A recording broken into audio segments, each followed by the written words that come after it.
Hello and welcome everybody. We're going to be doing this live stream right here in just a moment. Actually, we're doing a live stream right now. What am I saying in just a moment? It's happening.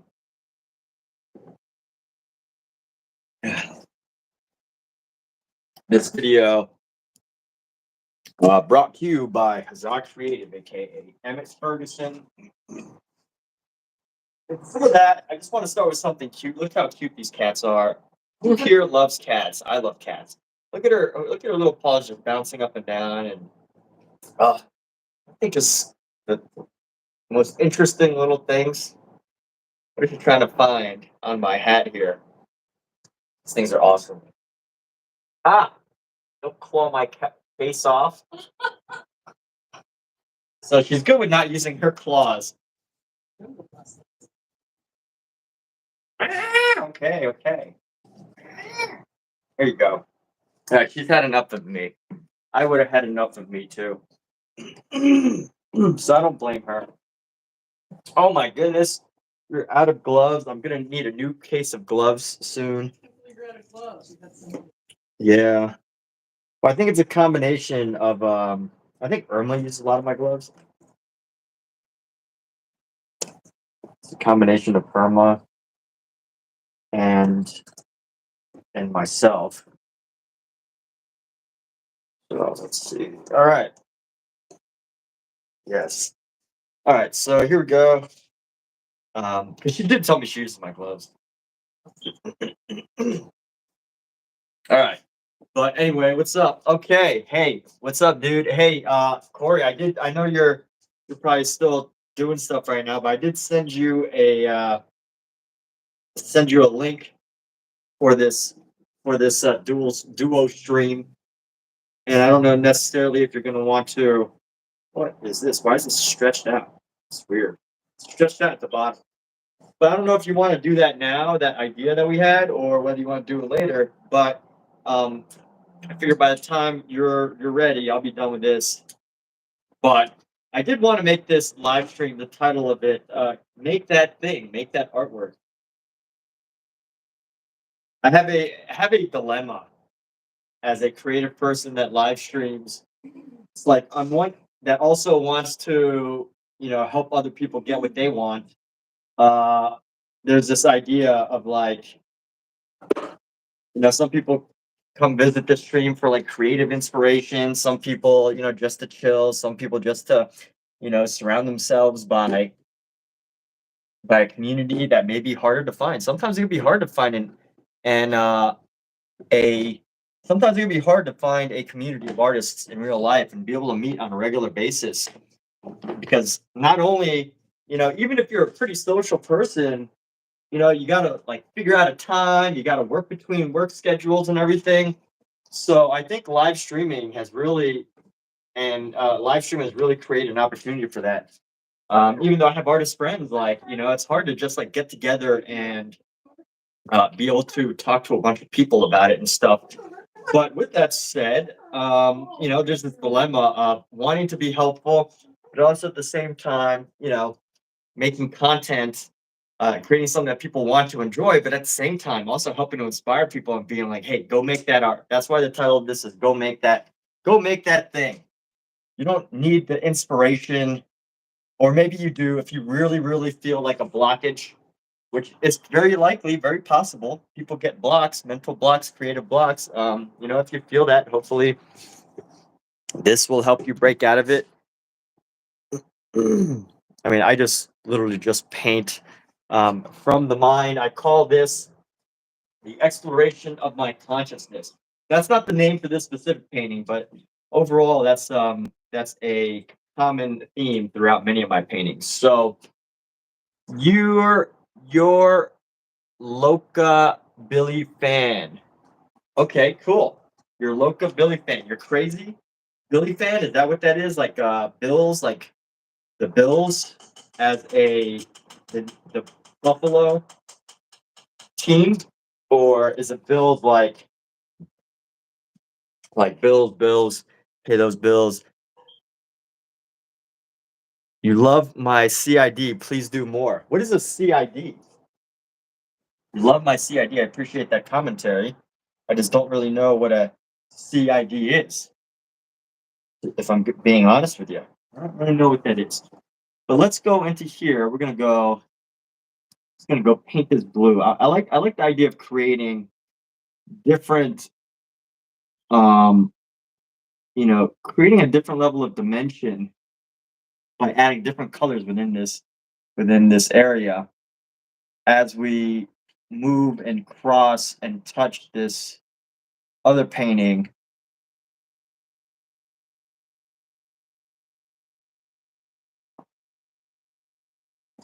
I want to create this sense of dimension. And what is this style? I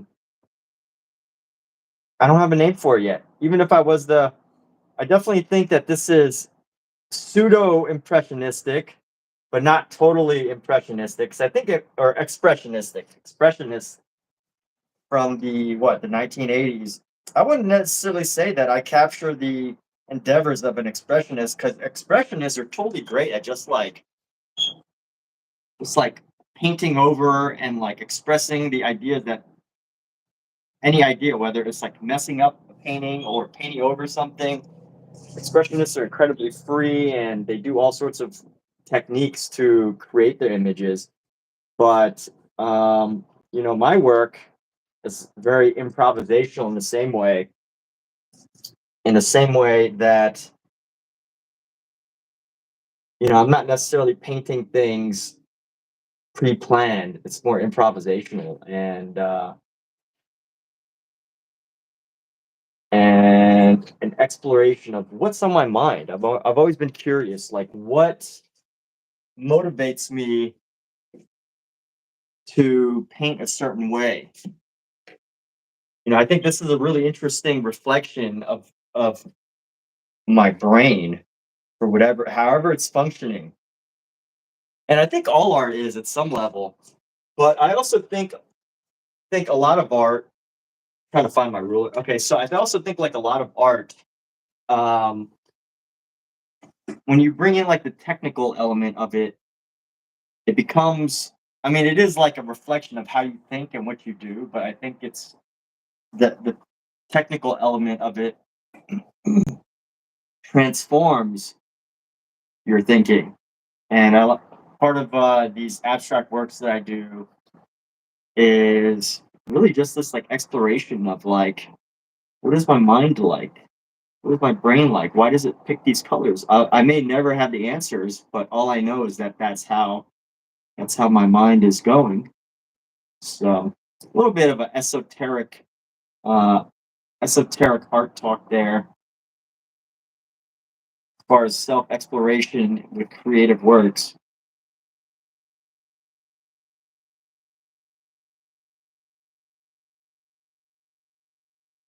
But here we go. So you go into this down,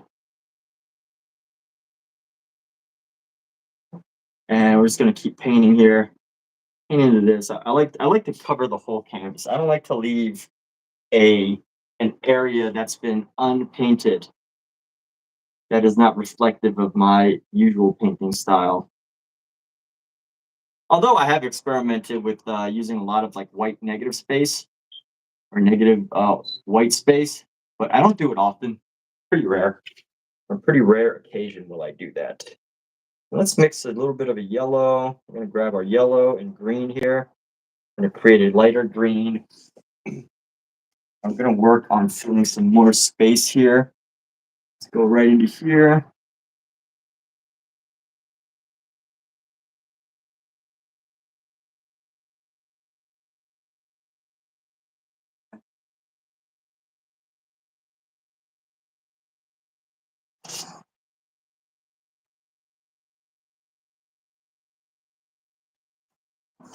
Does everything always have to be a obvious picture? Does everything always have to reflect a very specific idea that people see, or can we just have a visual impact? Can we just create a visual idea that you might not be able to get?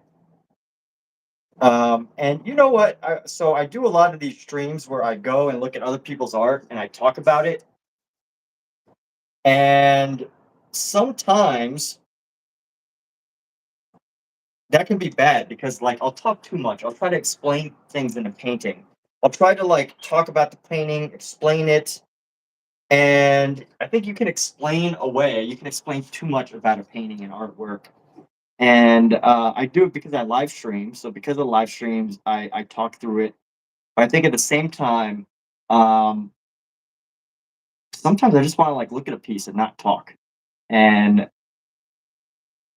it's that's nice when you could visit like museums and just do that. But like, have you ever just sat at a piece and just want to like stare at it and figure things out? Even if nothing ends up making sense, like your mind is. I just love the idea of the mind interpreting a painting and just like taking it in, just figuring out like, what is it about this painting that bothers me? What is it about this painting that makes me attracted to it? What is it about this painting that um, the artist wanted to say about themselves? Or what is it about this painting that uh, annoys me? What is it about this painting that makes me want to laugh or cry or feel upset? And by the way, it doesn't have to just be paintings; it could be sculpture as well. There's definitely ways to trigger all sorts of emotions with work, and I think just the idea in itself of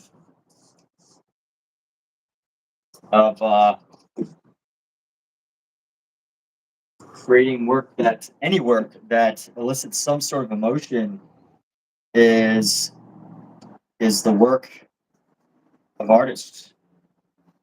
Not necessarily, at least today, not necessarily just to create like a pretty picture or something, but also to create a message. And I think there's a lot of demand for commentary. Of course, you know you've got a lot of cartoon artists that caricature politicians. You know, there's all sorts of art for different messages. Um, and when I talk about mine, usually I just say it's like a reflection of my internal state at any given moment. What am I trying to do? Sometimes I don't always, I don't always think of every thing that I'm going to place down. I might be thinking of a movie 1 second, and the next second I'm thinking about what to say, and I lose myself in this live stream, and then the next second I'm painting a different part of the painting because it just looks that way. It just looks like that part needs some work. And let's go with I want to make the rest of this more calming. There's a lot of red that really pulls the eye and the attention away.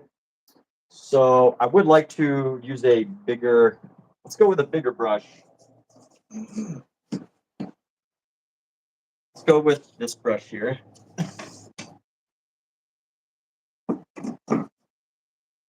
I repaired this brush yesterday. Yesterday it was like totally stiff, hard, and stuck together, but now it is not. And what I want to do, let me grab my materials again. Too. Some garbage here before clear up some garbage before I continue on here.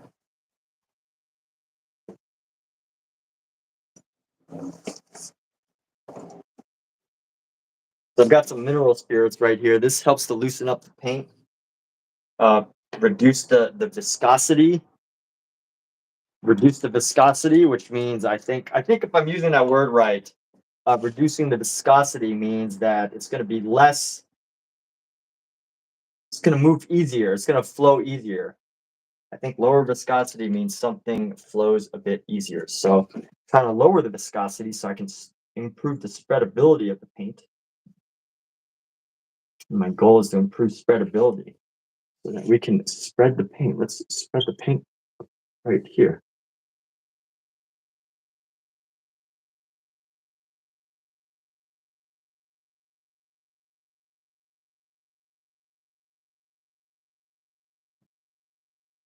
Squirt a little bit more of this onto here, onto the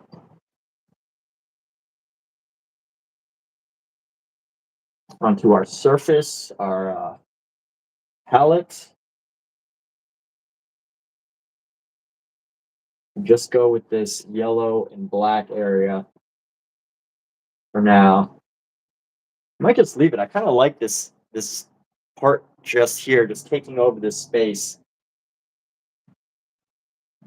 This color just dominating this area right here. Nice. And grab some more. And that's the one thing about painting with oil paint is, so this has been here overnight, but none of the paint is dry. So anything that I do now is going to be affected by the colors around it, pretty much. There's really little I can do except for use really thick amounts of paint to reduce the effect of the other colors, other paints that are around it. So the goal is to really just keep like an overall feel of this painting, an overall feeling, an overall texture design for this piece. And we're going to go with this. It's going to paint into here. You know what I'm realizing is this yellow ochre that I got is really just a mix of like yellow and some green.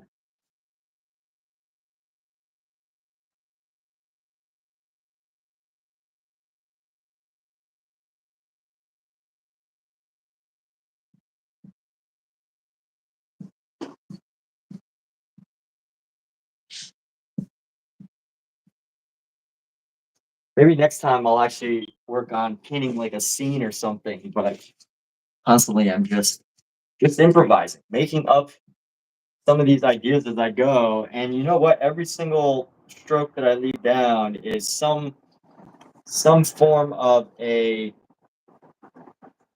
guess a representation of my inner being, as cheesy as that sounds. But at the same time, I feel like some people when they post online and they if I was to post that on like Reddit or something, I have a feeling someone would say it's like too cheesy or too like corny. But I'm not trying to say it in that way. I'm trying to just like be totally casual, like it's just an idea in my head. It's just this little moment, this little habit, this little just thing that I wanted to do, not some philosophical approach to having a deep meaning, but just allowing myself to just paint. And I hope others can find that as well, to just find that the joy, right? I know Bob Ross, he made the show The Joy of Painting.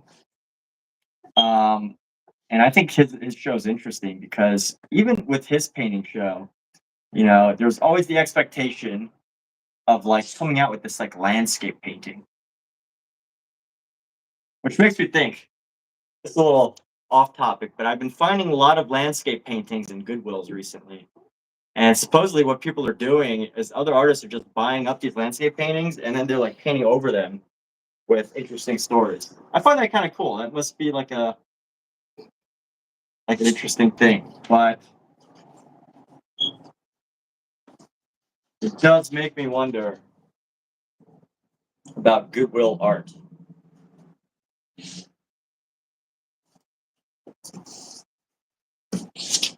Surely there is a beautiful piece of art sitting in a Goodwill somewhere that's actually worth a lot. That was left there by somebody who didn't know, wasn't able to figure out the value or to express it. And here we go.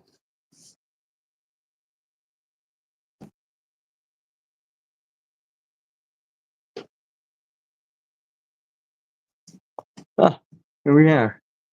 We have finished with this piece. I consider it finished, and I've covered pretty much every single area of it. Now I may go into it and do some more, but I feel like if I was to finish now, I would be okay with this. But there's always more that can be done, right? How can I add more. Let me see. What can I do to, as Michael, one of my viewers, was here the other day, they said break up space. So there are some good ways to break up the space here. And use some black here. Break this arrangement.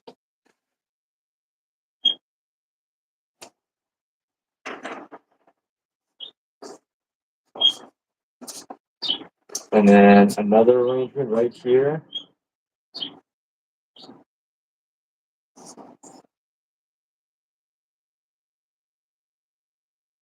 I was looking at this really interesting artist the other day. His name was like Juan Louis. Juan Louis. I can't remember his last name, but Juan Louis. And he just did this hilarious thing. He would like do these paintings of cafes, and then he would put like a cat in it. Not like a real cat, but he would put like a random cat wearing a dress, or like, he would put a rhinoceros in front of somebody's house. And he would just paint that. And that just made me think of how hilarious that it must be to get into the mind of that artist, because as great of an artist as he was, as wonderful of a painting as he created, like, you really got to think outside the box to be willing to be like, hey, I'm just going to put a rhinoceros in this painting just because a rhinoceros would be amusing.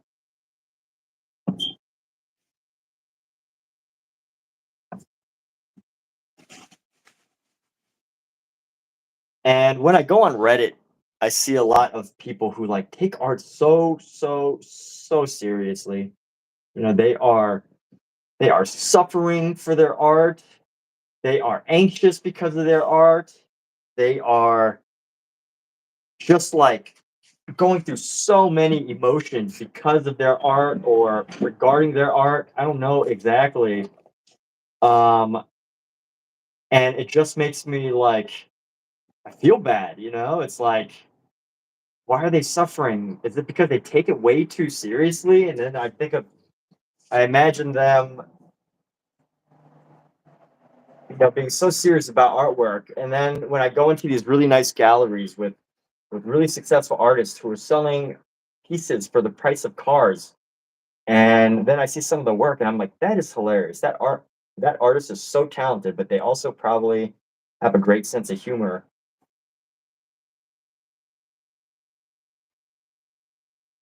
And yeah, but anyway, that's a little spiel about my visit to the art galleries, or the visits to the art exhibits in Bergamo Station in Los Angeles, California. If you're ever in Los Angeles, California, Bergamo Station is basically a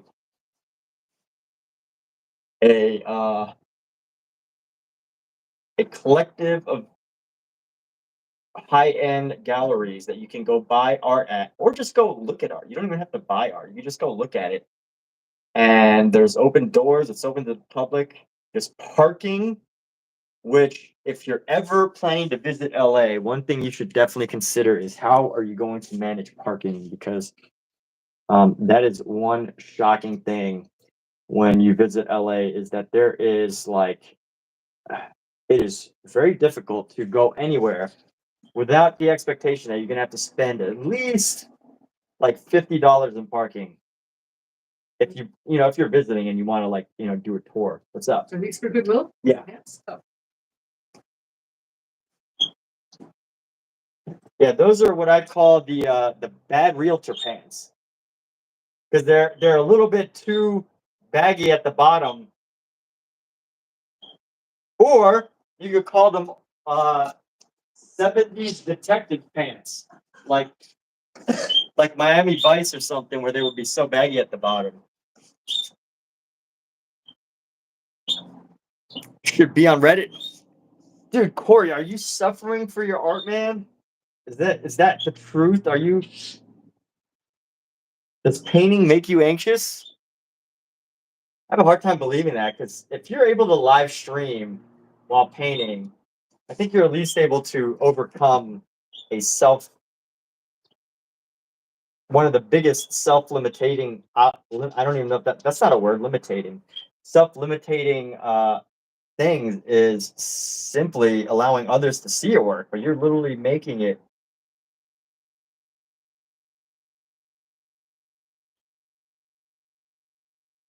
Oh, life makes you anxious. Well, I mean, I think life can definitely make people anxious.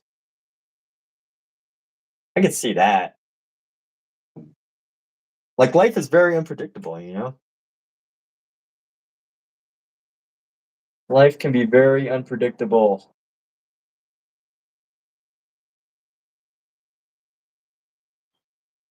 And definitely people who, are not good with uncertainty or the uncertainties of life, I can totally understand it being, something that causes anxiety. But isn't art like one of those things that, you can allow it to be predictable and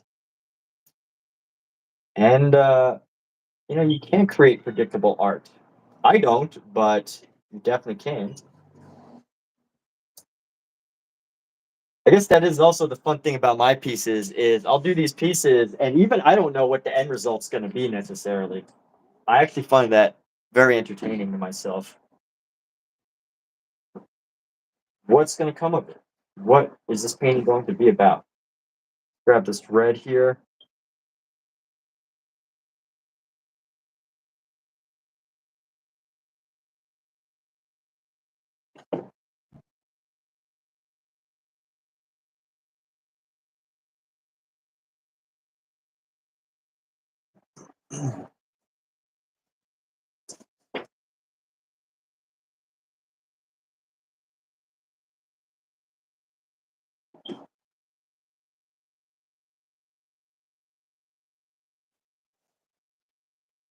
Trying to be more open and giving with your art again. That's those are some beautiful words, Corey.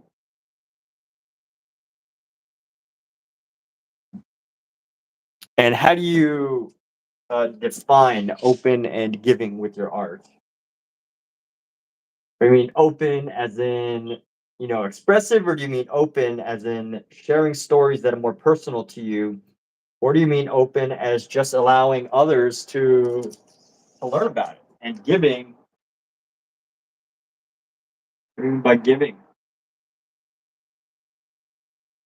And by the way, if this is personal, it's probably stuff that you've thought about. You don't have to necessarily type it.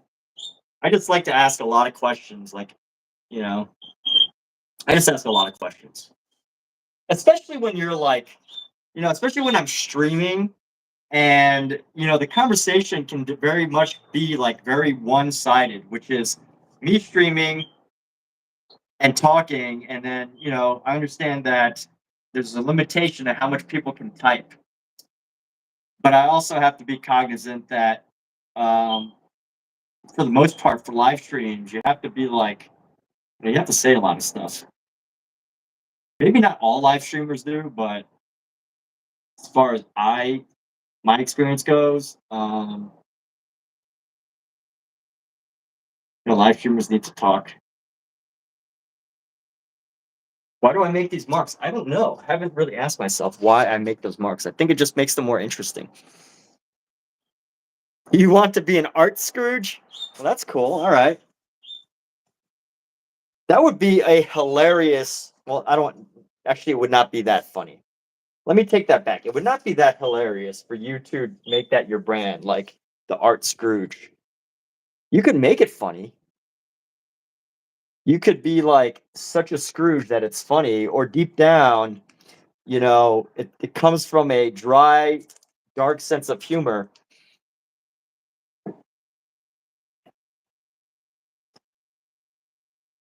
in an absurdist way,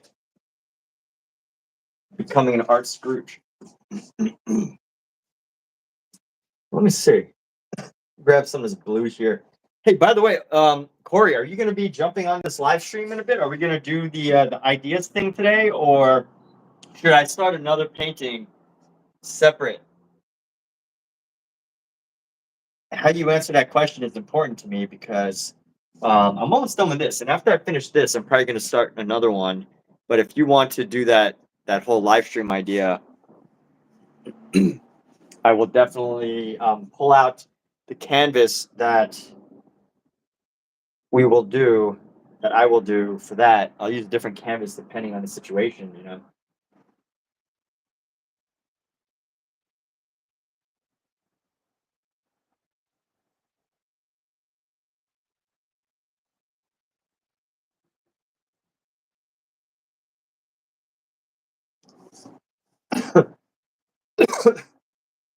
You know what? Let's pull out a handy dandy um, oil pastel.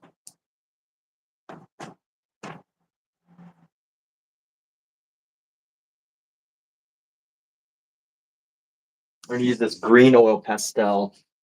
We're gonna use this to just spread some paint and some ideas. Let's spread the ideas around using oil pastel.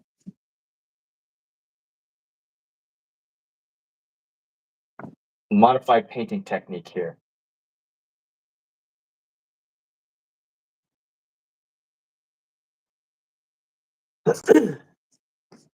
What is a visual expression? A visual expression is just an expression of a visual idea. Here's a fun challenge I'd like to do. Here's something random. I should just come up with a bunch of things that sound smart, but all I'm really doing is repeating stuff. So let me try that out. Let me see if that actually works. Uh, the difference between genius and mediocrity is the genius works. There we go. Didn't that sound smart? The difference between the fine artist and the hobby artist is the hobby artist only makes stuff for fun. That's actually a bad one. I would say that the fine artists would probably make art for fun too. But the difference between a hobby artist and a professional artist is the hobby artist is still making it as a hobby.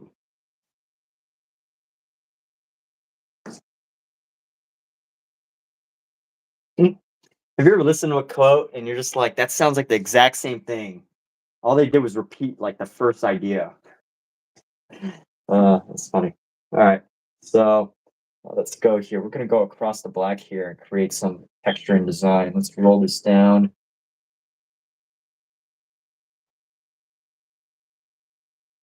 I think I could stick some of the oil pastels on here.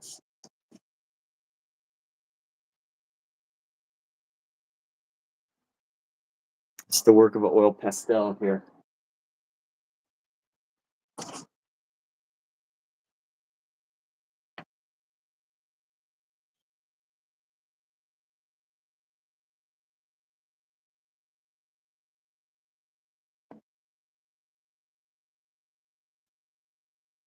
So Corey says, "To be, you have to take your." Oh, okay. All right. Well, that's cool. All right. I can probably figure something to do for an hour. I'm gonna be live streaming for quite a while tonight. Cat's got stuff to do. Cat's got stuff to do, and I'm just gonna be painting for quite a few hours. I'm planning to make this live stream quite a long one, a multi-hour live stream. So knowing that, anybody that wants to stick around, anybody that wants to chat, how's everybody doing? What is anybody got a New Year's resolution they want to share? Anybody have a personal goal? So I'm waiting to hear back from a couple of art shows that I've submitted to. So we'll see. Wiping my hands off on my clothes. Let me put my signature. I think it's time for a signature. Here we go. So we're gonna grab a nice red, and I'm gonna find somewhere that's a little bit drier. None of this is dry, but some areas are more dry than others. I'm just gonna go.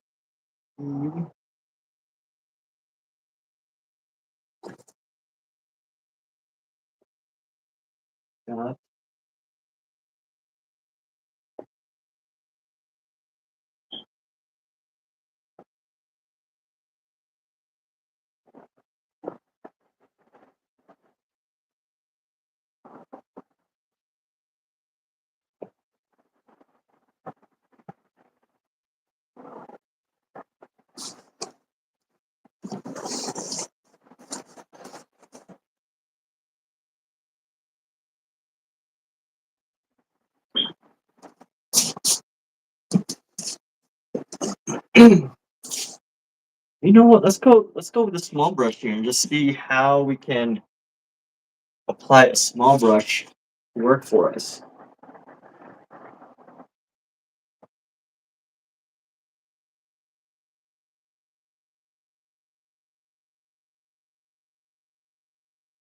Just to create a little bit of extra dimension.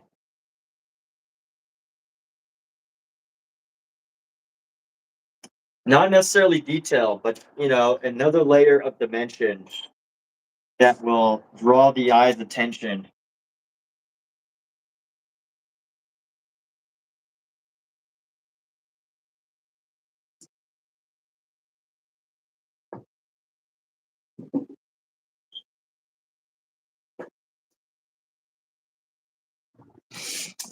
Sometimes you could have too much.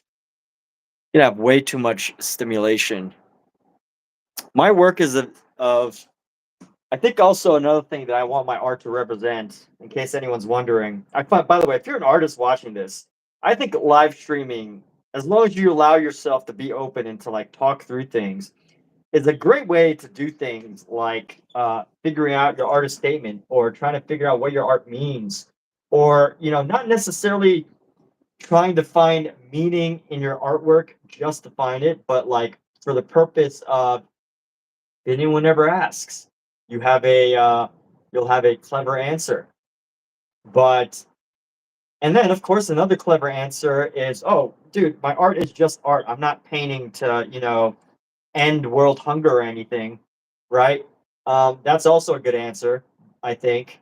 But sometimes, as your work develops, I think that's the cool answer, right? All the cool artists are just acting like their art is just so cool that it's just art. But at the same level, I think all artists also realize at the professional level that you do have to come up with something. You do have to have something interesting to say, something that is bigger than just wanting to paint. And I think live streaming is a great way to find those answers because at least if you allow yourself to talk, if you're just totally quiet and you don't say anything, your ideas don't get a way to express themselves. But I definitely find that it's helpful for me because I can actually find those answers for myself, right? Like, what is my idea an expression of? This is definitely an expression of a modern view of the world. This idea that like, AI's taken over figurative art. AI could could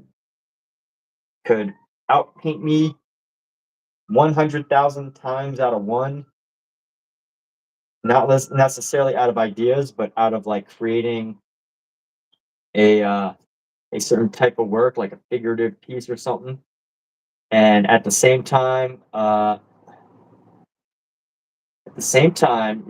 is the current state of society? The current state of society is that we're all incredibly visually stimulated.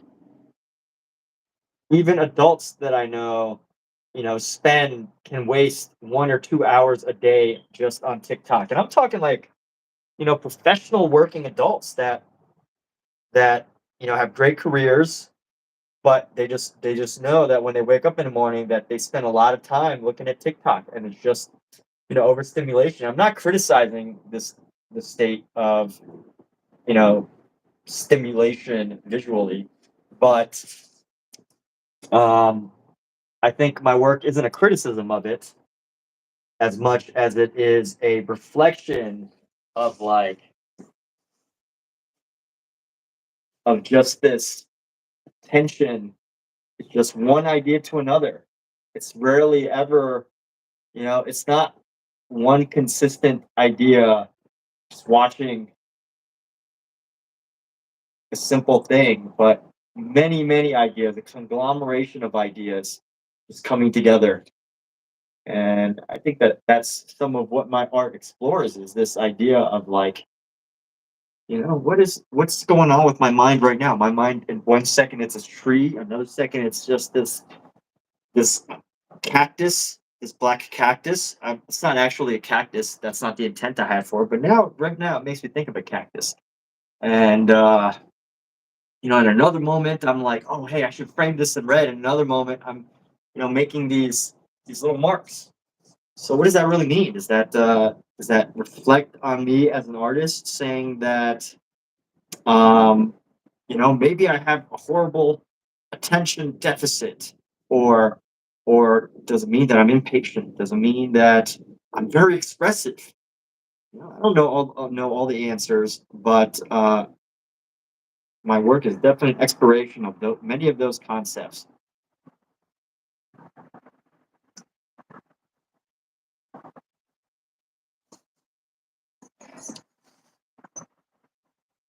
But the reason why I share that is I know I get a lot of like art people watching, and I know I get a lot of also newer artists who watch. And I think, how do you come up with your statements, your reasons for doing things, in case anyone ever asks? And it really helps to just like talk through it. And sometimes I say things that won't stick for me. Sometimes I say things that are like, I'm gonna totally forget in a month, and I'm gonna be like, that was kind of dumb. Why did I say that? And then some things are just building upon another, just ideas building upon ideas upon ideas upon ideas upon ideas.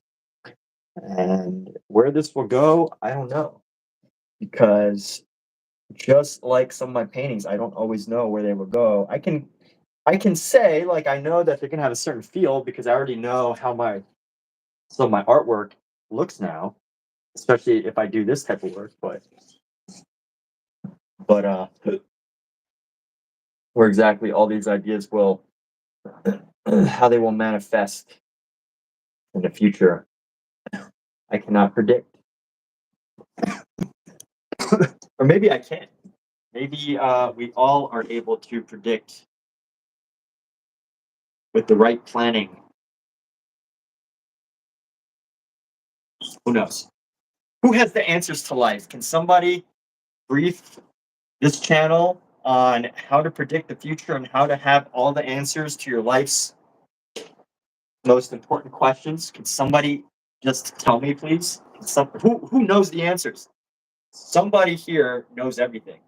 Somebody on this live stream watching right now or in the future knows everything. They could just leave in the comments and say, hey, I know the answers.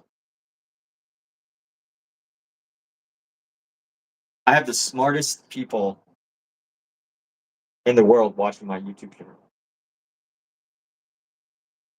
People who know everything. I was in I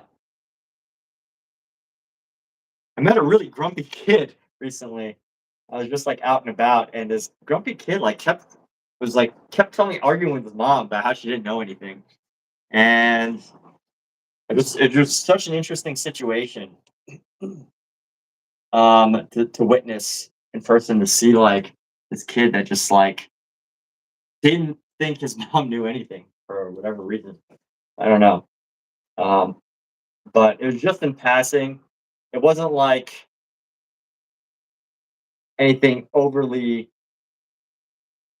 um, anything super like TikTok story worthy or whatever, but just a quick, brief conversation in passing, and I thought it was interesting.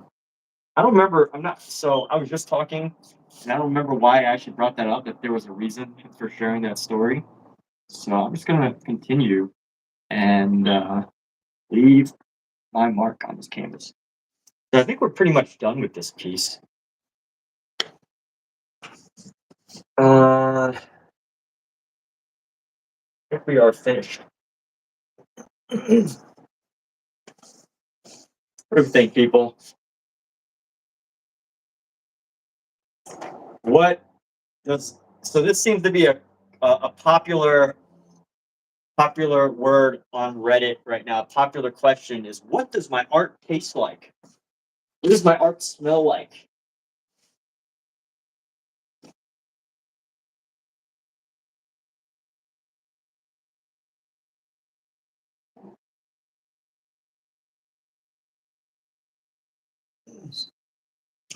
Hey, dude,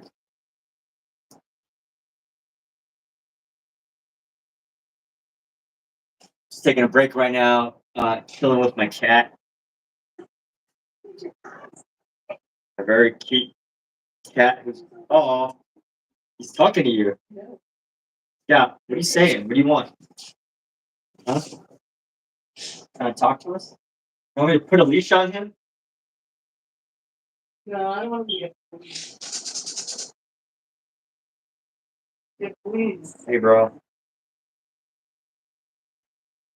Look, he's like a little bit brown and red in this light. Yeah, a little bit of brown in you, huh? Are you gonna turn orange on us? Are all our cats gonna turn orange? Because Pookie's turning orange.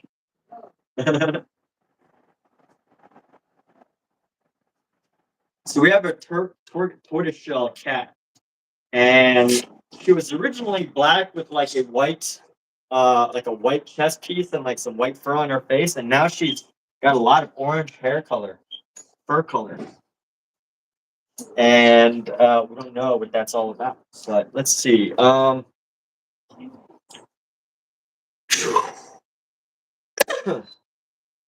What shall I do with this painting? I guess that I have to do the only thing that I can do is lay this painting, but I got to put it somewhere dry. Put this somewhere dry.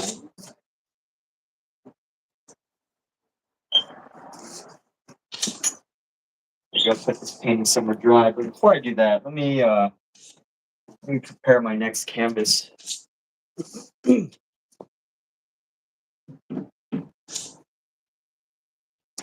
I'm actually going to go back to painting this piece right here. So we're going to move this, drop it down, right at her. Let's go. Move this.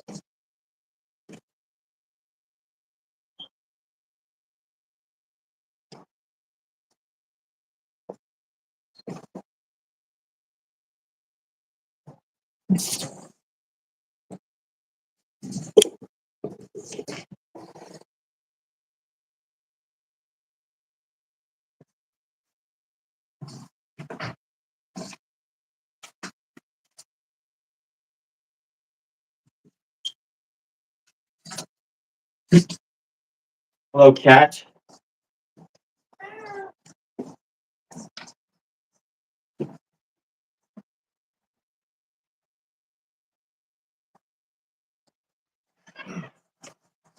So I want to allow YouTube to vote. Should I put paint on this hat? Should I paint this hat? I know it would drive my partner crazy because she got it for me as a gift. No! Huh? I will return it right now. You put paint on that hat. Why? Why put paint on a hat? I'll go to the dollar store. I'll get you a $1 hat. Okay, all right. That's $100 hat. I'm not gonna put paint on this. Thank you. It's on purpose. Thank you. Why? Why? I would let you paint your Uggs. Huh? Why? Do you think that's a... Because it's art. Oh, you're getting it now? Then I guess that best art upsets somebody, right? you have to take a shit in the yard and call that art. Good. All right. Well, let's see. Robert Maple's book. Art is very triggering to people. Very triggering. The fact that I got it as a gift for you, so it just look nice for it. Not that I don't think it was good. I hated it, but it's the same thing. Totally different hat.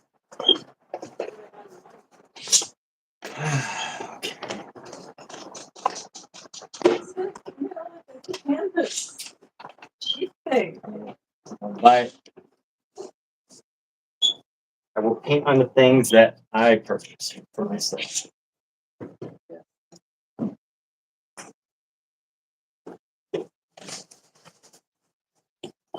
My parents were the same way. I didn't. I used to draw on my shoes. My parents didn't like that. Sneakers? Yeah. I know, but my parents really didn't like it. Converse? No, it was they were just like regular sneakers. I don't remember what kind they were. That's good. Maybe. They were good. Drawn my jeans. All right, let's see. I got some white down.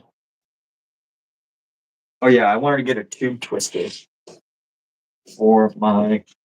I think this hat would look so cool with some paint on it. We get more tattoos. It's just painting your body. Right? Okay, all right. I'm convinced.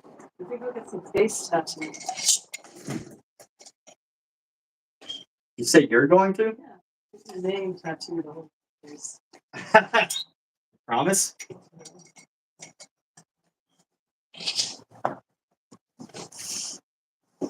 All right. Well, there we go. She's not getting my face tattooed. I mean, her face, my name tattooed on her face. All right, let's see. What is Emmett for Gesquiat?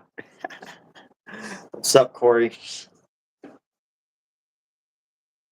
Corey, how would your wife feel about you painting on her Painting her furniture. painting her furniture? Let's just leave it at that. How would your wife feel about you painting on her furniture?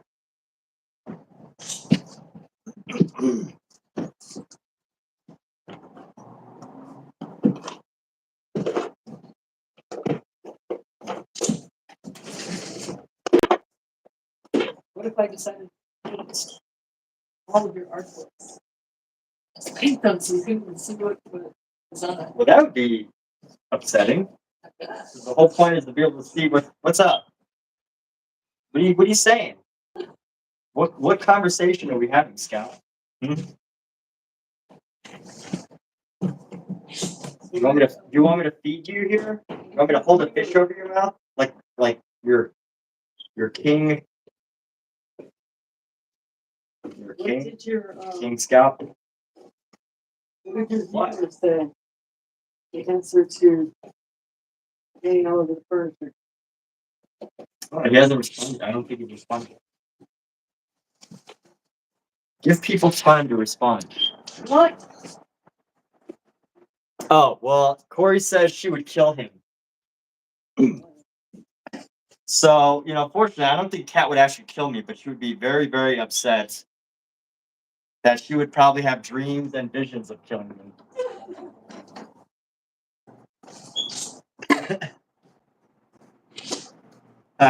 Okay. Well, here we go. This is a smaller piece, unless it's sold for more than it costs. Well, that could be a possibility, but sometimes that doesn't happen until after the artist is dead. So, I guess her killing you would raise the price of that couch if you painted on it. So the irony, a little dark humor there. I do wish you great health and everything. I do not wish anything of that light into your life, but for the sake of dark humor and discussion.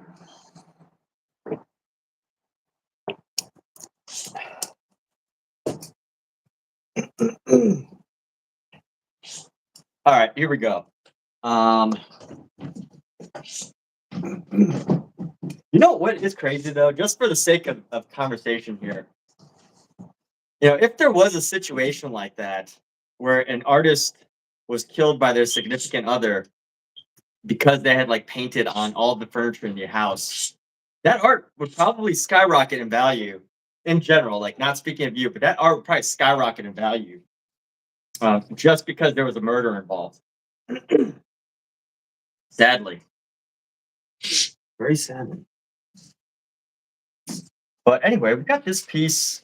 I've got some stuff going on. I can't itch my head.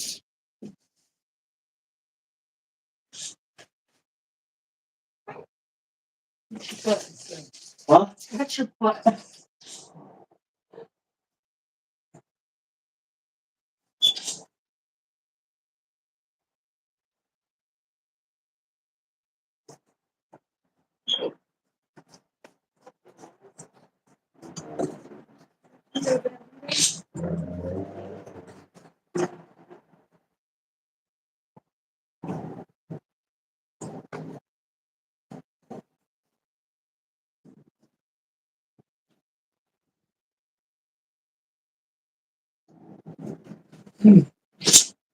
I'll take a moment to contemplate my life just now. All right.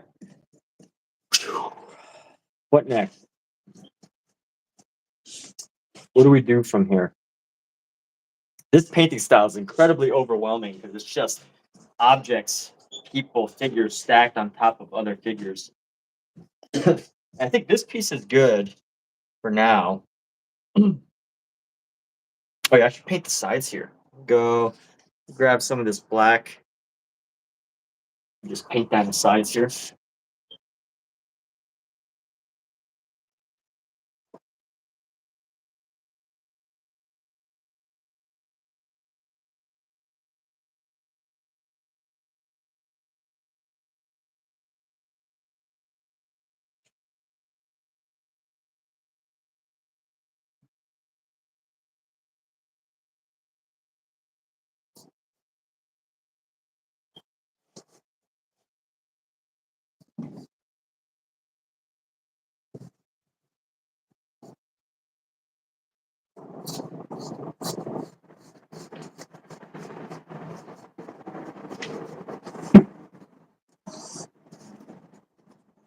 What an interesting career choice. The career choice of an artist, because I think at some level, as dark and depressing as it sounds, most artists are valued more dead than when they're than alive. And we're going to a dark place of conversation right now, but I think it is an interesting. It's not something it's not being undiscussed.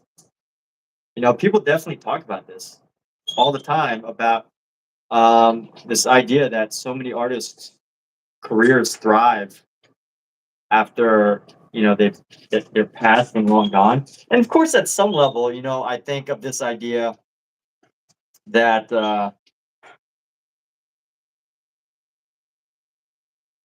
at some level, work has time to mature, and things are usually more valuable if they're vintage or older. But it's also a sad state of affairs to think like, and not all artists are only thrive after death, right? Artworks. I think this most artists that are good at what they do thrive at some point within their lifetime, but at the same time, they also realize that their work is worth even more after they've gone. But I guess that's the same thing with any really successful person, right? Like Walmart is now a $500 billion a year company, or maybe it's like 1 trillion. I don't know, but it didn't become that way while Sam Walton was alive. It became even bigger. I mean, Apple was Apple when Steve Jobs what created it or founded it, but the company didn't really become what it is today until after his death. Um, so maybe it's not just a thing for artists. Like in general, if you make something that stands the test of time,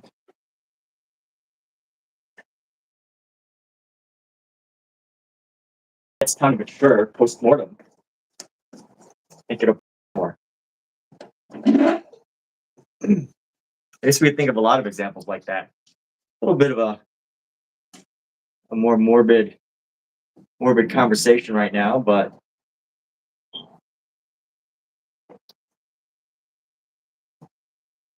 I think more importantly, the message to take away isn't that artists' works will only thrive after the post-mortem, but more so this idea that give things time to mature, to thrive.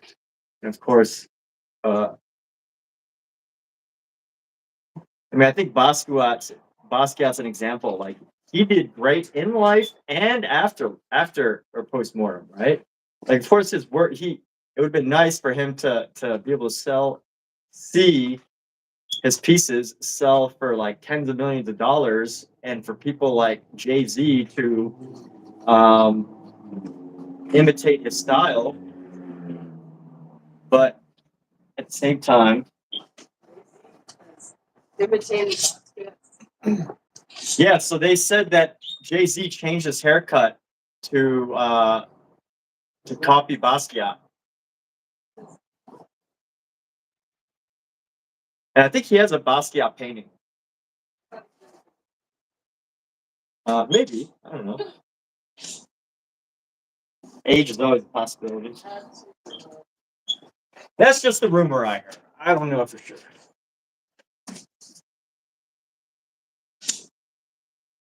I didn't verify. I've not spoken with Jay-Z about his hairstyle. I've not talked to Beyonce about Jay-Z's hair choices. I've not confirmed with the news media about this story. I just heard it somewhere that Jay-Z was inspired by Basquiat for his newest haircut. Or not his newest. I guess this was like a few years ago that he changed it to all the dreads, like the dreads that are upward as opposed to the dreads that lay down. So let me clean up. Actually, flip this one more time so I get the bottom of this. Let's see. Is this the bottom? Oh yeah, I've already painted all the sides of this, which is perfect. Because that means I can clean this brush up and put it away for this evening.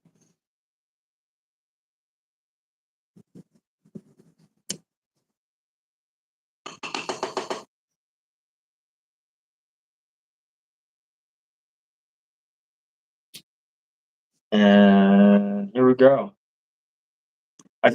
When I live stream, I sometimes wonder if I would be able to paint for longer if I didn't have to say stuff.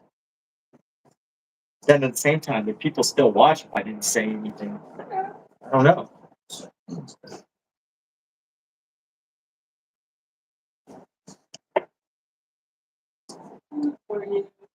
Yeah, okay.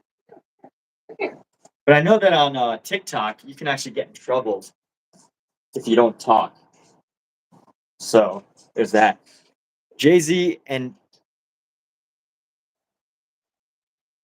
what? What are you talking about, Jay-Z? I mean, what are you talking about, Corey, about all that? What you talking about, Corey? What is this new mythology that you're presenting to us?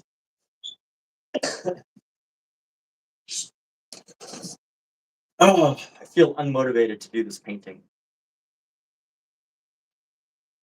Let's do it. But Finish it. it's not that I feel unmotivated because I don't want to do it. It's because I feel unmotivated because it's hard.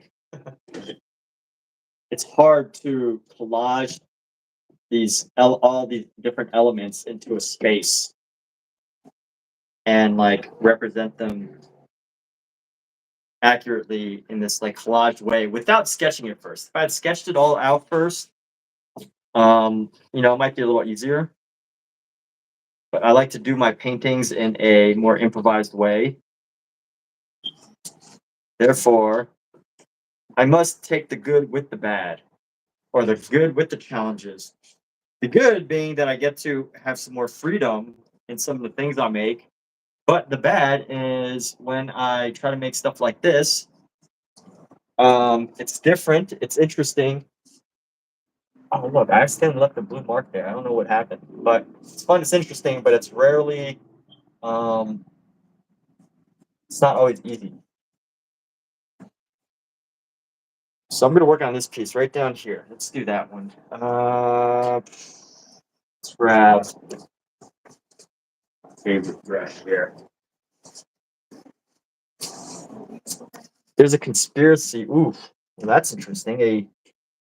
A Jay-Z conspiracy. A Jay-Z Basquiat conspiracy sounds incredibly interesting.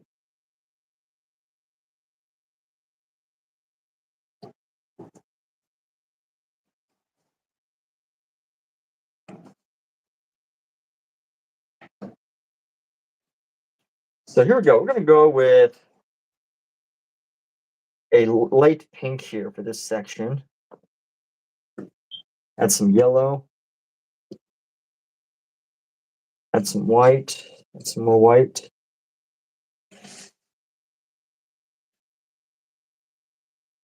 The Conspiracy of Basquiat and Jay-Z and Diddy. So here's what we're gonna do. We're gonna go what? I don't know. I haven't heard the full conspiracy yet.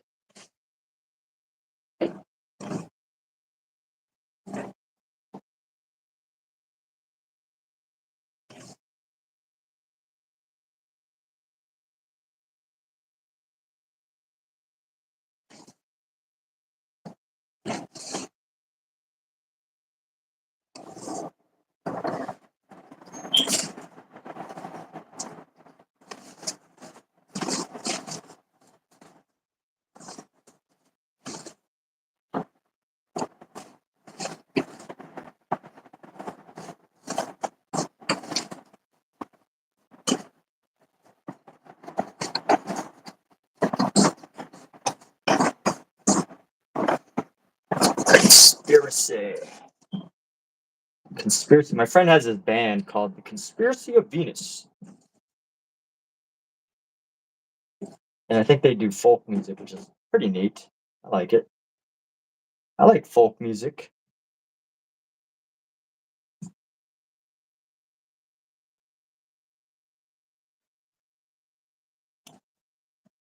All right, let's go like this. We're just gonna keep going around.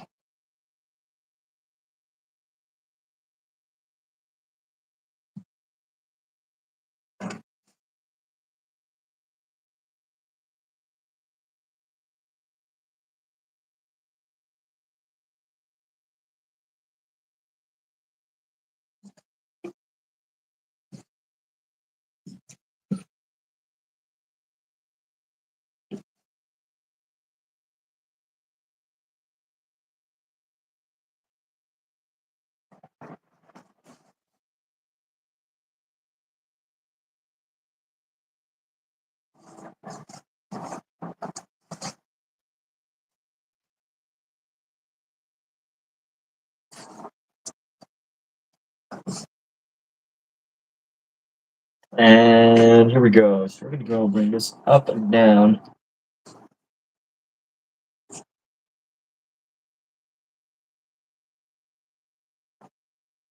Grab more of this, go up with this.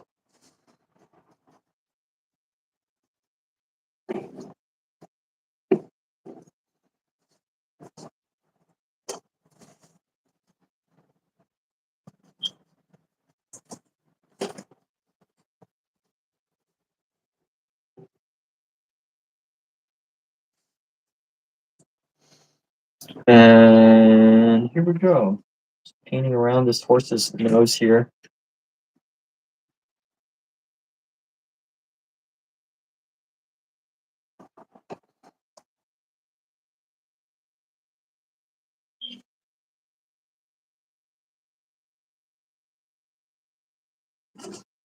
I would say the hardest thing about these paintings is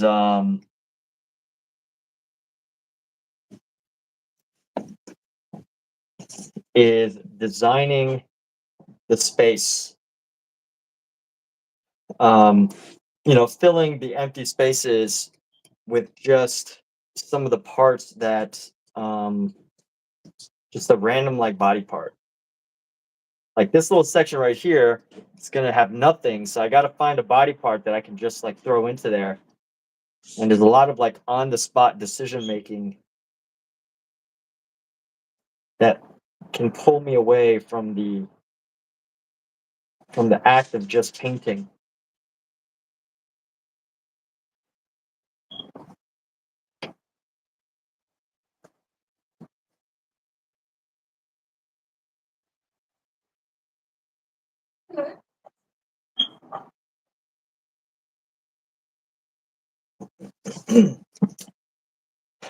Let's see, this part should definitely go like this.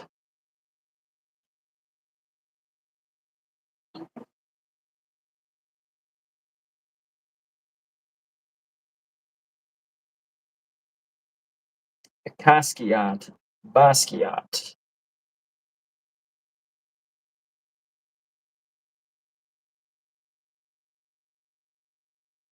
And we're going to go into here and start to paint around and start to move this space to control this space over here nicely. And in some ways, Josh, what's up, dude? Hoping all has been moving positively. Yes, things have been moving positively, except for when I told my partner Kathleen that I was going to paint on this hat, which I'm not going to do.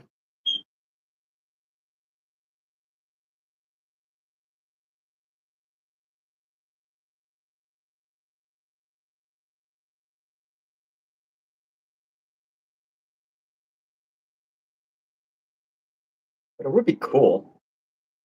I think it'd be awesome to just paint on this thing. So, greetings. So, what's up, Josh? How are you doing? What brings you in today? How's your Sunday going? Did you make the most of your morning or afternoon? Since you said it's evening, I'm guessing, where are you? Like Australia or the United Kingdom? Are you from the UK? You don't necessarily have to share if you don't want to. Just inviting some good old conversation.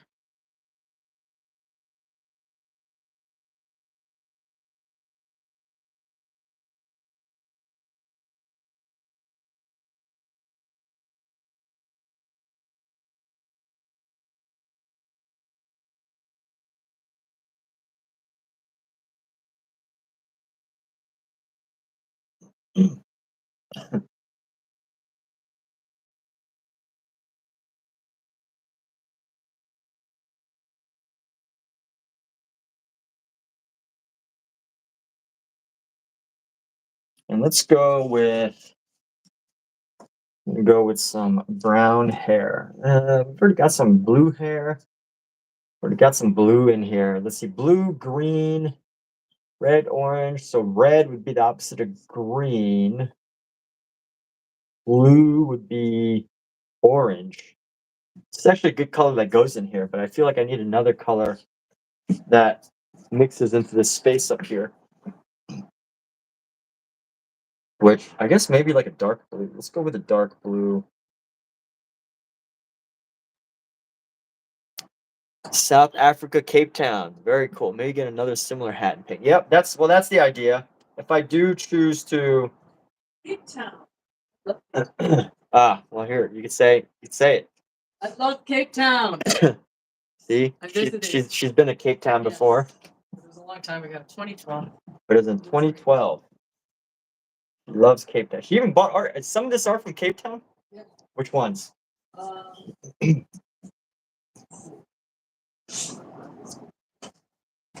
these giraffes. Here, let's show the art from Cape Town that was purchased. Other stuff is from other areas. So some of these pieces were bought in Cape Town. It's from Cape Town. Cape Town, South Africa. This paint's so wet, by the way. Yeah, they're giraffes. Giraffes, hand carved, I guess. You hope so? Yeah, it's probably hopefully hand carved. They're carved out of one piece of wood. Really? Yeah, their legs are part of this wood base. Oh. And that's how the real giraffes stand. Okay. When they're a couple, I believe it. or giraffe. That doesn't seem very unusual. Yes, it is very cute. Yeah. You know, it's also very cute. This cat right here. Look at, he's also very cute. This guy. Hey, Scout. What's up, dude? You gonna sleep there? If you're gonna sleep there, you can can you do something entertaining while you're just crashing on our couch? See if I can pull this away a little bit so you can see the cat and the painting at the same time. Here you go. Hopefully he takes a nap and you can just see this cat sleeping. Let me move this pillow right here.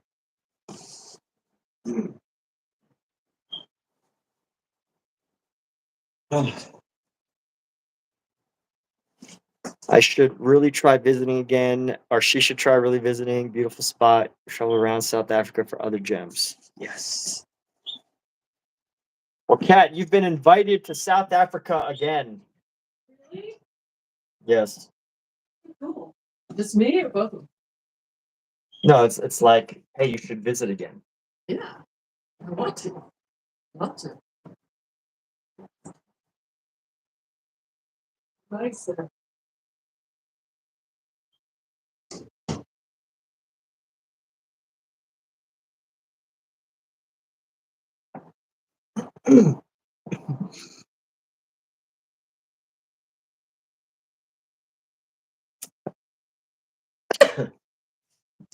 Well, there we go. One day we shall visit South Africa.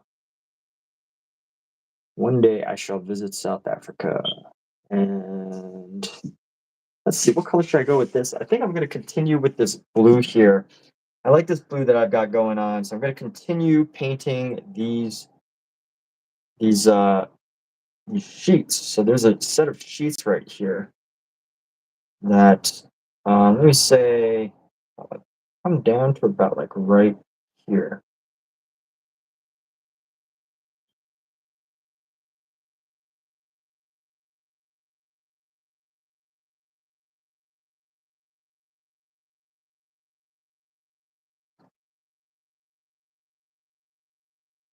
You go a bit darker along the inside here.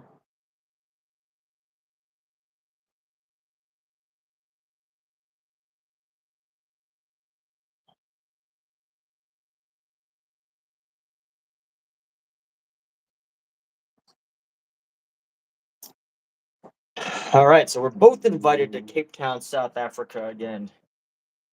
Very wonderful. Well, thank you.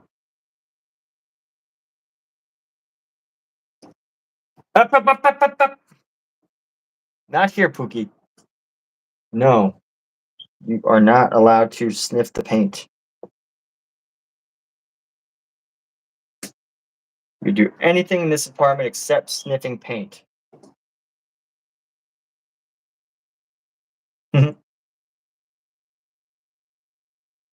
You do anything your heart desires except sniff paint.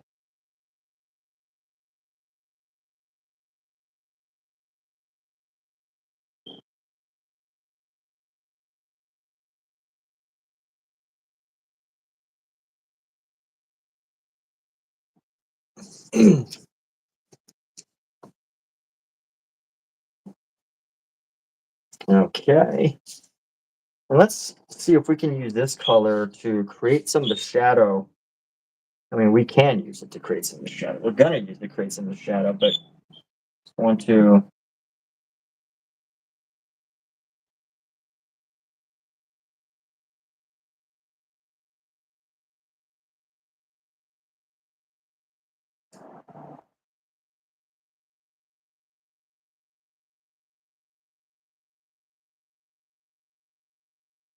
I just want to add a bit.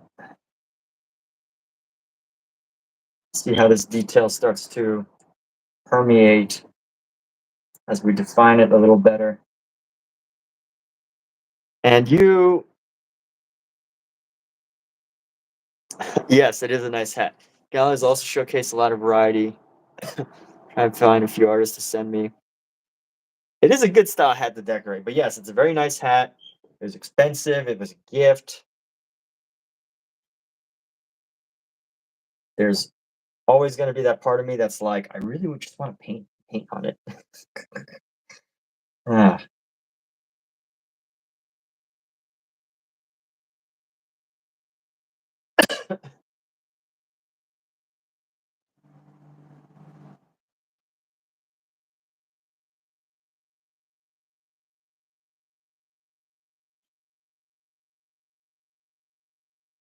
And here we go. We're going to darken this. Add some of this green. Just darken neutral color. Gonna go like, bring this down.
It's getting warm. Alexa, what's the temperature right now?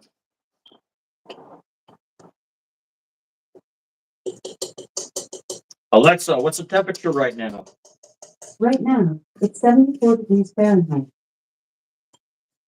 Right now, it is 74 degrees Fahrenheit.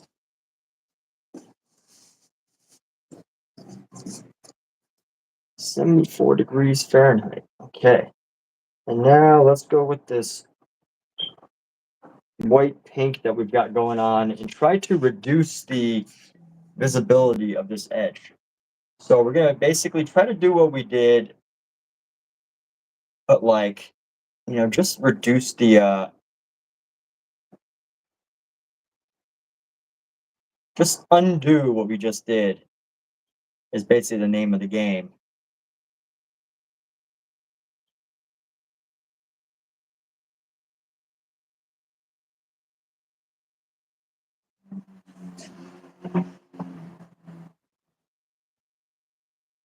But in a way that helps to allow it to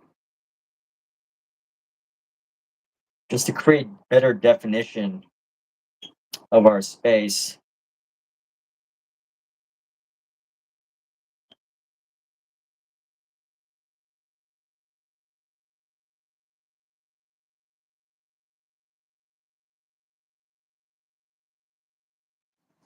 We're going to bring back our red and put that right into here. We've got some arms, got an arm thing right here going on. I might have to wait for this to dry to let this arm show. This is like an elbow. So I just want to use this as a placeholder. But at some point, I need to figure out how to manage this section right here. You know what? There's a little shadow along the back right here.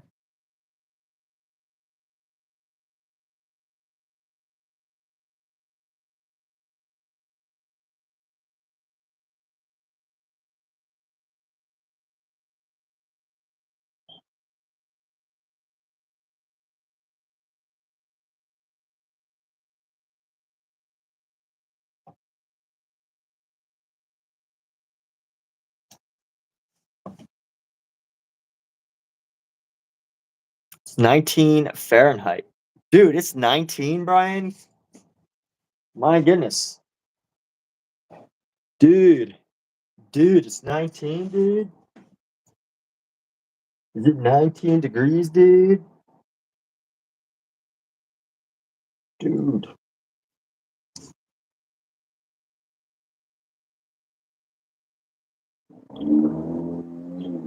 All right, and here we go. We're gonna go like so, down like so.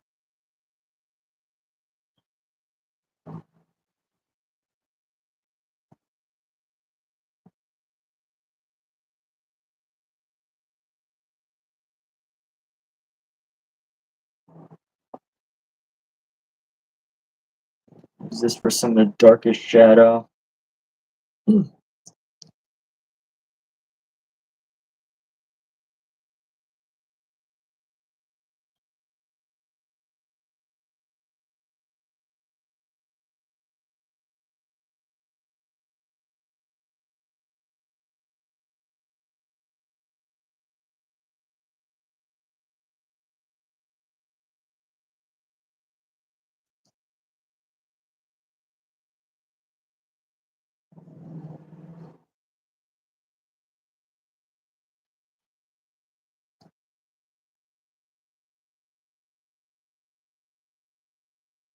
It's 14 here in Iowa. Alexa, what's the temperature right now? Right now, it's 74 degrees Fahrenheit. 74. Wow. It's freezing where y'all are. My goodness. 74. It's hot here. Why is it hot here in Los Angeles, California? Can I send some heat your way? You just blow some of this heat in your direction here. You gotta be cold. Can you feel that? Can you feel the Southern California heat? 74-degree weather with a little bit of a breeze.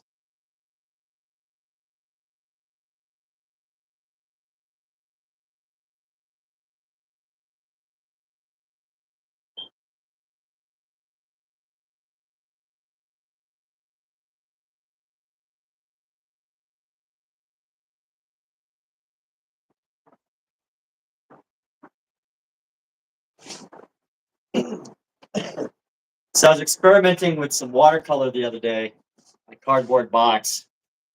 I got some wonderful friends of mine had bought me watercolors for Christmas in a cardboard box.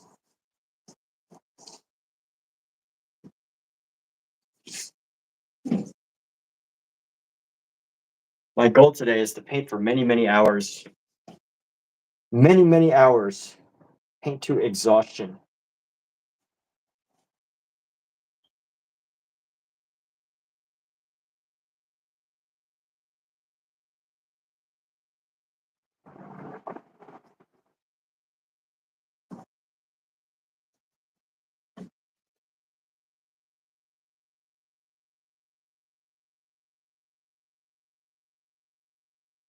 A nice deep shadow in there as well. But actually, let me go to this figure up here.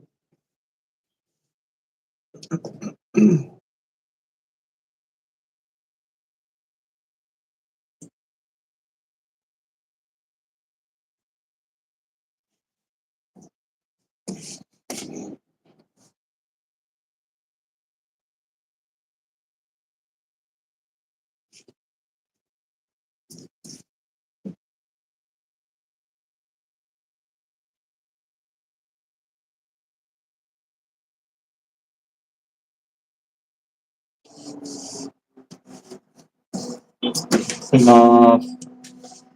Want to clean it off just yet. Let's clean it off. Clean off some of these brushes. Let's reset our brushes. Sometimes I clean brushes just to get like a little mental reset.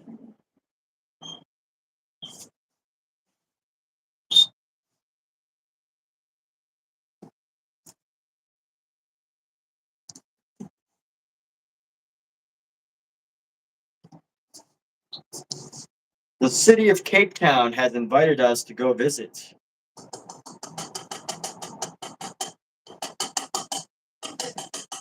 Huh? The Penguins?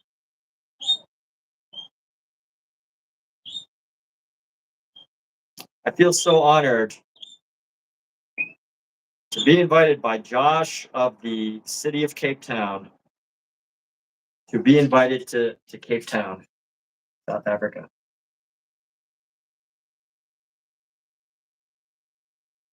I know a few people in South Africa. I don't know what city they live in.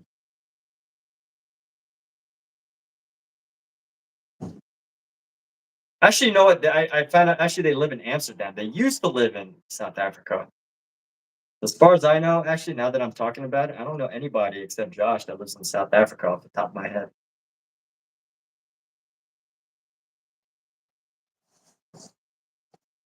But when I'm there, I shall say hello.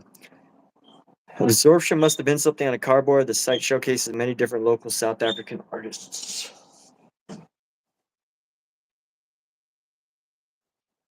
Yeah, the cardboard definitely absorbed.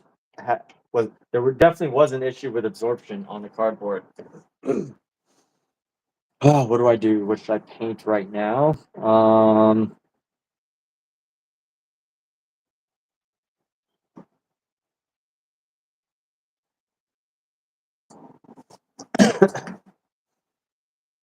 See, once I reach this portion of the painting, there's like so many. By the way, the other thing that really helps when you're painting things is like the ability to add a background. So once I can start to like paint around this, I can, create this I can start to shape some of the things, to change the shape of some of these things. But because I'm painting in this way that's like everything's just kind of collaged, um I have to like make stuff up to put into some of the spaces. And it's not always easy. So I will admit this painting is a little bit more challenging than the others. The other thing that I did wrong, and maybe I like told myself I was going to do this, but the other thing I did wrong is so if you look at this painting back here, got this painting in the back here. I should just show it. It's too far back. Think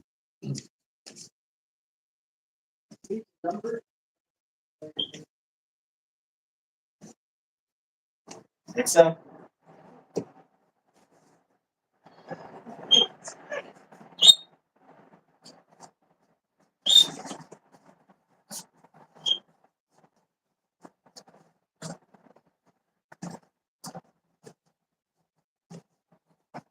So here's a painting that was actually in a show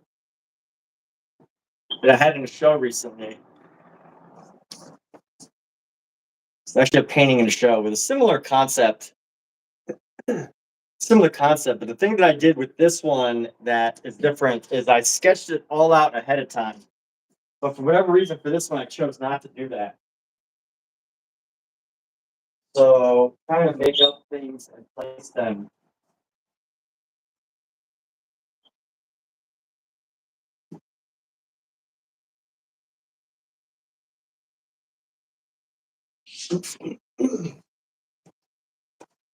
Has now become a challenge for me.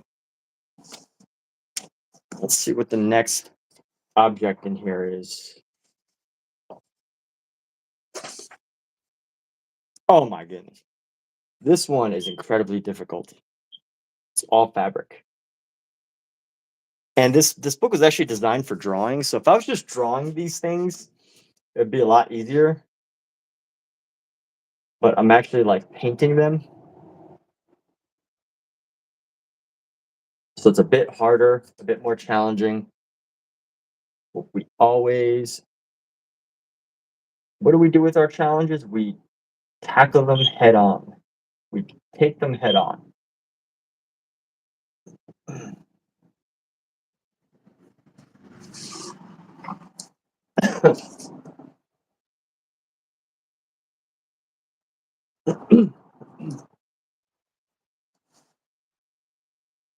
Go like this.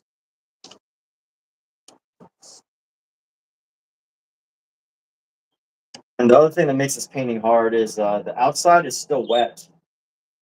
The edges, the borders. So I don't want to like touch them and pull the paint off. I could, but it would just like create all these little textures in the borders. Bring this a little closer. And there we go. That dirty clothes in the basket behind it. Clean clothes are- Okay.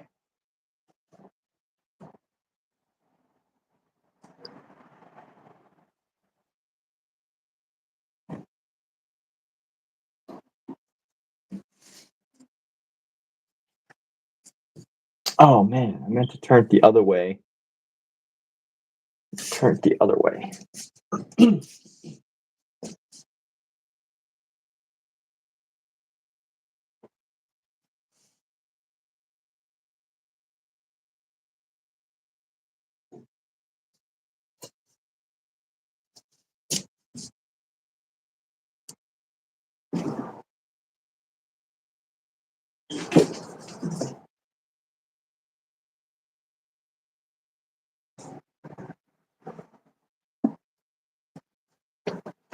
Tomorrow, no one is promised tomorrow. Turn it around. Yes, that's what I shall do. I also need to work on this guy. This guy looks a little bit lopsided. This piece should go straight up. Should go straight. Yeah, it's actually not that bad. Feels lopsided, but it's not. I want to put a hand right here.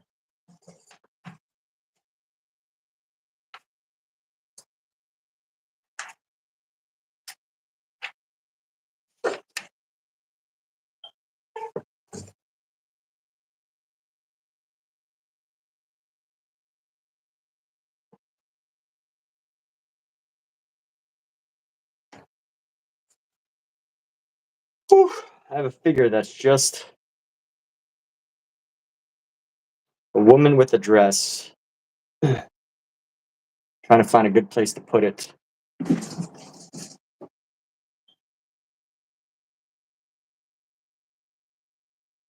And I have something else that's a hand, and I want to make the hand this piece that's right here. So, what should I do? Here I am, just taking the time to just look at my painting.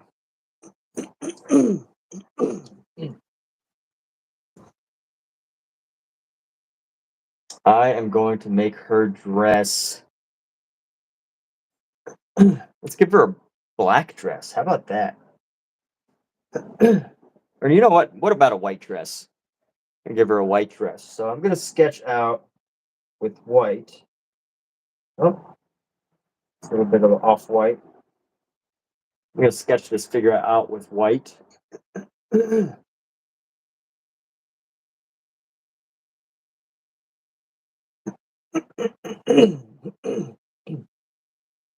Excuse me.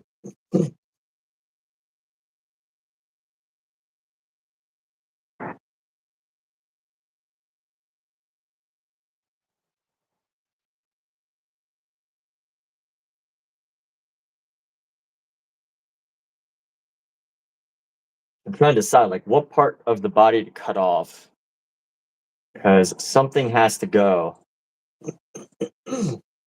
Something must go.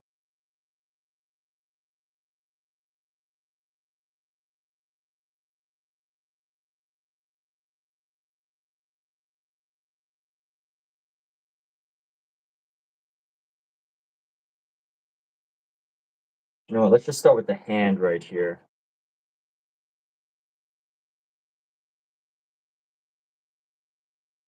Want the fingers.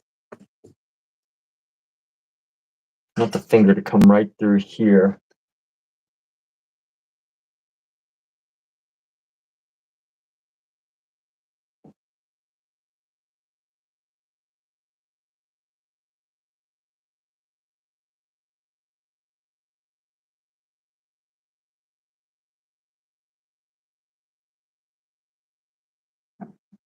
Because this should be for her dress. If I want the planning out colors, going with the red here. There's already some red. Already some blues, reds, yellows.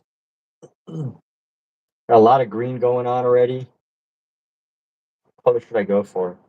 I'm gonna go with the yellow. It's not just need some more balance with the. Actually, yeah, let's go with the yellow. We'll find our yellow.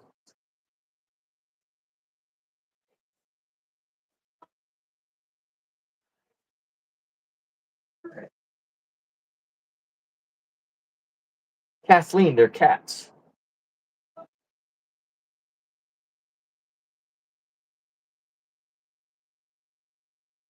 How should a person communicate with their animals?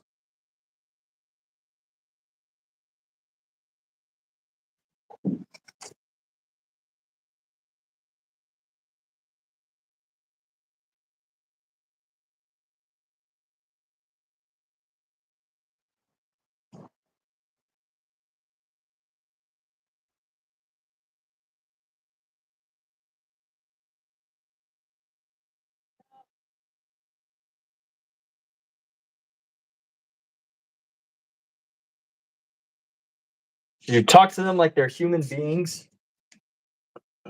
Or is that the wrong approach? Ah, you talk to them like they're children. That's a secret. That's the secret to communicating with animals. Just talk to them like they're children.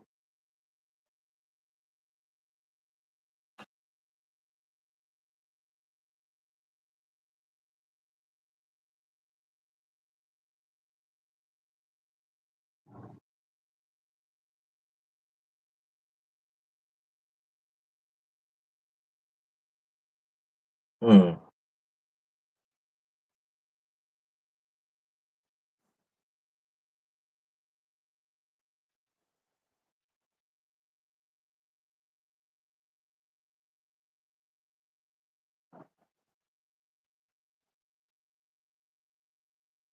Let's see, that knuckle should come right down.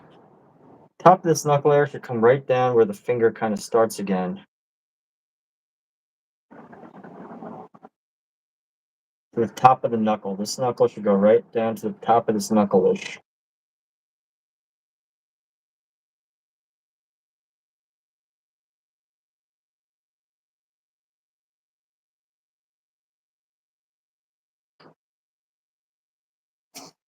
Michael, your pet is training me.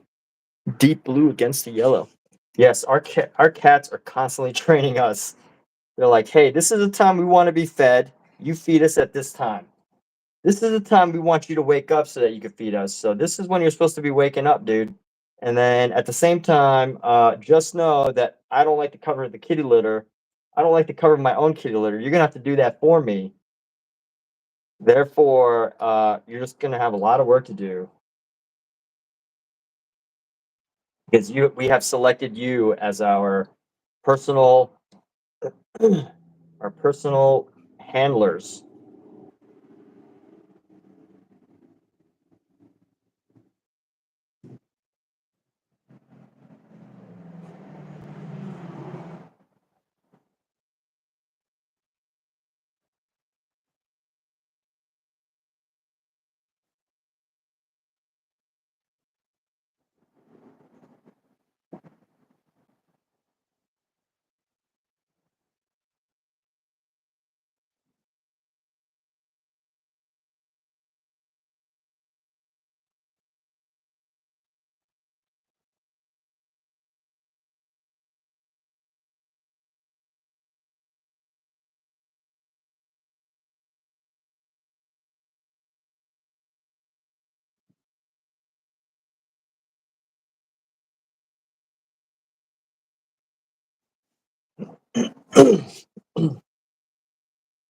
All right, here we go. So just as Michael has said, you want Michael's thinking blue.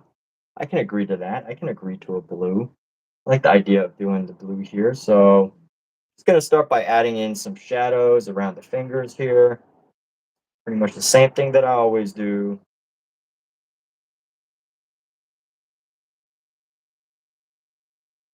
Sketching in some shadows.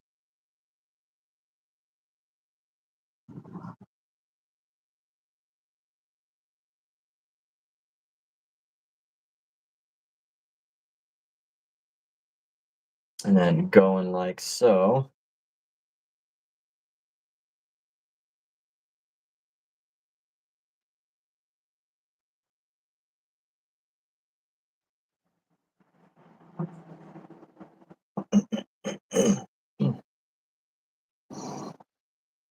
And let's go some of this knuckle here.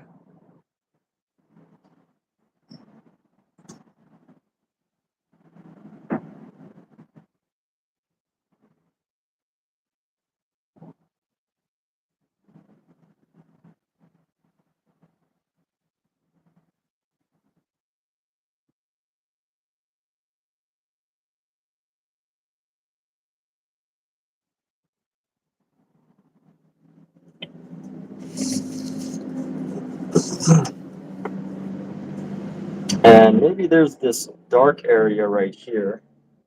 So we're going to darken this a little bit.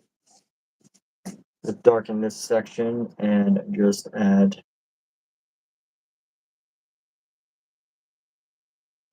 black. And a little bit more shadow into this right here.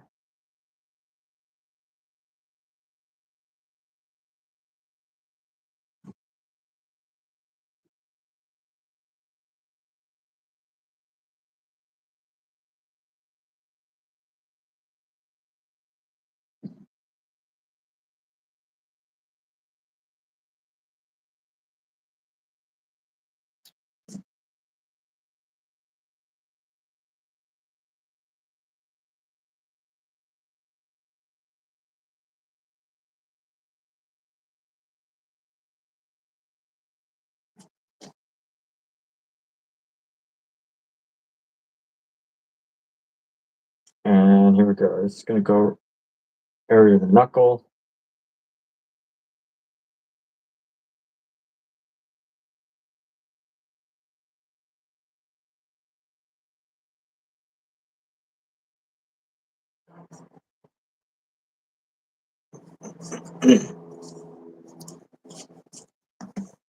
That's this. Now let's actually clean up this brush, and I'm gonna go for some blues here. Josh and Michael. Yes, people are arriving. It is Sunday afternoon, January 2025. January. Alexa, what's today's date? Today is Sunday, January 5th. Today's Sunday, January 5th. Congrats on making it to January 5th, 2025, everybody. Let's all pat ourselves on the back for surviving until this point, or thriving until this point, I should say, because everybody here that's in this live stream right now has been thriving, right? If you haven't, just say yes, because you say it is so, then it is so. As far as I know, you're all thriving.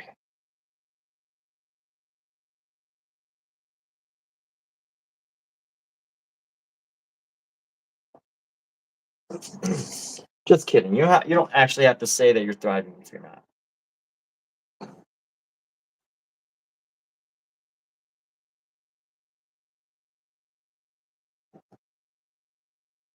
If you are, good.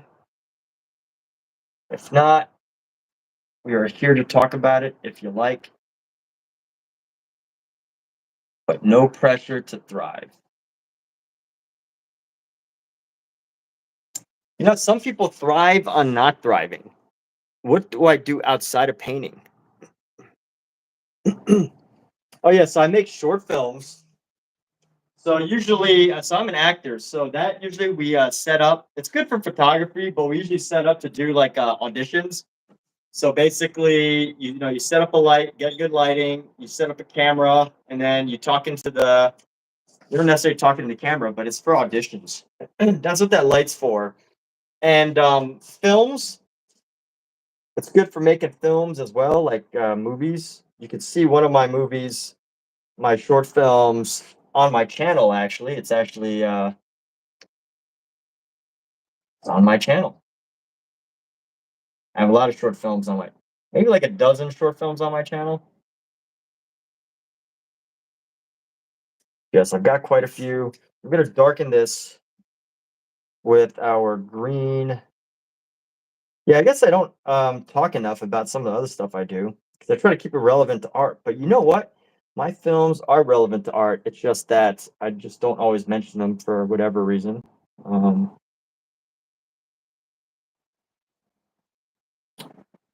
Yeah, I had a film accepted into a Italian art festival last year. This year, I have not had so much success with film festivals.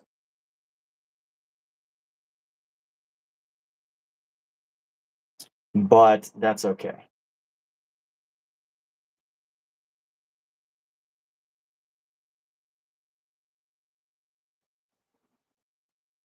Well, there we go. There's an answer. So some of them have been sent in very early.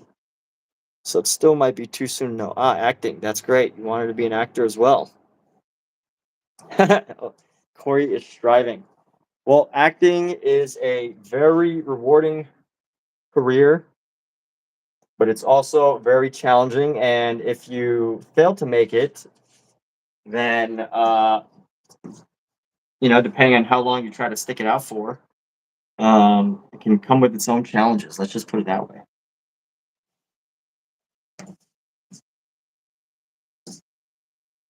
But yeah, if you're trying to become an actor, get into it, do it, put the effort in, go after it, don't delay. Although, I know some people who are like retired, they're like in their some of these people in their like 60s, I meet these people on set. They're like 60 some years old. They retired from a great company. So they've got all this money and and they're basically just totally ready to just retire. And that's the main reason why they do the work is because they're retired. They have nothing else to do. And you're just like, I'm just gonna, pursue the dream that I had when I was 17 years old, 15 years old, 20 years old, and they pursue it, which is great. Former executives, plenty of retirement. They can choose to put up with the jerks on set, or they can choose to not do it. It's like great. So that's another option too. Work for a lot of years, save up, and go after it. That's an option. There's always choices, people. There are always choices to what we want to pursue in our lives. And here's another thing. So this other figure that I have here has clothes on. So what I want to do is I want to cut off her face. So I'm gonna go like this. We're gonna go and put it right here.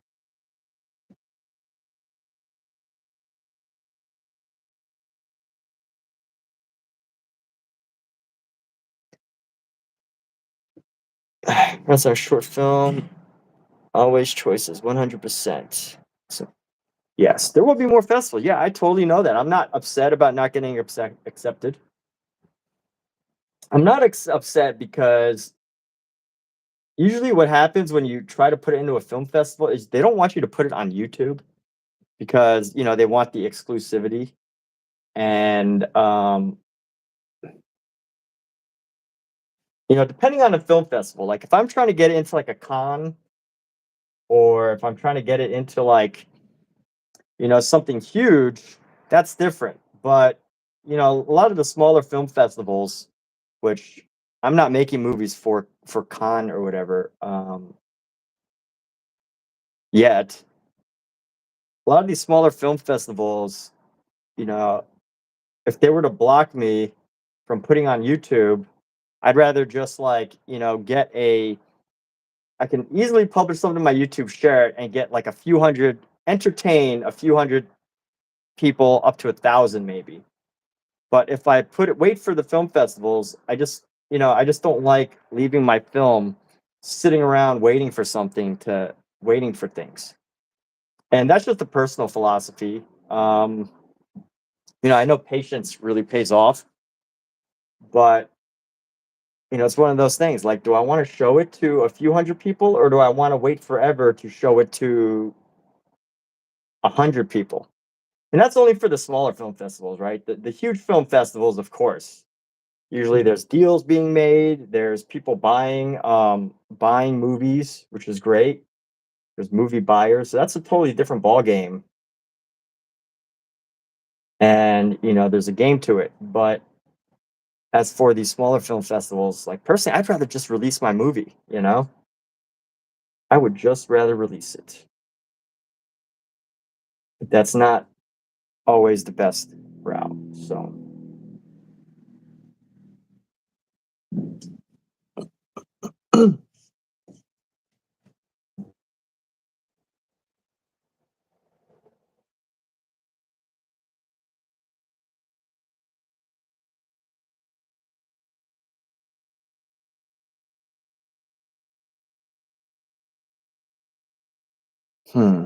next gonna come right around here.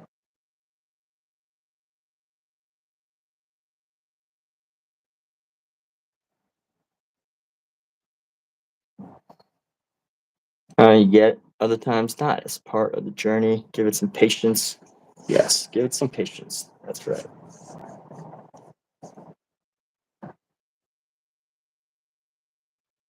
Yep, I am patient.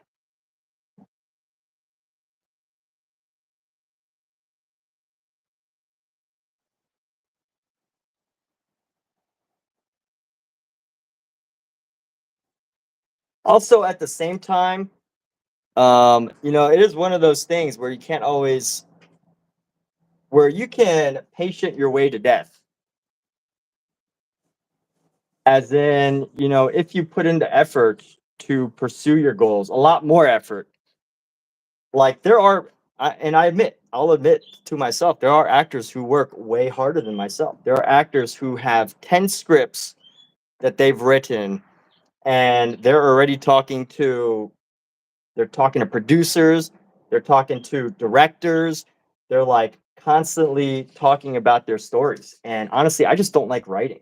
So, you know, there's patience, and there's a difference between, you know, what I have to admit to myself. Sometimes I'm just waiting, right? Like uh I'm waiting to audition for a role. Whereas, you know, I think the people that are really going to succeed, um, that where patience actually pays off, is if you're sowing the seeds.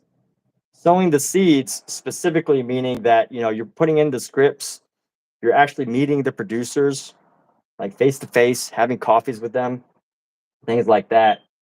And I'll admit, although I work, you know, I'm not actually meeting all these producers. I'm not pitching scripts to anybody. I don't really like to write, if I'm honest. Um, if I don't like to write stories, but I am auditioning, so like, you know, there's that level. But the reason why I even like share some of what's happening is, you know, patience is important, but you can't just allow patience to to magically make things happen. You have to put in the work, and I think it's one of those businesses where if you do put in the work, if you put in the effort, if you write the stories, if you're doing the networking, you can go much further faster. Whereas I think a lot of people in this business definitely get stuck in the patience mode, right? They're patient, but they're not necessarily actively doing as much. Like, you know, when Harrison Ford, when he got his role as Han Solo in, I guess, is it Indiana Jones or Star Wars? I mean, I know Han Solo is Star Wars, but Harrison Ford specifically. I don't know if it's there Indiana Jones first or whatever, but you know, he was working as a carpenter on a stage. Um, you know, patience is important, but I think the majority of people who, as long as you put in the work. But anyway, that's more of a story of just uh, put in the work.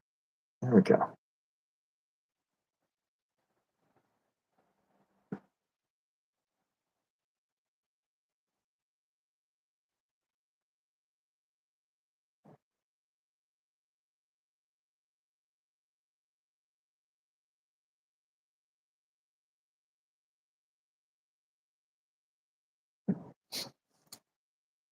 So balance,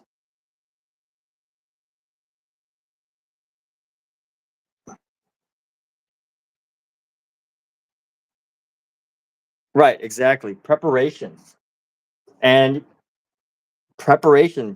You hit on another totally very important idea. Preparation too.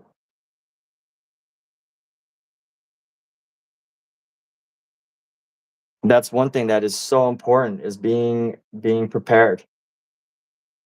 You know, I've definitely had auditions that I was not ready for. Like my very first major motion picture audition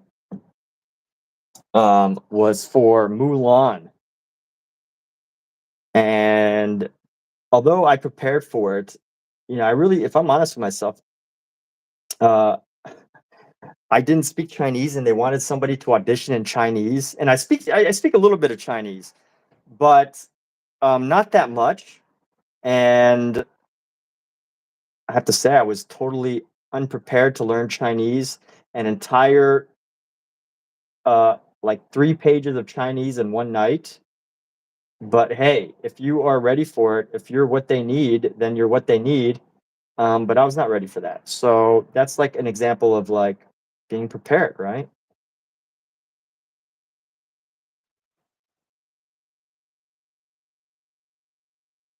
Action, preparedness, they all come together.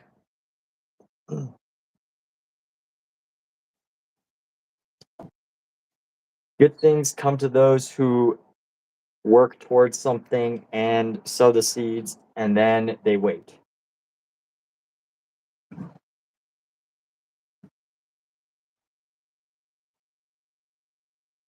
Let me sketch out this face.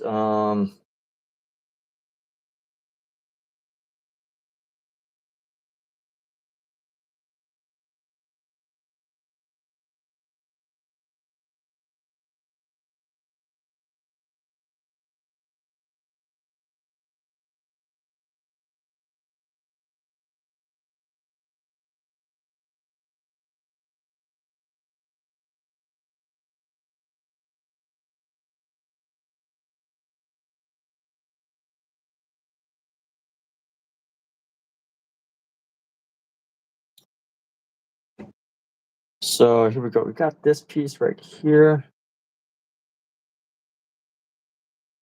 I think this could go up just a little bit higher. And let's go bring this down. There's a piece right here that comes down from the top of this drapery.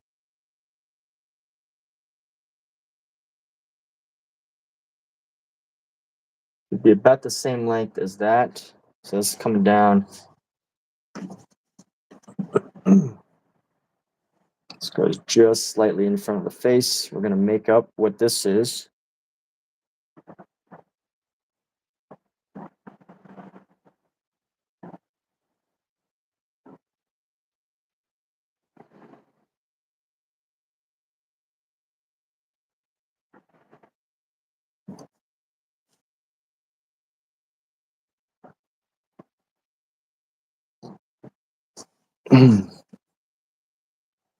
Yeah, I mean it's all different things, you know. There's so many ways that people have succeeded in film and TV. And you know, definitely the reality is that there are incredibly talented people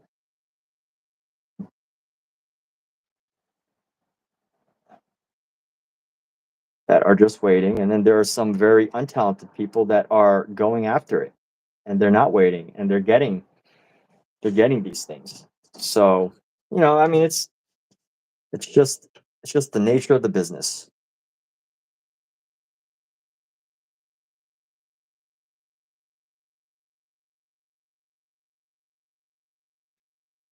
But here we go. Let's go into here.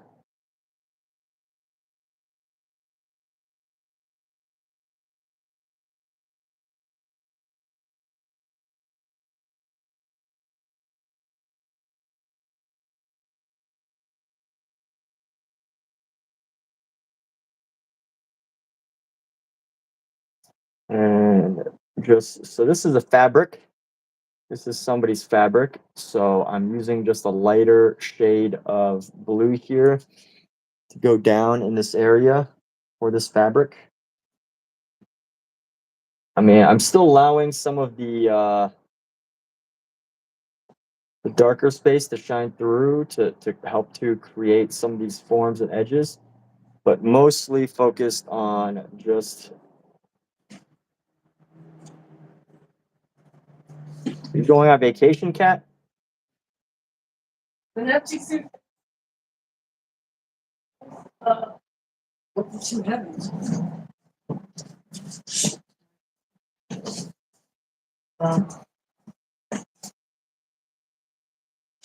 Assist and open a door, go for it, work on whatever you got to work on, go for gold. Yes, exactly.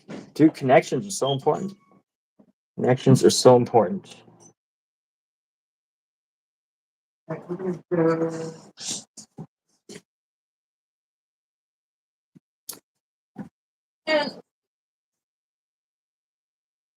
So are you planning to move to Los Angeles, or are you pursuing acting out in Cape Town?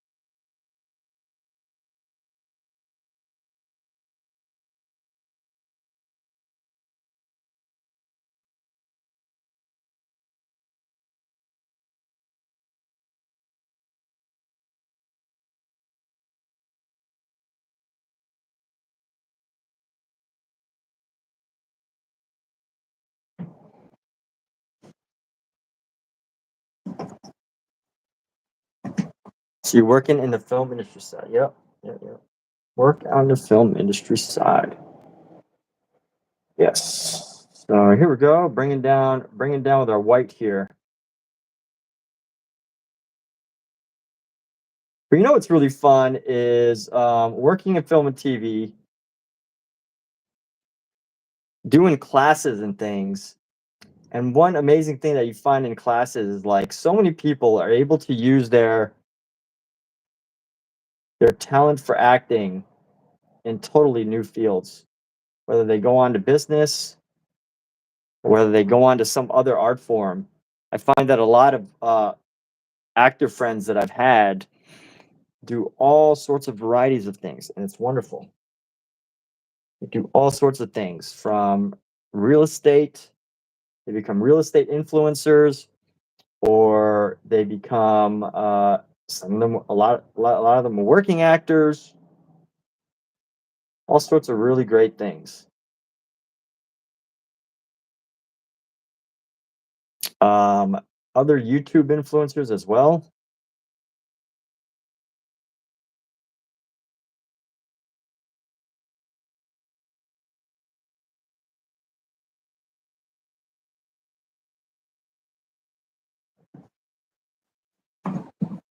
Let's grab a little bit of this.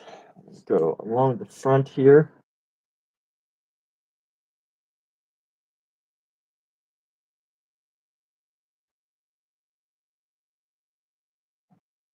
Just the location, working on your art, of course, to try and get it to sell somehow, either here or overseas. Well, it sounds like you got a market in Cape Town.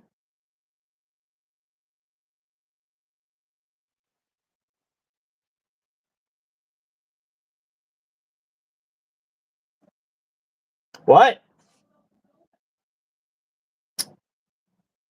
Oh, well, can they see it?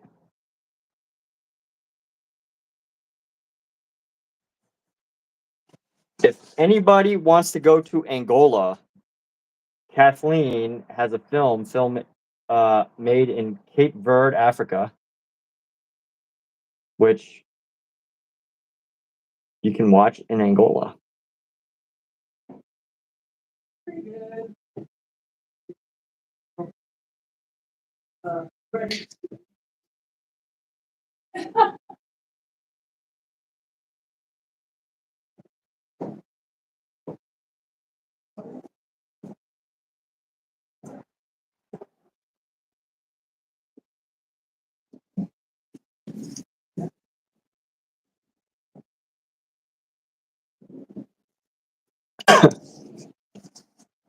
Keep at it.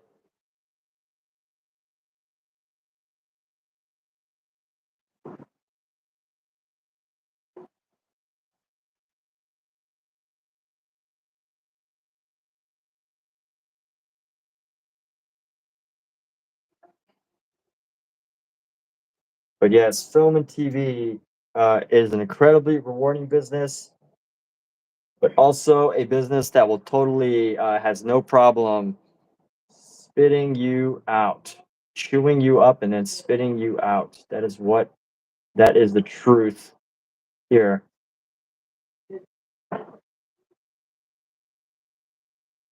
But that is what makes it such an exciting business, right?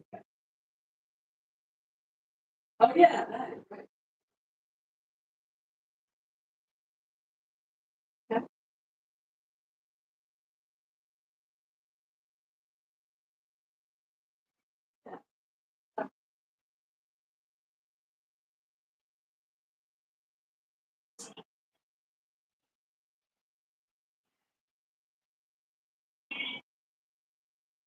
And that's not even, I'm not even like being pessimistic about the chewing you up and spitting out. It's just the nature of it, you know?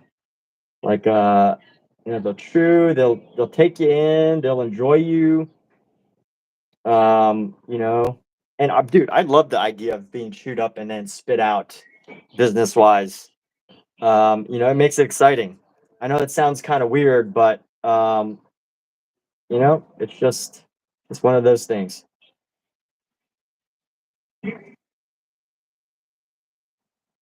I mean, I guess I could present it more optimistically, but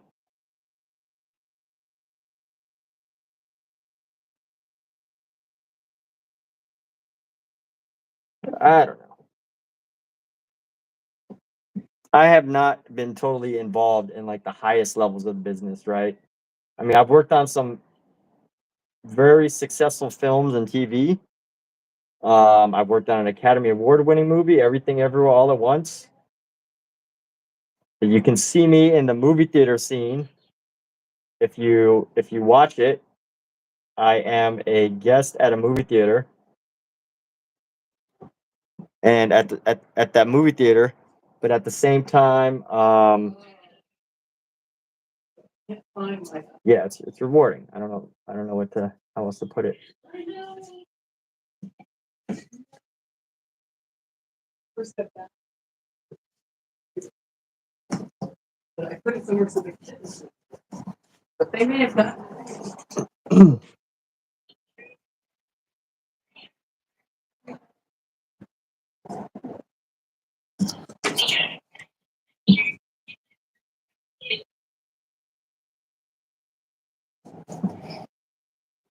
I've never seen it. It's like, Congrats on a roll. Thank you, thank you.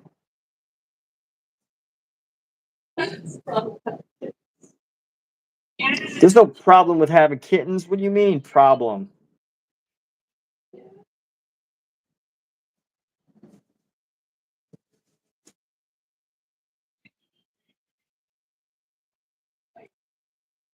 I couldn't see it because I didn't have my glasses.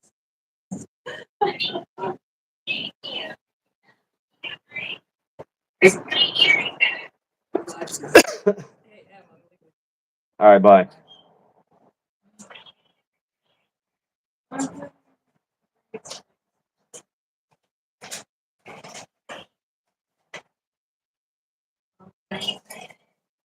What is what? Oh, right. Roll. It's an exciting business, though. So many rewards, so many wonderful experiences with so many fantastic and wonderful people.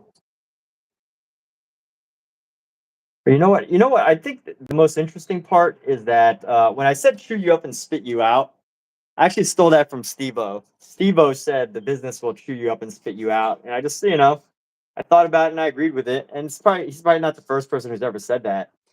But I don't even think it's the fault of Hollywood itself, right? It's not necessarily the fault of the business. It's not the fault of the people in the business.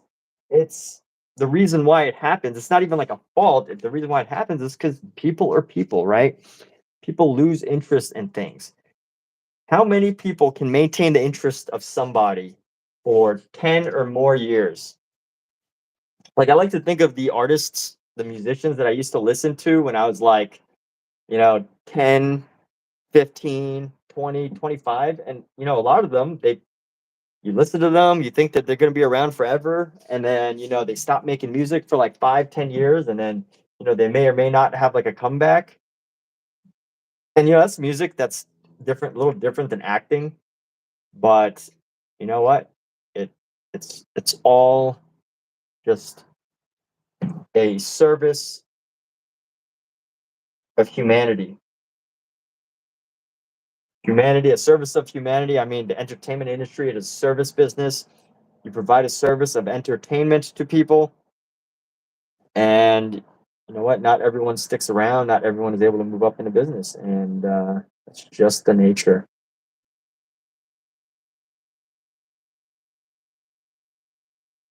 There's so many factors, right? Like, are you the hot look at the time? Are you sociable enough to woo the directors and mingle with the producers and the people who have the money? And here's another thing. Are you able to maintain the appearance of, are you able to maintain an appearance? Imagine being Keanu Reeves, having to walk around with people thinking that you're John Wick, right? Like, that's not something that is easy to be prepared for.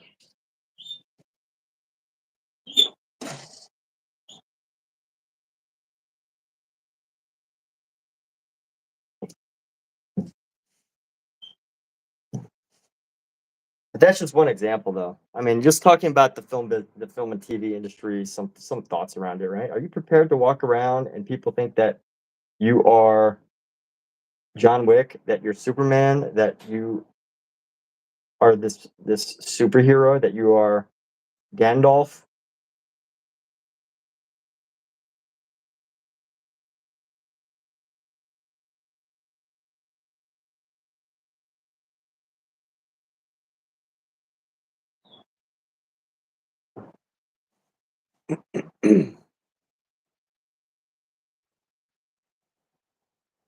These are two totally different colors, and I don't know how to feel about that.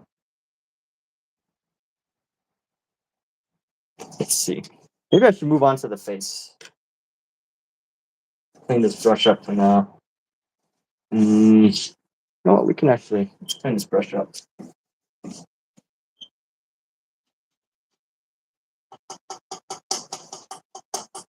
But I will share one thing I was totally surprised by when I started working in film and TV and as an actor is just how hard some of these actors work.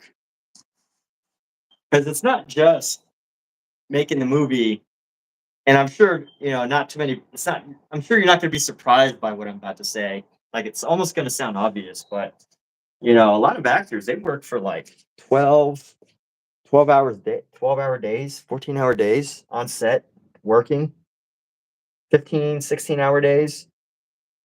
There's a lot of actors who work huge amounts of hours. Now, obviously, they get time between their movies. They can, once they make a lot of money, they can take a nice break or whatever.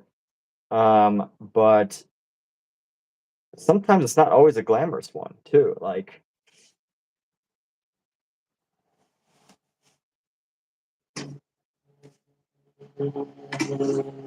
if you're a top A-lister, yes, it's pretty darn a darn good life.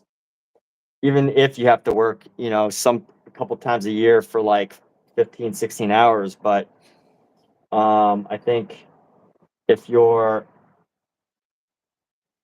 not an A-lister and you're pursuing acting, there's a lot of challenges, but they also have a lot of rewards.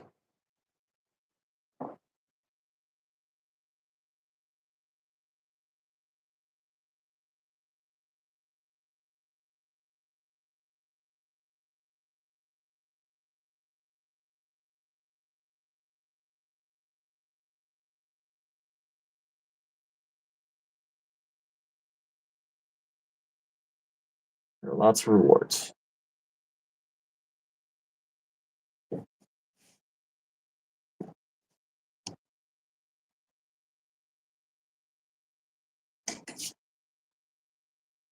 Yeah, actors work lots and lots of hours. Unless they're like in a show, if they work like a show.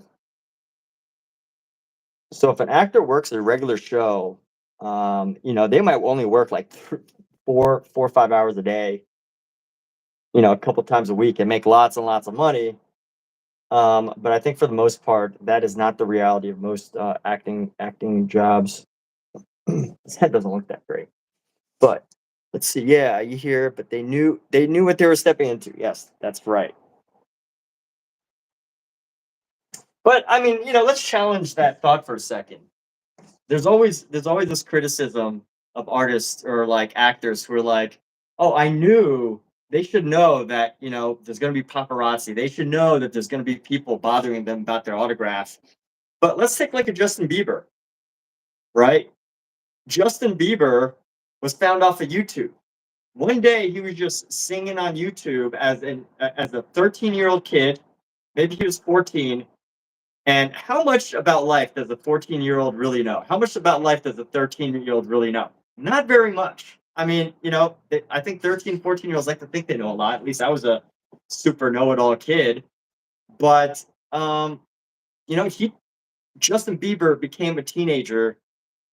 Did he really know? Did he really know that he was going to be in, one of the most desired singers on the entire planet with all of this that's happened to him, that he's maybe had happened to him, these annoying paparazzis? I mean, sure, he knew about he probably knew what a paparazzi was at 13 or 14, but he was literally picked off of YouTube by one of the most successful talent managers, and fame just went to him. I mean, I'm sure his parents had to push him, and he had to in order to keep that level of performance to become Justin Bieber, you have to want it, right? You have to keep going after it. But did he really know? Did he knew what he was stepping into? Probably, but did Justin Bieber really know he's going to become Justin Bieber? I don't know. Um, I don't know if that's the case, right? Let's think of Britney Spears, for example. We're talking about before TikTok, before Instagram, before even Facebook. This, you watch TV, you hear of the fame, but Britney Spears as a kid, no. Plus Britney Spears' parents actually. There's an entire movie about Britney Spears getting into business, being forced into the business pretty much, and all the money her family's stealing or whatever. Like, did she know? Did Britney Spears know that she was become one of the top, most successful pop stars that has ever lived on the planet? Did she actually know that? Did she know that she would get into a situation like these crazy situations, right? Like, it's easy to just look from the outside and say they should have known what they were stepping into, so like they should be expecting paparazzis in their face and people taking photos and all that. But like, it's not really easy to know until you're there. There's knowing stuff, and then also there's like the wisdom of experiencing it. And I think some people, they think they know, but obviously they don't. So anyway, I don't know. I mean, I'm trying to discuss this as a devil's advocate here. Of course, like uh if Justin Bieber can look back on his career and say, "Hey, I only want like half the level of fame I could have," would he do that? I don't know. I'm sure he probably loves it most of his life. So um, I don't know. But I think the real question is, rather than just saying, "Hey, these really successful, talented movie stars, music artists, they should know what they're getting themselves into." Can anybody really know? Can anybody really know who's gonna blow up, and then what's gonna happen with their career, right? I mean, it's just so hard to totally predict the behavior of millions of human beings, and expect to.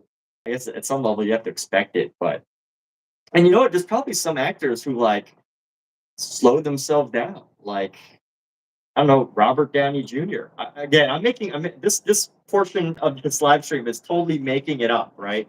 Totally making it up. But he was born into the bit. I mean, his dad was a very well-known director. He had a lot of like hit shows as a kid. And by the way, again, I'm totally not basing this on facts that I know. Um, well, some of these are facts or like known stories, but I don't want to like. I just want to preface this by saying I'm taking an analysis, not necessarily like doing that. But hey, he could have been totally successful, gone into the business, gone head on and tackled everything, and maybe even been a bigger star than he is now. But maybe at some level, when he was younger, he was probably like, I want to pull back a little bit just to chill because this industry is too much. And maybe he did that. I don't know. I mean, yeah, I don't know. I think the truth is we never really know. These huge stars are humans. They're sometimes, for the most part, I think they're probably their IQ, their intelligence is within 10 or 20 points of you and I on average, right? Um, and do we know everything?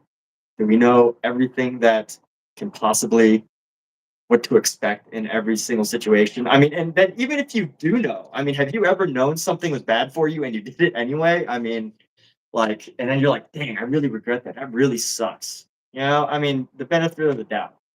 Do people really know? Um, yeah, that was a little bit of it. I mean, is this a discussion? Harry Potter for sure, Star Wars actors. Yeah, exactly. I mean, again, so you're right too. I'm talking about child actors, so they have a different type of influence. And then, you know, their parents can totally just carry the entire career forward relentlessly in a way that's bad for the talented person. So who knows? But I do think, mm, you know, I do think that at some level, it's not as obvious. But again, you know, wealth, fame, they're not necessarily the worst problems to have, right? It all depends on how you handle it. They're not the worst, totally the worst problems to have. They can be bad, but I think there's probably, I don't know. It's probably good. They probably usually have good problems to have.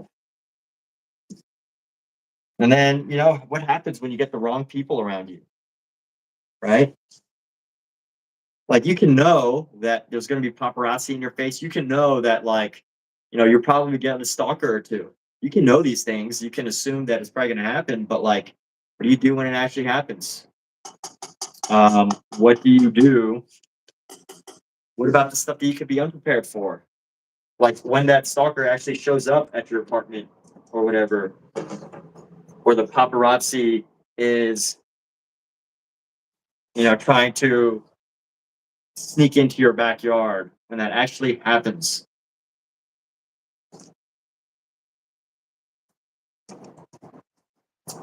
As Warren Buffett likes to say, it's not the knowns that'll hurt you, it's the unknowns, or it's not the knowns that will kill you, it's the unknowns that can kill you.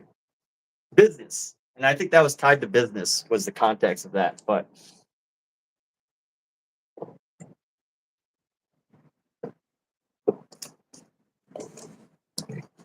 like you can know that you're going to be annoyed by paparazzi, but you can't know that maybe one day you're going to have a incredibly manipulative con person in your life who makes your life hell and ruins everything in your life, right? I mean, I guess you can try to expect it, prepare for it, but I don't know. Yeah, yeah. Life is not always so obvious and clear. Crazy, truly nuts what they will do. Get good stars, how they're brought up to handle it. Like some actors don't even want their kids in public at all. Yeah, I mean, I think Mark Wahlberg's a great example of like, yeah, he totally moved to a different state other than Hollywood so that he could get away from it all.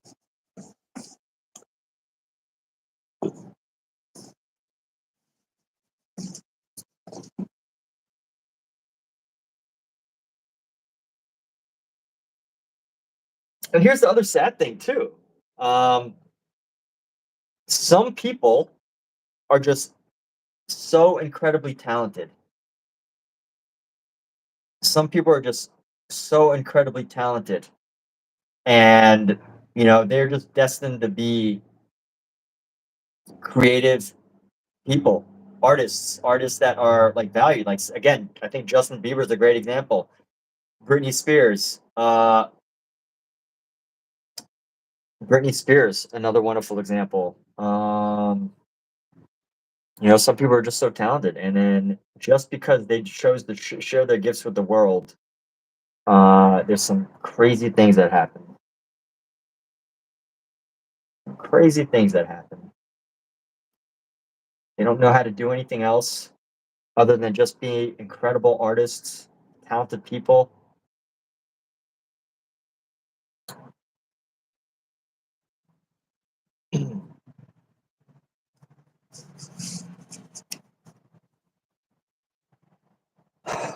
So I'm struggling right now because I'm like, how do I match this color right here? And I think what I need is a nice how do I match the color? I gotta go with like, let me grab some black. That's what I need, is some black. How do you really know anything? We grow the right way though, we can spot and stop those manipulators before they're even able to do anything. Yeah, I mean, I like to think so. I like to think I can do that. But there are some people right in your own I'm not saying your family, but there could be people in your own family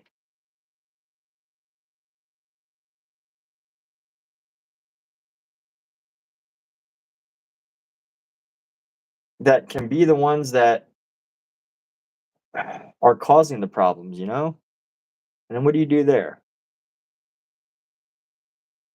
By the way, I'm not trying to be all negative and like ultra devil's advocate, which I kind of am, but you know, I really like to talk about and discuss these ideas, and so I do appreciate you my entertaining my thoughts, and you know, I appreciate you engaging in a conversation here. It's really nice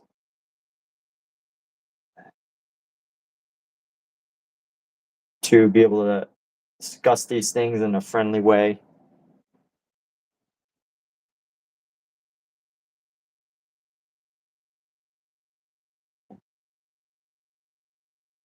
Can we really know anything? That is the question.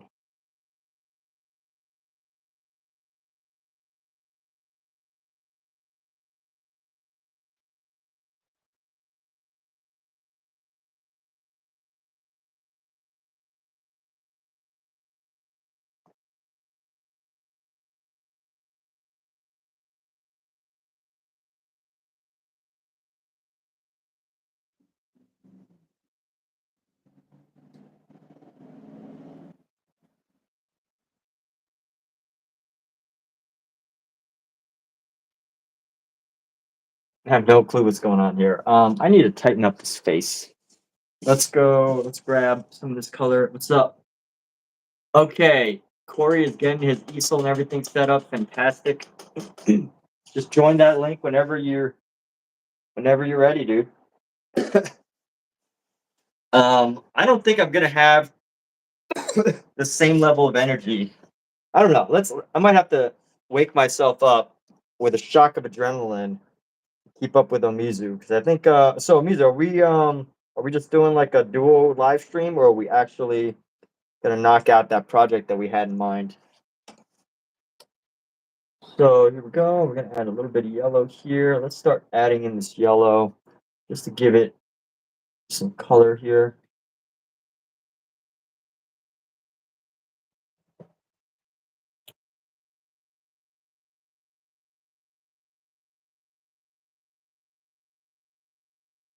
I'm gonna soften this face a little bit.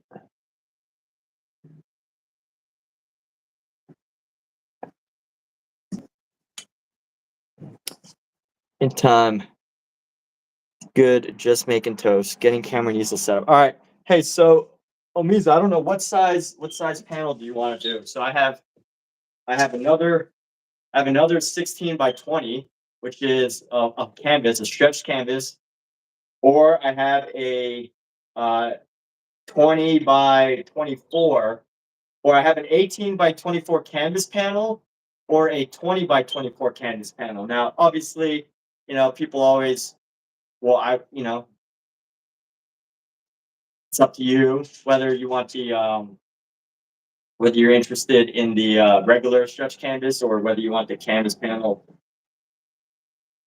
The larger canvas panels, and bigger is better, of course.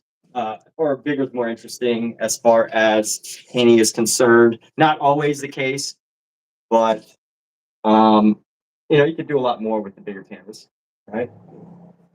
Totally inspires. So 16. So you want to do the 16 by 20? That's a good fit. All right, cool. So here we go. We're gonna do.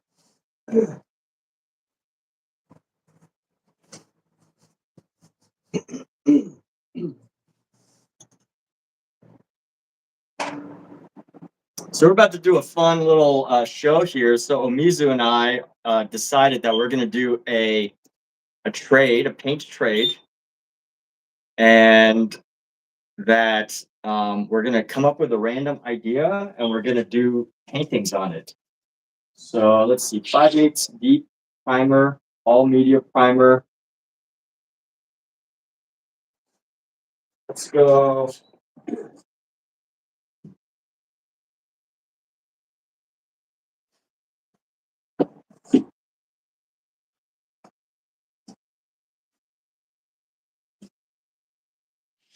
So I have this wonderful 16 by 20 canvas that I've been saving for an occasion such as this.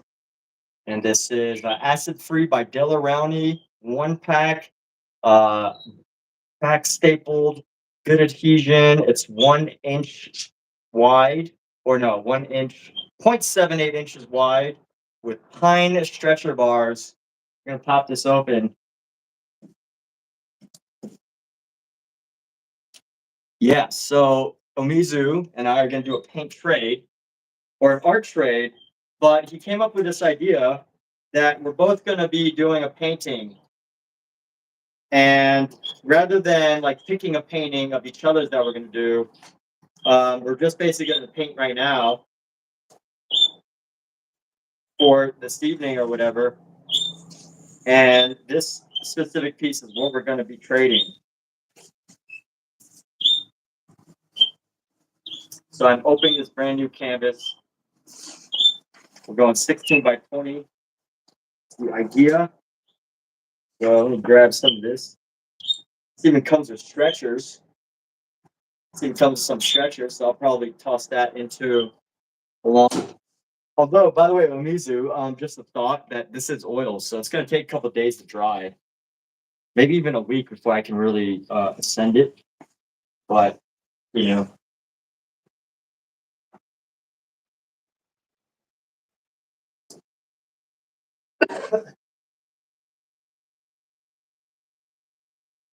You know. You know, dude. You know. I don't need to repeat it.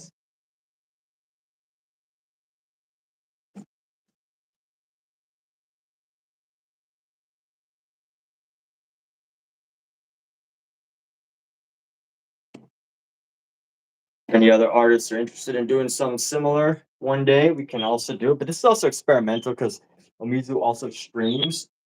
So once gonna see how this turns out.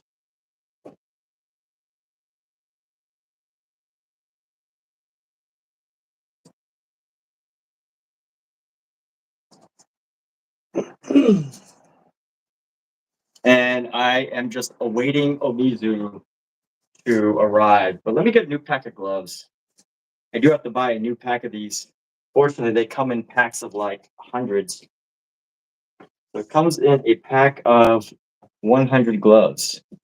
And I bought like 1,000.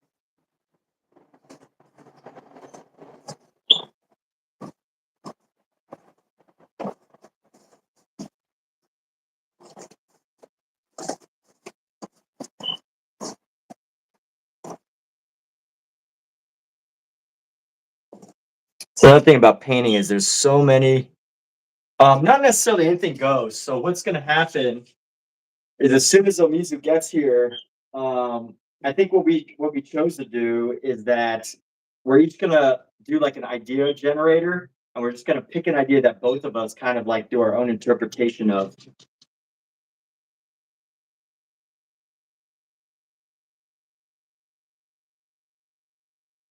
And whatever we come up with is gonna be what we trade. But I've been painting for a couple hours now. I've been painting for how many hours? I don't know. Oh, what is my Instagram? So my Instagram is at Huzzah Creative. At HUZZA Creative. I'm gonna wash my hands real quick. Actually, can I mute this? I'm gonna mute this for a second. I gotta do a couple of things. So that's HUZZA Creative.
Oh, that's funny. I forgot that I unmuted. So Corey, I already thought that I was saying stuff to people. I've been muted for like a few minutes. My bad. So Corey, I explained this while I was muted. Uh, what you need, so in your Instagram, I sent you a link to join this live on your Instagram messages. So if you go to your Instagram messages, it should come up. Although I will say, I noticed that my live stream reset itself. I'm pretty sure I've been, here we go. Okay, cool. So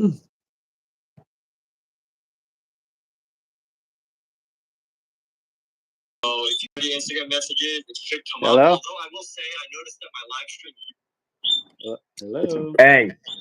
Hey, I forgot I had to go to the Instagram chat where you Yeah. sent the link. I'm like, how the hell did we do this last time? Sorry, man. I've been rushing around trying to get this stuff together. Yeah. Okay, cool. Hold on. I might have to adjust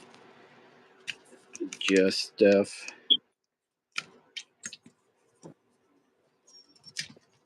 Sorry, anybody watching. Just trying to get this.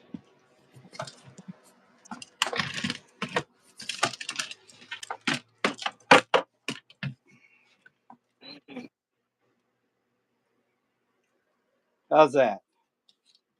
Looks good to me. So we doing? So I thought I had some blank canvases, but I don't know if I already put stuff on it. I just can't find them. I do have one. Oh, actually, I think it's bigger than that. Yeah, this might be the 24 by 20. No, 18 by 24. I mean, So it's fine. You can just, if you want to just use a 16 by 20, that's cool with me. I don't, 16 by 20 is cool with me. I don't, Yeah. I'm just gonna paint over this thing. I'm not trying to cheat. It's all good. All right, so we need to do the random idea generator, right? Yeah.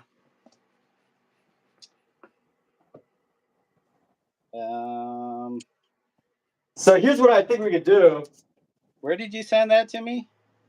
So I sent it to you on Instagram. Here's what I think we could do to make it real random. Instead of like painting ideas, we should tell it to randomly give us a word and then use that word to generate an idea. So that's like a layer of randomness. To give us a word? Yeah, so like we'll have it give us random words, and then we'll have it then we'll generate an idea from that random word. So random words and then plug that into the random generator? Yeah. Sounds good. Sorry, I'm still trying to get shit organized. It's fine. I mean, I could do it, and I could just, you just work from here. Yeah, if you want to do that, because plus I'm dealing with cats who are freaking out because I haven't been working out in my living room. Yeah. So it's been a while, and they're like freaking out because I'm out here. All right. So here's our random words. We got these 1, 2, 3. Let's pick one of the top 3 words. So serendipity, radiance, or whimsical. Which word speaks to you out of the top 3 words? Oh man. The first one that grabbed me was radiance. Okay, so radiance. All right. So let's use radiance as let's do what does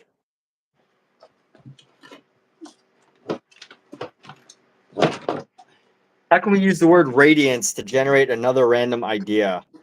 How do you usually generate the idea? I don't know. I'm doing that right now as we speak. Oh. So this is a random idea generator. What ideas am I looking for? Radiance. Words that rhyme. Words that. Let's do words that rhyme with radiance.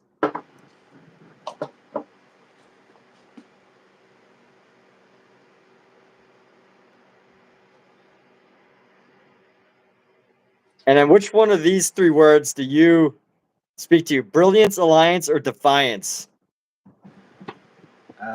Alliance. All right, let's go with alliance. And then let's see. So let's use the word alliance and generate painting ideas about alliance.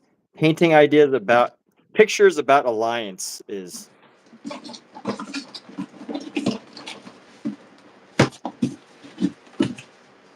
Here you go. All right. Cute. So again, everybody, Omizu and I are doing an interpretation of what's on here. So let's use one of the first three. So the first is a photo series of handshakes between people. So I think that the theme should be it should be the idea within it, not the actual whole scene. So it's either handshakes, natural connectedness, interconnectedness. So the example here is intertwined tree branches. So let's say a connectedness, interconnectedness in nature, or puzzles. So something of like puzzles fitting together as a theme. Should we let the audience decide, or do you want to decide? Actually, you know what? Let's pick a random number 1 through 3, and that'll decide for these three. How's that sound? That works. All right, random number generator 1 through 3.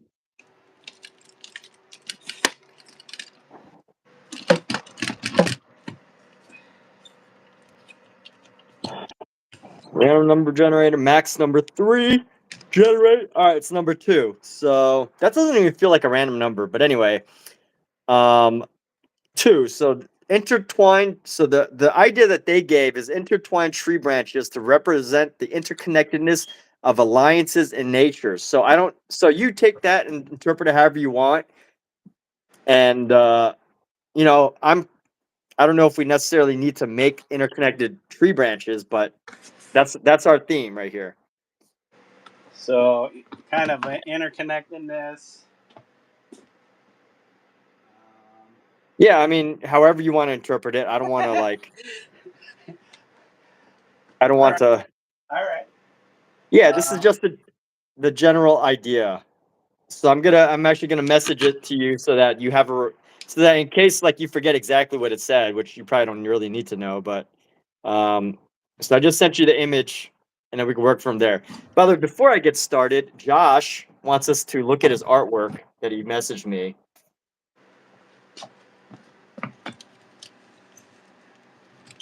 Ah, cool. All right. So he's a huge fan of Johnny Depp and Snoop Dogg. Okay. That's pretty good. It's a pretty sweet painting. Nice.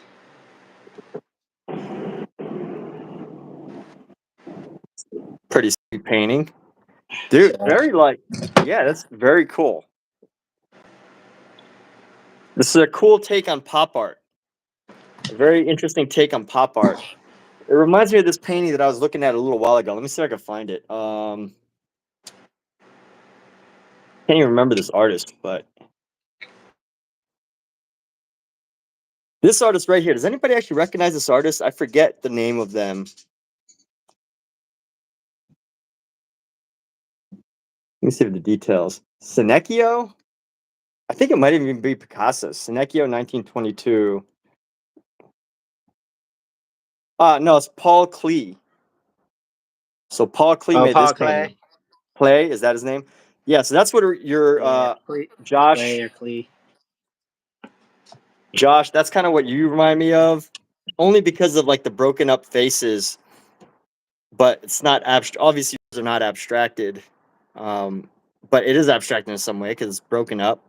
So that's cool. All right, I like it. I mean, you know, I don't know. Is there something specific you want us to say?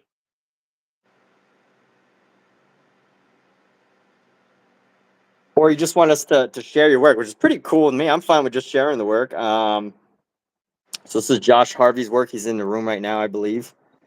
So Josh Harvey, it's pretty neat. I love the red touches, very like oceanic, but like, yeah, I could imagine this being on a huge painting, like a very large painting, a wall-sized painting, and it just like creates this like sense of awe, like a tsunami, just overwhelming you. But very nice, and like I think that this painting is fairly, I think it's a great start to a bigger project.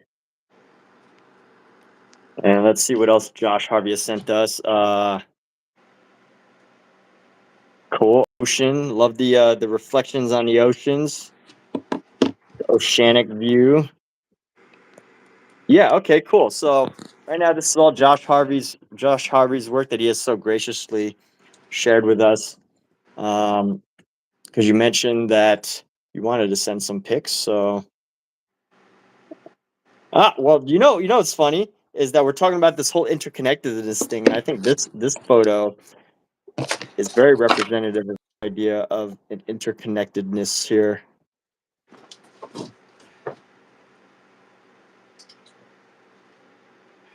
Yeah, mushrooms are huge, and just this whole total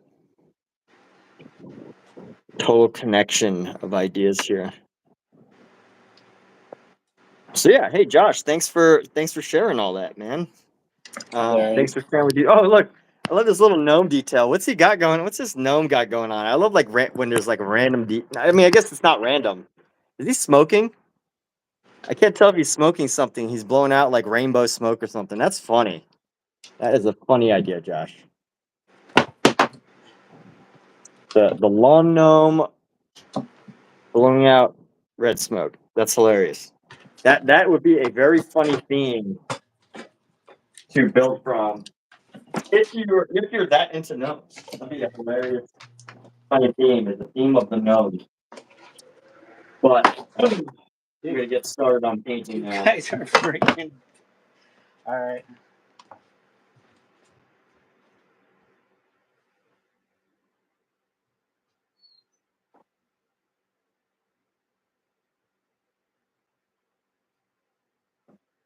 Just trying to make sure that the cats didn't escape. Because one of them likes to get out of here.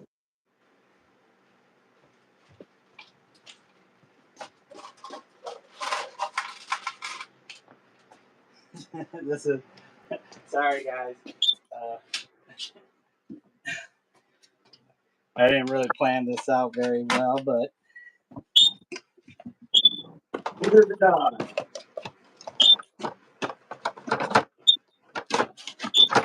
So I actually have to feed the cats right now. I think they're hungry. So before I get started painting, I'm gonna feed the cats. I'll be back.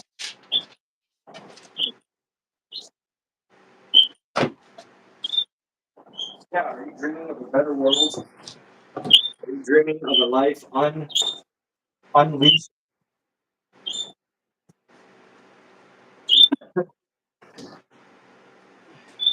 hmm.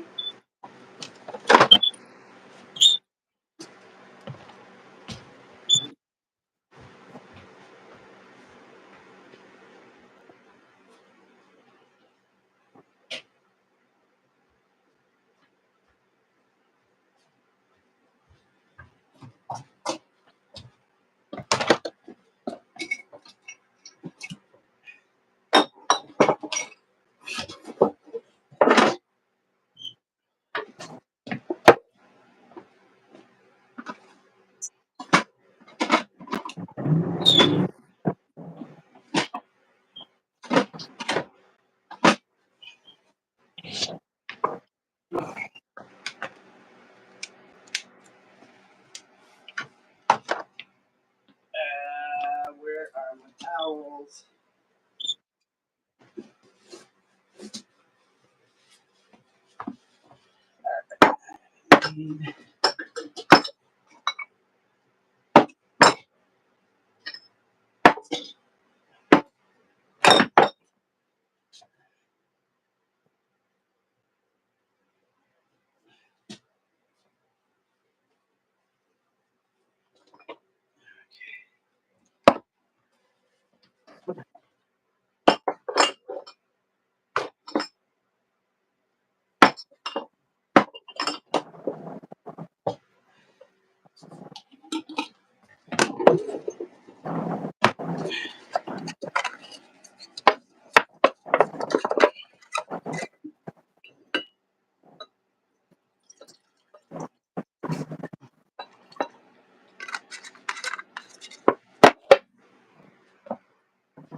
This is what happens when you haven't used your studio in months.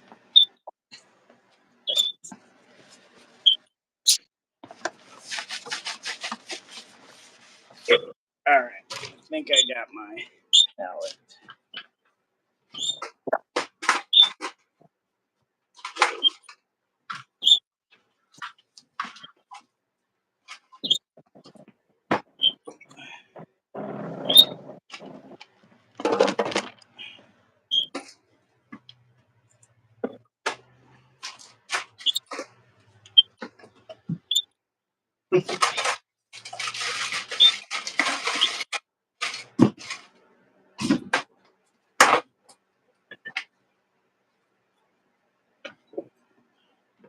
As long as my cats don't try to jump on my cart.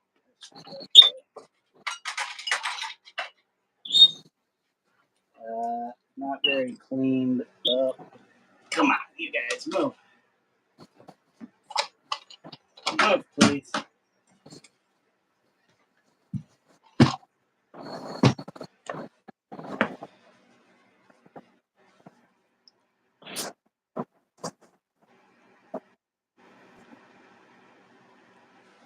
Hey, thanks for sticking with us, Josh. Appreciate it. Interconnectedness, huh?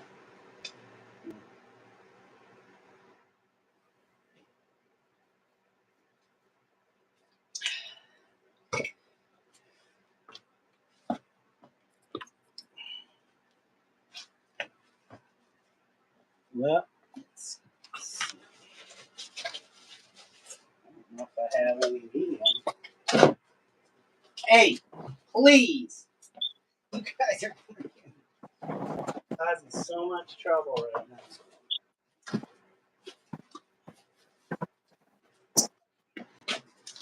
No need for you to be causing trouble just because stuff is happening.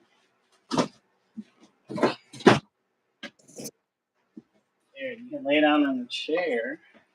Lay down on the chair. All right. I was gone, but now I'm back. All right. I got what I'm working with as far as brushes.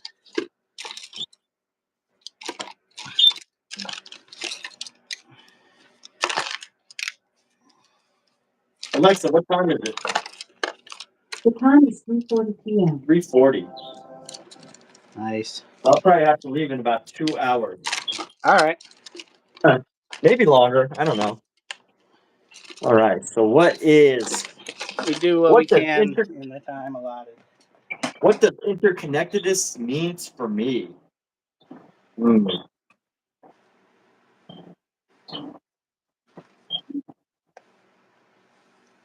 What does it mean to me? Yeah, that's a pretty broad subject. Or the interconnectedness of nature? Let me see here. What brushes do I got? I can just use. You know what? I'm gonna pop this into portrait mode.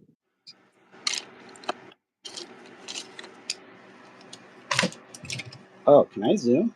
Shit, I forgot I can zoom. Oh yeah. Zoom mode. There you go.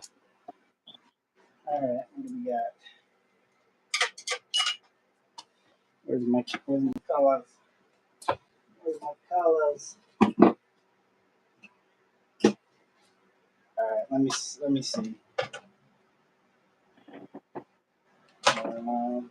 I haven't painted with a theme in a while. I guess with a theme in a while. How do I do this? Oh, you going horizontal? Okay.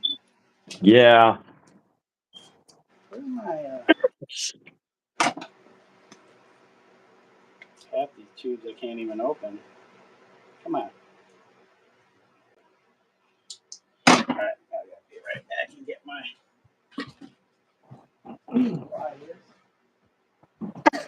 I got these three brushes.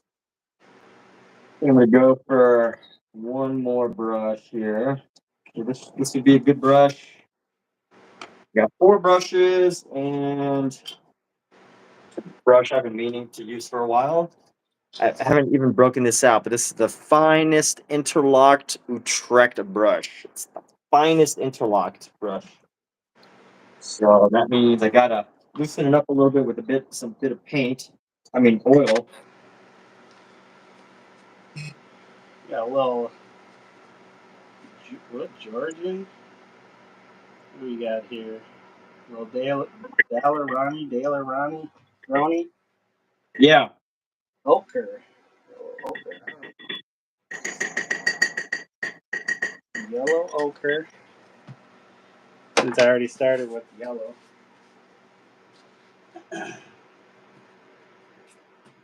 Uh-oh. I got cadmium deep red hue. Should we go red real quick? All right, so I've got this nice Go big brush straight right to here that the we're gonna red. use.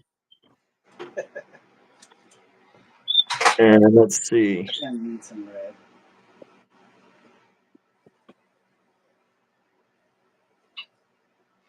Keep these on hand. Our reds, our blues, our green. Phthalo blue.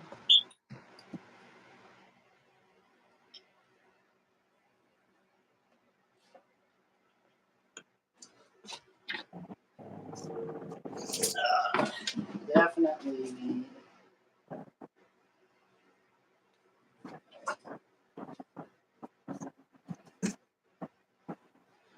Interconnectedness.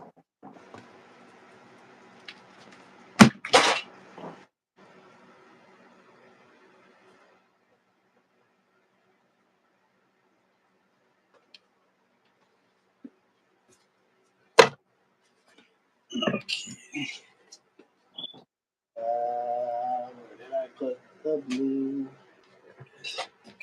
Okay. I'll make sure I keep my colors together. I won't screw this up. Interconnectedness, huh?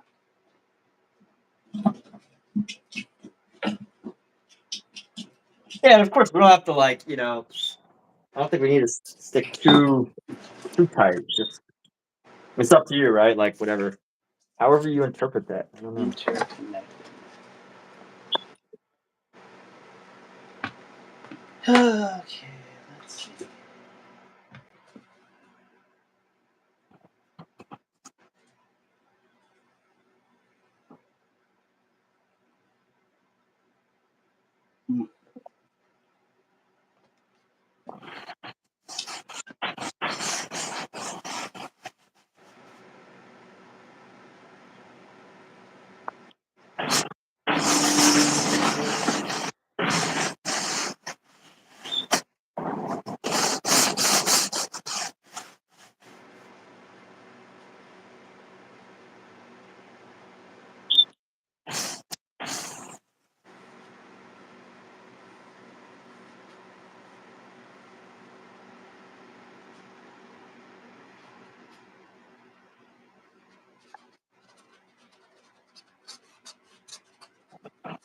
So Josh, how are you doing? And Marianne Sorensen. Oh my goodness, I almost totally missed Marianne Sorensen's message. I don't know if you're still here, Marianne. It's been a few minutes, I know. Marianne Sorensen. Yes. How are you? I know you were in the hospital a little while ago. I mean, it's obviously you're here now and alive. Um,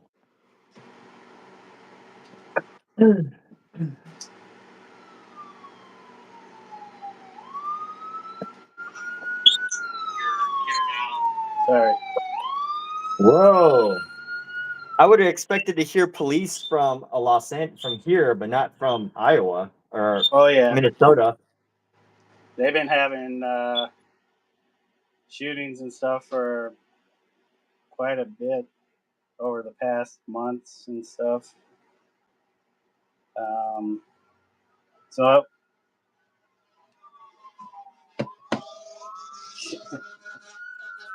So Marianne, how are you? That's a fire. So it's probably a fire or whatever. But yeah, we usually, because we live on a main thoroughfare, and just off the local interstate, we get a lot of emergency vehicles coming up and down our area. Yeah, I see. Well, Yeah, but sounds like Los Angeles. Des Moines is the largest city in Iowa, so I feel like I need to get rid of this stuff. Marie Ann, you're fine. Good. Fantastic.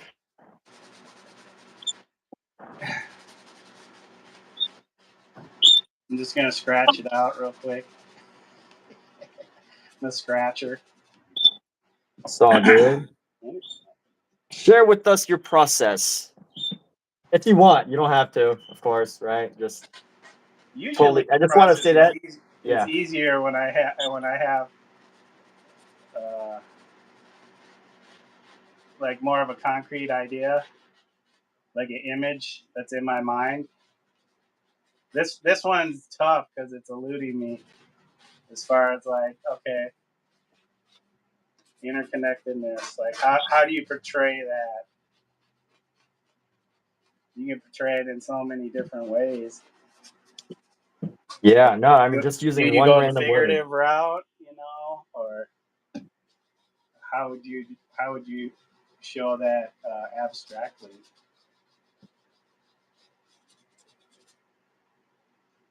Hmm.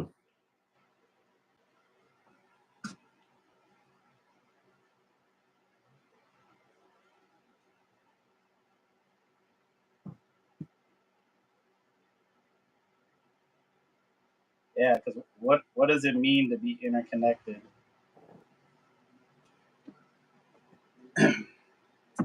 What does it mean?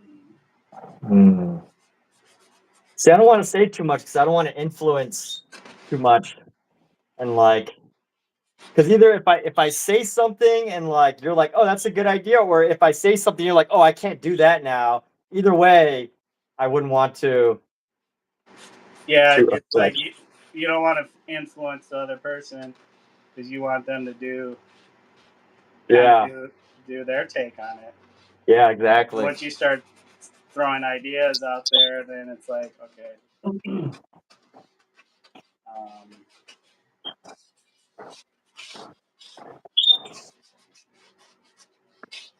I'm just gonna go with the feeling. I think I'm gonna just go with that. I tend to work very like quickly when I don't know what I'm doing. Mm-hmm. I just start dropping stuff in there, like kind of I guess breaking up the surface area. Mm-hmm. Oh, look at you, nice. You handicapped yourself too by putting in that yellow. You gave yourself a yellow background too. Yes, I think it represents the interconnectedness. All right, that could be the interconnected part is that we share a similar background.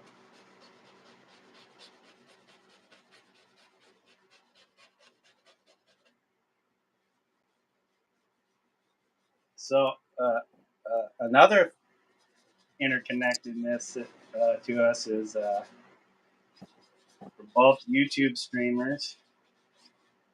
Uh, you're Asian. I'm part Asian. Um, Americans. Were you born American? No, I was not born in America. I was actually born Chinese. But I mean, I'm But you Chinese were and born born in Chinese, China. but I was born in China. Yes, yes, But you pretty much grew up here yeah. in the States. Interesting. So I was conceived in Japan when my mom and my dad were out there visiting my mom's parents, Mm-hmm. and then when they came back to the States. They came back to the home state of my dad, Illinois, Mm-hmm. and I was born there in the Quad Cities, which is on the Mississippi there. Mm-hmm.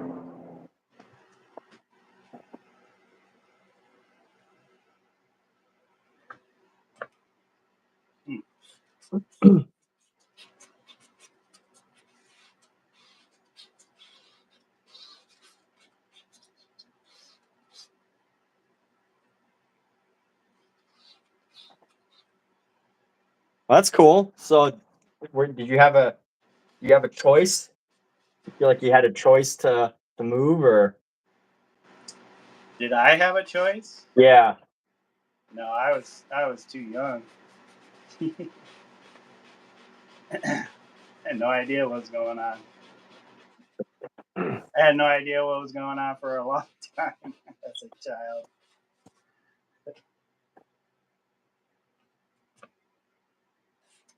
Yeah, sounds Oh. like being a kid.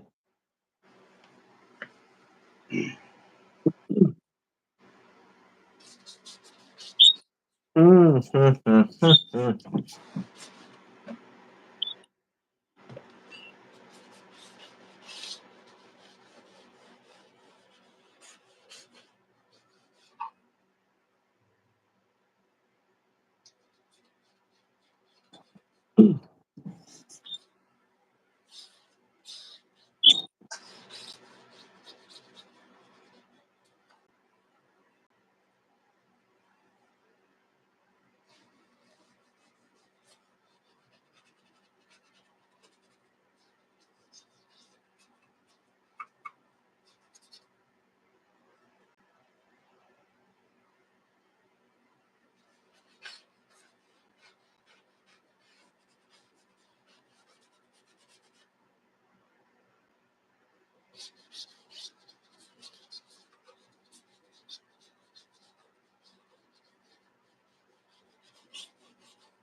Man, look at you. You're killing it already. You're like, I got 2 hours.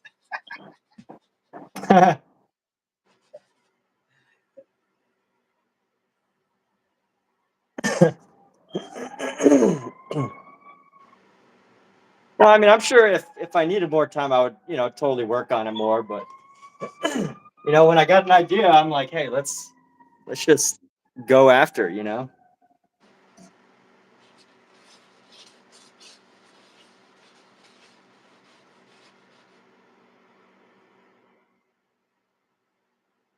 feel like this is gonna turn into one of those things where I like agonize over it. Well, I'm having fun. That's all I could say is I'm having fun trying to come up with ideas here.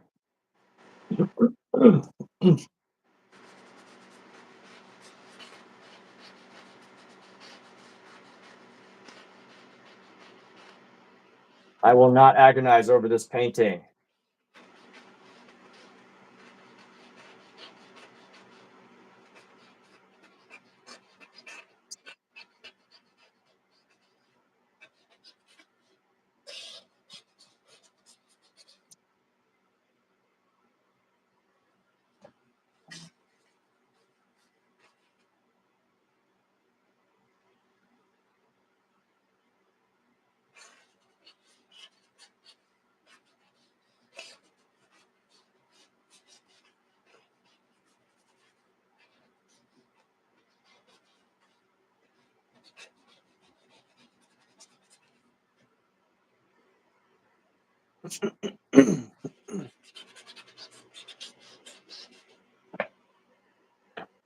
Let me try something.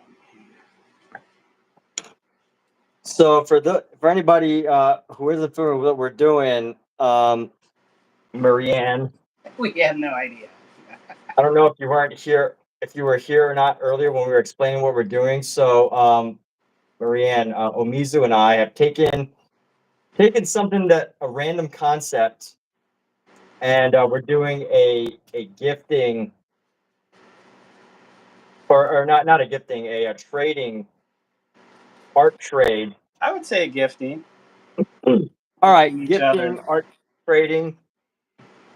Sure. So gifting, art trading, and we're taking that word and we're just coming up with our own interpretation of how that word should manifest into our painting.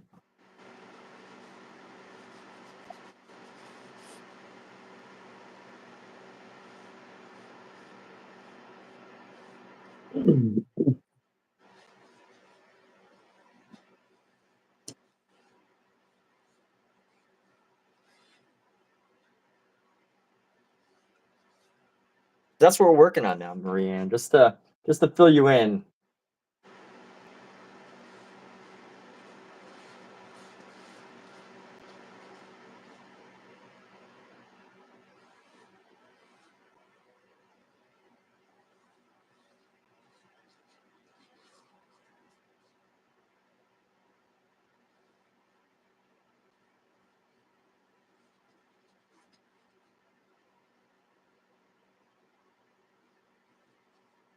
Who knows how long? I think Corey Omizu has about 6 hours until you have to go pick up.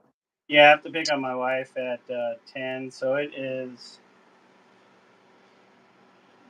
What time is it right now?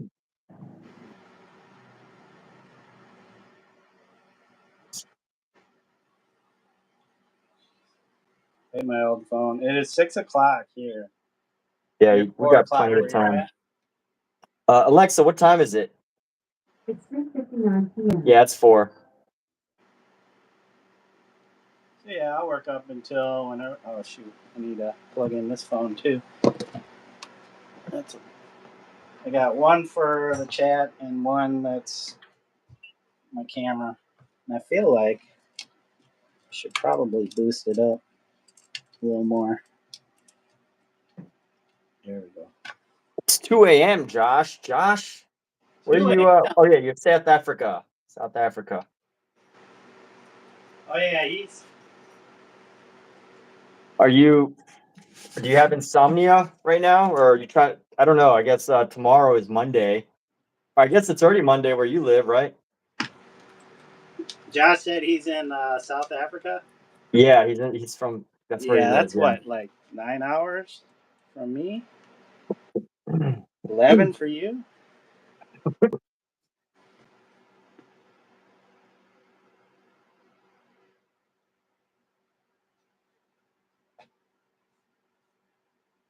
Hmm.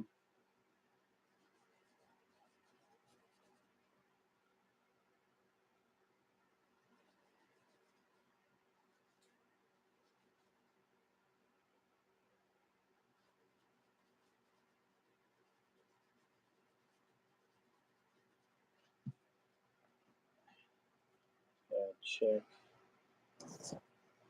My dad was messaging me just as we were starting the stream. Oh yeah, is he good? Is everything okay there?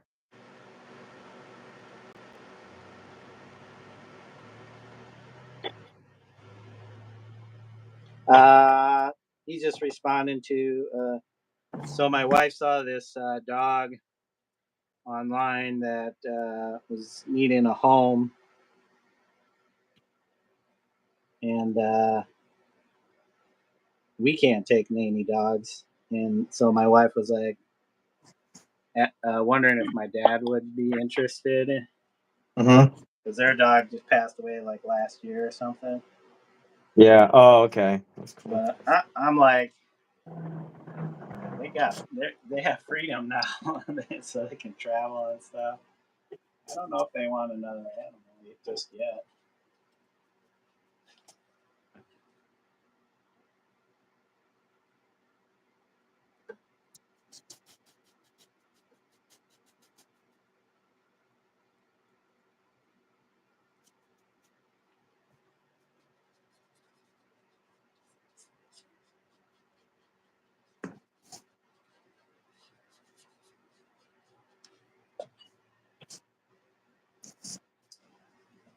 Yeah, like you, I kind of have a hard time leaving any white areas. Yeah. But maybe this will be the first. Yeah, there we go. That's cool. Either way. Give you a painting of somebody. Nah, I'm just kidding. It'll go where it needs to go. So Yeah, wherever it goes. Wherever it goes, it will go.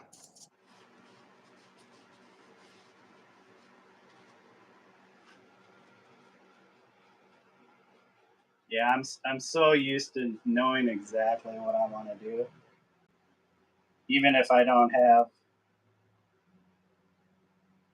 like a sketch in mind or anything. I could like Uh-huh. sketch it out on the canvas just from my imagination. But yeah, this one's a little less concrete. So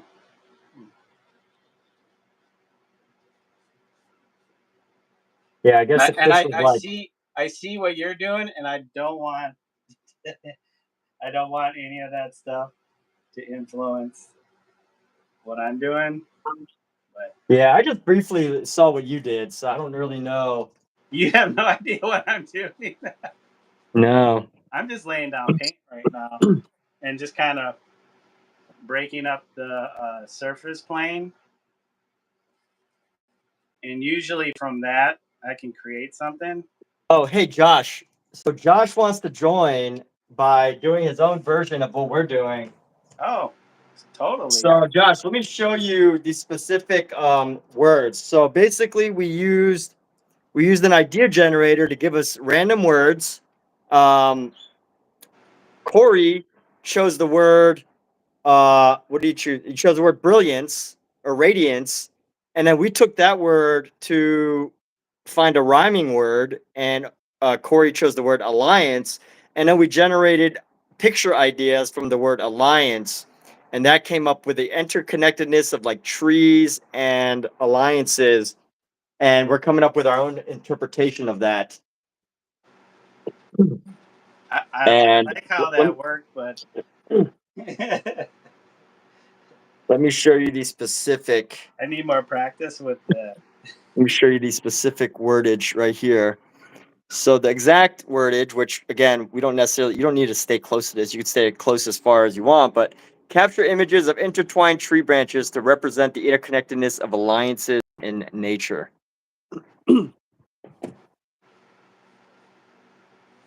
So of course, again, you don't necessarily have to like, you can do it however you want. However,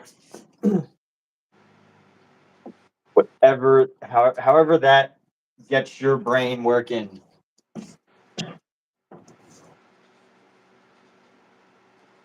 And the other thing Omizu and I also did, I don't know if this like helps you, but we also, I think, I suggested that we have a time limit, but obviously we'll We're take both however busy. long, how long it takes. But I just didn't, think that it would be good for like one person to finish in like 1 hour and the other person to spend like an entire 72 hours over the course of a month. So hey, um, what if we do like a few sessions? Unless you feel like you can get yours done really quickly, because I know I'm not. Yeah, I mean, it's up to you. I mean, I figure I could probably work over this multiple times. That create an interesting effect to see how Because how it evolves. yeah, because I know I would probably do a few layers too. Say you want to put a number on how many sessions? Say 3 or something.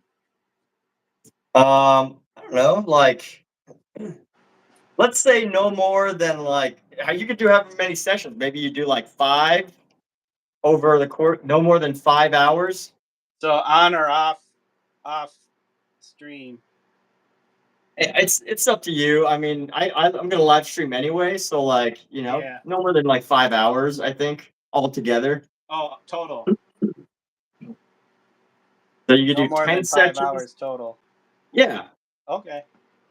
I think we've only been doing for like 30 minutes right now, but like no more than like, 10, 30-minute sessions. Yeah, I think I could probably do something in 5 hours.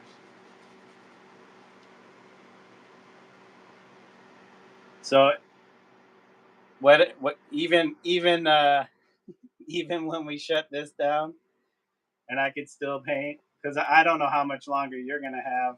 You said you had to go do something. Yeah, I mean, I don't think we need to like. I mean, I don't think it matters. Do the whole entire thing streaming. It just however it takes you. I don't. Yeah, I don't want like if you want to paint offline, that's cool too. I'm not. This How is do you really know just I'm for fun, keeping it to 5 hours? Just- and I keep it fairly casual, I guess, rather than.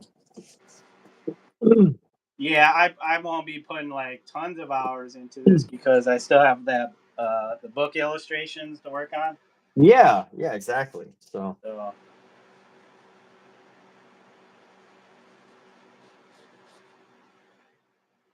Honestly, Omizu, if you were to just take a photo of Godzilla, paste it onto a piece of paper, and then paint around it, I'd be like, "Oh, that's cool. That's Omizu." I Like already did a Godzilla. I yeah, I Don't mean, want, just as an example, I know. like I'm just kidding. yeah, I'm not trying to repeat. I'd be like, "Yeah, that's Omizu. That he does collages too." It's Like like that's fun. every gift I give or trade I do with an artist is a Godzilla image.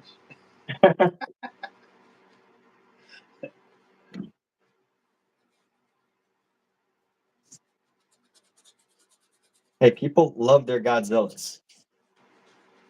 That's it's the first time I was kind of interested in trying to do something like that. I've done pop stuff, but I try to steer away because, like, those portraits I did of Basquiat and Keith Haring, and it's like I had the plan to do a whole series of portraits similar to that. You remember those, right? Did you see those? Yeah, I saw those. I have so far. I have the Warhol, the Basquiat, Haring, and the Joseph Beuys, the German conceptual performance Yeah. artist. Yeah. And then another one that I had started was Yukio Mishima. Uh, he was a poet, writer, actor, Mm-hmm. Japanese, who kind of led, like, uh, kind of like, I don't know if it was like a student rebellion or something in Japan. Oh yeah. Oh wow. Kind of took over uh, like a school or something.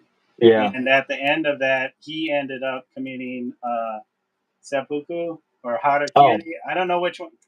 I think seppuku is the ritual one where you have to have somebody there to take your head off. Right. And he was beheaded, but I'm not familiar with the whole entire story. But there's images of his head. Like Yeah. they take the head and then they clean it and then they display it. That's the actual ritual. Yeah. I think they showed it on the movie Shogun. Or the Really? Shogun. Did you see that show? The Shogun, the The show? new one? No, I Yeah. haven't seen that one. It's pretty good. It's funny because I have a friend who was a stuntman on it. And because I know who he is, I recognize them, and he dies in like 3 scenes in a single fight scene. Oh, really? Well, he dies in the one scene, but like 3 times. Yeah. It's just funny to know the person and then know that they die. You got to die. Cool, man. Yeah. Yeah, so I have this started in pencil. It's on a larger canvas than the other ones are. Yeah. So those ones I think we're all 16 by, well, no, the Warhol is 16 by 20. I think 18 by 24 are the other ones, the other three. And Uh-huh. the Mishima one is even larger. It's already penciled in. I started doing a loose oil wash, Mm-hmm. and I haven't touched it in over almost 10 years. Sometimes that happens. Sometimes you what? Sometimes that happens. I start something and then it just sits for the longest time. Yeah. Like I was doing a portrait of my brother's dog. He had a pit bull, and yeah, that one I started that one. Same kind of thing. Loosely brushed in, washed in the image. Some really loose wash fills, and then I let it sit for probably 10 years. And then, was it during the pandemic, maybe, or prior to the pandemic? I finished it for him. He's like, "Hey, what about that painting?" I was like, "All right, I have to finish it now that you remember. I guess I'll do it." And it turned out wonderful. That was probably technically some of my best oil painting right now, and it was a dog portrait.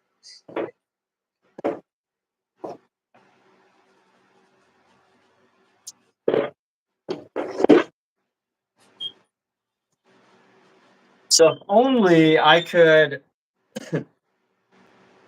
only we could do 3 people so that Josh could be in this stream. I don't know. Yeah, I know on Instagram you can have up to 4 people, Yeah. but it's not a live stream. It's just, your group. But Josh, feel free to share updates. We look forward to Yeah, I hearing was gonna say that too. as you add progress to your piece. Yeah, it'd be cool to see. I feel like I'm making a stone wall. I'm not trying to stonewall. I'm making. That's what it looks like. The way I'm breaking it up. The surface plane.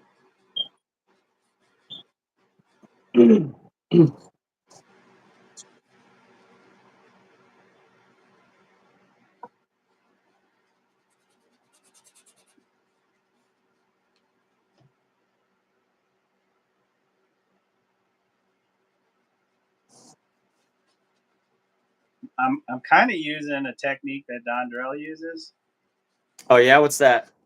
Oh, you don't have to tell me, but You just kind of like roll and like loosely hold the utensil or whatever the yeah.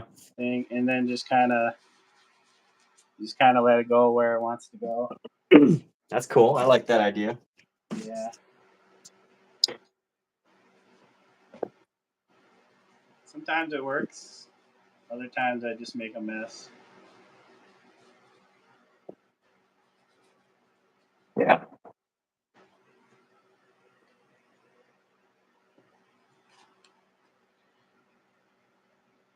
Yeah, I do a little bit of a mix of that, like that loose idea along with, less loose ideas.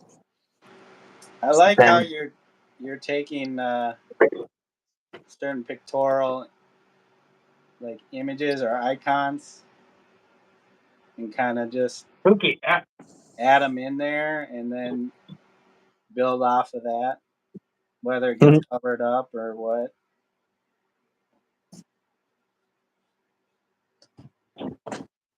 I don't even know. Honestly, I really don't know specifically what this plan is.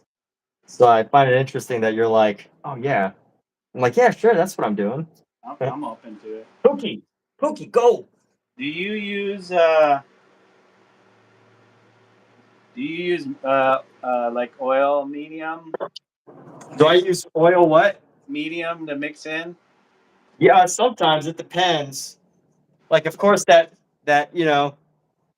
that lean to fat rule. So usually, if I'm at the beginning, Cookie, can you go away? Huh? I want your tail to get in this paint.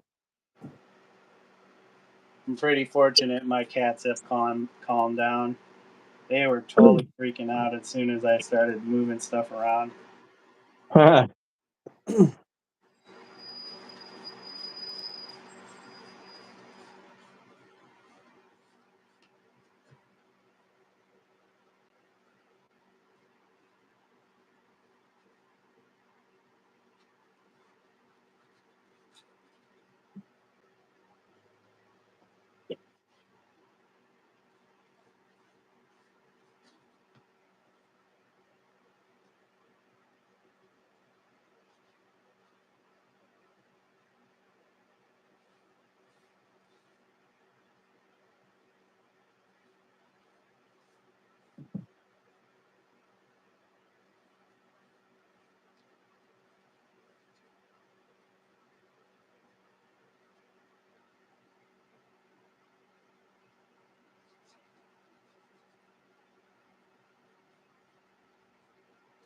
And I forgot how nice working with oils is. Oh, did you get oil just for this, or did you already have it chilling around? Oh, I have all kinds of materials just Oh, okay. laying around in boxes.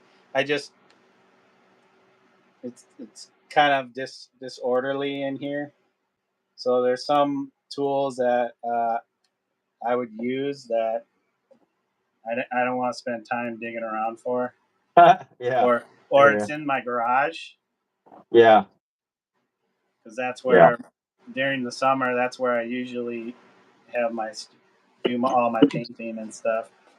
Is it too cold right now? Oh yeah, it's 14 degrees out, maybe even lower than that now since Mm-hmm. since it got dark. Mm-hmm. So and it's not insulated. It's not attached. It's not like an attached garage. It's not insulated, so it would be I'd be hard pressed to want to sit in there. Even with this little space heater, it would just be tough. But people do it. But I don't know how the paint would respond Yeah. to those cold temperatures. Mm-hmm. So I don't want to mess with painting out there. Not during the winter. Not unless it was properly set up.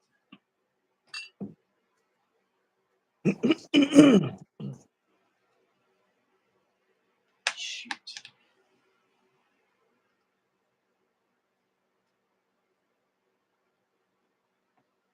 Ooh, I have some Payne's Gray too. The Payne's Gray this thing up.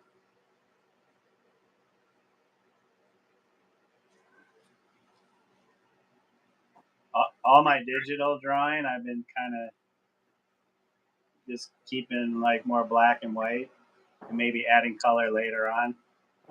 But I think when you do it with black and white, you can easily just start to add color, right? You just got to like do a overlay, Yep. Yep. and you can pretty quickly just like switch to any color you want, as long as you get the values down, right? Yep. Yep. That's kind of how like old masters painted. Yeah. Yeah.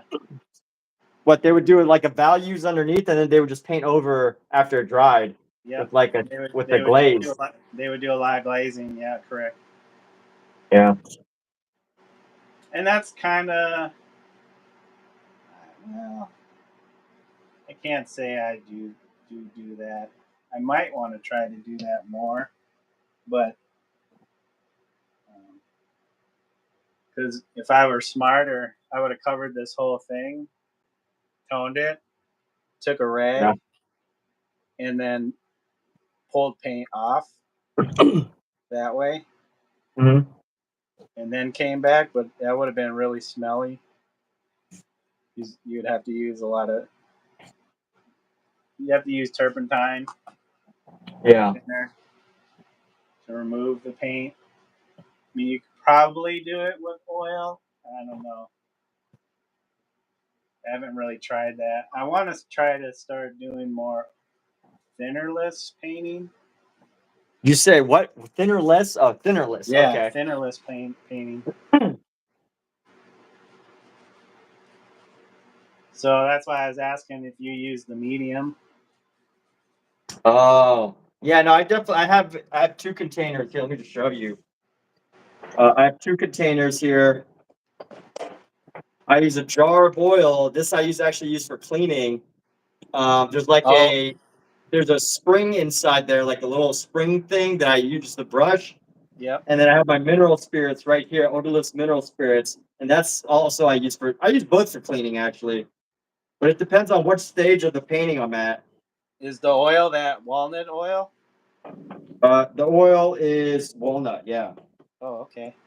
How do you like that for cleaning?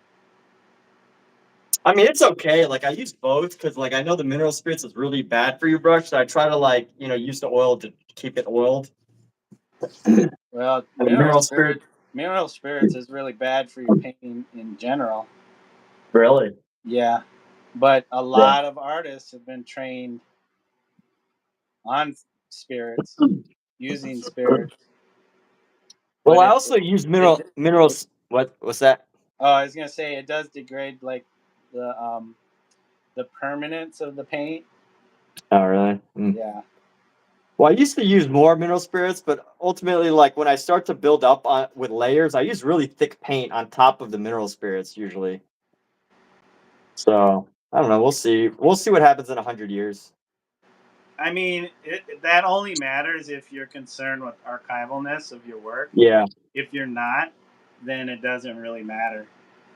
Because nowadays, it's like you take a photo, it's up on Instagram or somewhere. It has a digital presence now, even though there is an original work on that photo. But most people are seeing are gonna see the digital image over the actual work itself. Because unless you're just constantly showing the artwork. Even then, people across the world aren't going to see your work locally. Yeah. So there's advantages and disadvantages to the digital versus um, actually being in front of the work, seeing the work in person. Mm-hmm. Because the digital or the photograph is going to flatten everything. Oh, totally. So you're not going to get a sense of the texture unless the light is hitting it. Even then, you're seeing light reflect, like highlights, light reflecting off the paint and not the actual. Oh, here's my cat. Uh, the actual texture. Yo, what you need? My boy's here, hanging onto my leg. Oh yeah, you're hanging on to your leg? Yeah, he'll like, you know, he'll like get up, stretch his paws up, and then latch onto my pants. Oh, that's hilarious. And then he'll kind of like do a stretch where he just like pulls down, stretches his legs, and then he can't get his claws out. So he Oh. struggles to get his claws out for a moment. And then Struggle to get his pants out of your legs. yeah, That's fun. basically, yeah. I mean, these are pretty well used and worn pants, so I'm not worried about it. Yeah. That's good. Actually, I need to go pants shopping.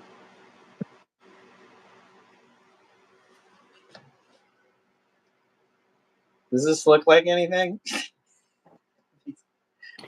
Does It it look looks like a masterwork. like a stone wall or something? It looks like a masterwork. I'm stonewalling here. I'm stonewalling. Master study. It looks like somebody that has no idea what they're doing. No. Usually when I get something like, if I'm doing something more loose like this, I'll start to see stuff in it, and then I start pulling that out or drawing that out, almost like a sculptor who works with stone and they chip Yeah. away, or a wood carver. Yeah. It's almost like that. I might be dinking around though.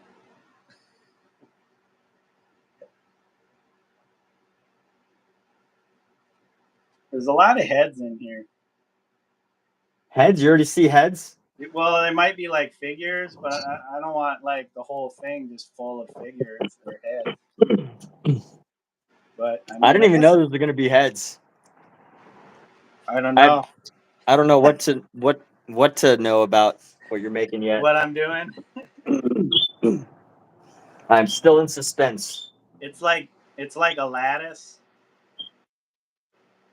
So I just kind of start with this lattice that's not any kind of uniform shape or pattern. Mm-hmm. And Cool. then I start to see stuff in it like, oh, this could be like a crowd of faces. I don't know how.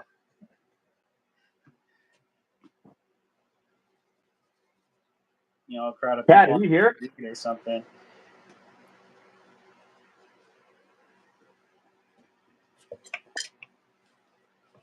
Don't forget to hydrate. Yeah.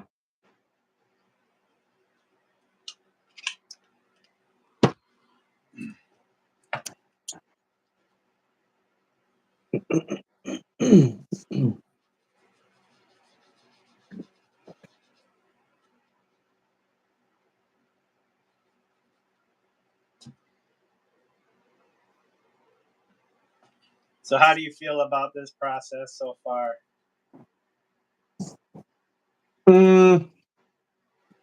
So I feel like on do you one think hand, we just dove into the deep end?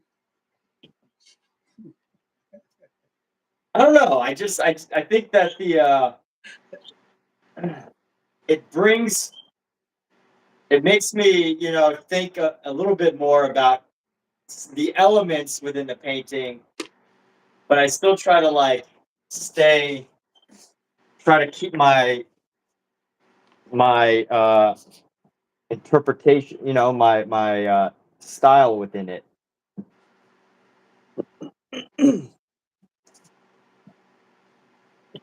Yeah, I could see that reflected in what you have right now.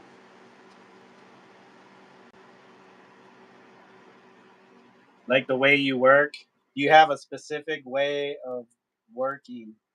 Like you create your own set of rules for how you paint. Are you asking or are you? I am asking that. Oh, Because I think I do that. Like with this. Because since I have no idea what direction it's going, I need almost like a line of code that says this is what you do, and then I start doing that for a bit. Yeah. Well, usually when I paint, my rule is to not really focus on a rule. But At you're least for the still, abstract stuff. With the Yeah. abstract stuff, yeah. but you're still. I think you're still, because painting is about making choices. Yeah. That is probably the root rule. It's that you have to make a choice. You have to make a choice to dip the brush in the paint and then Right. put that paint somewhere on this canvas. But I Then guess the rule. your next rule is, I guess my rule would also be something along when I do the abstract stuff. I would say that my rule is don't plan. don't try to think while you're painting. Yeah, like, picking spontaneously as opposed to being like, oh, I'm gonna make this section blue and then this section is gonna be red. It's more like, oh, I've made this section blue, so maybe I should go for a yellow or an orange here. But it's not like, hey, this is I'm gonna make this section black and this section white and this section yellow. It's more like Yeah, more, I guess. you're not making a set of choices and then following that. You make one choice and then you kind of move on to the next. Yeah, if I was You're just, not. Sorry, I don't mean to interrupt you. yeah, no, I mean, I'm hearing what you're, yeah, I'm like agreeing with what you're saying.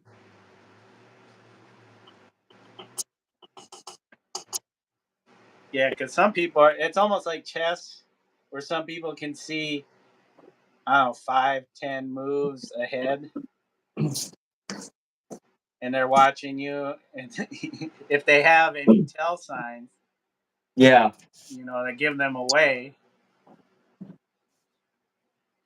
then you could be like, oh, he thinks he knows I'm making a mistake right now. If I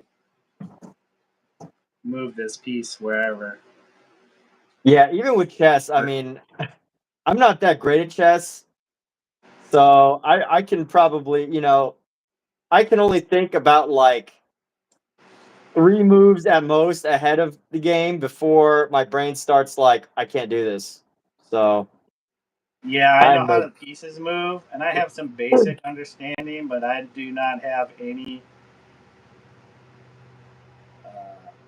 I do not have the ability to remember sets of moves. So I used to play not a ton, but a little bit with friends, other artists, and stuff like that. People that were typically better than me, but then I would just watch. I would just watch as the game unfolded as we played. But I couldn't remember like, oh, here's where I went wrong or made the mistake or where they could take advantage of that. yeah, I can only see like in that moment right. especially my own moves. Like, okay, if I went here, I could see they could take this and that. Yeah, I would play very slowly. But also, I mean, there's some people that play so much that like, they've been in half of the situations Oh yeah. before, Oh yeah. even though they say that, there's more moves possible in chess than there are more possible games in chess than there's like anything else. But, I think that that's not really like reflective of the reality. It's hard to say. I don't know enough about chess. Like, Alexa, how many possible combination of chess games are there? Here is an answer from an Alexa Answers contributor that I translated. Studies show that there are about 177 ways to make the first 10 moves in a chess game, and after just 4 moves, the number of possible game combinations reaches 315 billion. So 315 billion after the first 4 septillion move combinations. So does that mean there's a finite amount? Yeah, but a very large finite amount.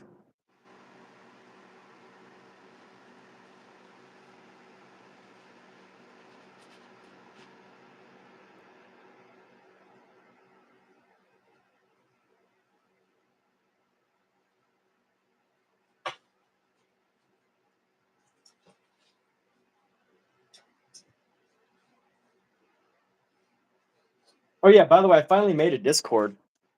Oh, okay. I Yeah, should. I started this afternoon. I was like, you know what? Let me just make it. Maybe. And I always make it with the expectation that like I'm gonna find more value out of it than last time, but I don't know. We'll see. Yeah, I've just been kind of. Oh, you know what? It reminded me. I was gonna post. I wrote it all out, but I didn't. I didn't put it in there. Not like anybody's gonna see it because I have like 2 or 3 people that follow my Discord that we were gonna do this, and that I had a link to. Let me see. I didn't actually market this, so I don't know. Maybe I should share it somewhere on Reddit. But they don't usually let you post links, right?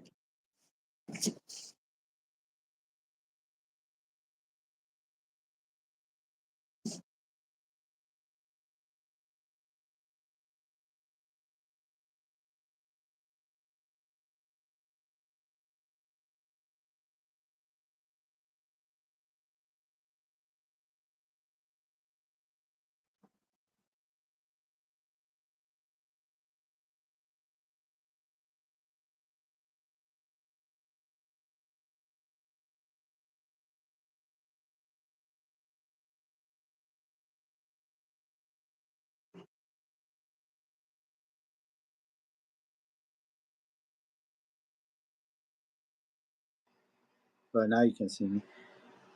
Yeah, you disappeared for a minute there. I was trying to get a link to your. Oh, you don't. I can't. Yeah, Can't you don't want to leave. get the link that I gave you.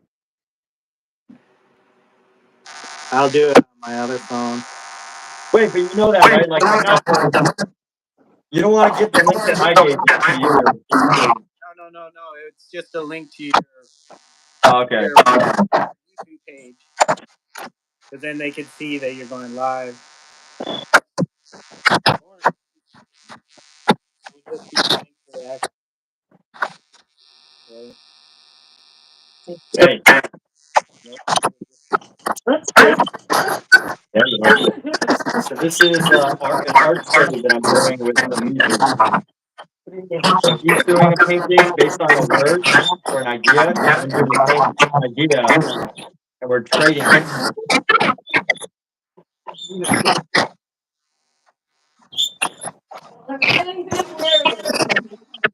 You what?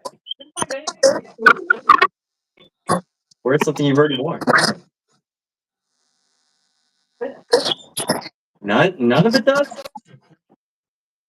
I don't believe that. How can nothing fit, man?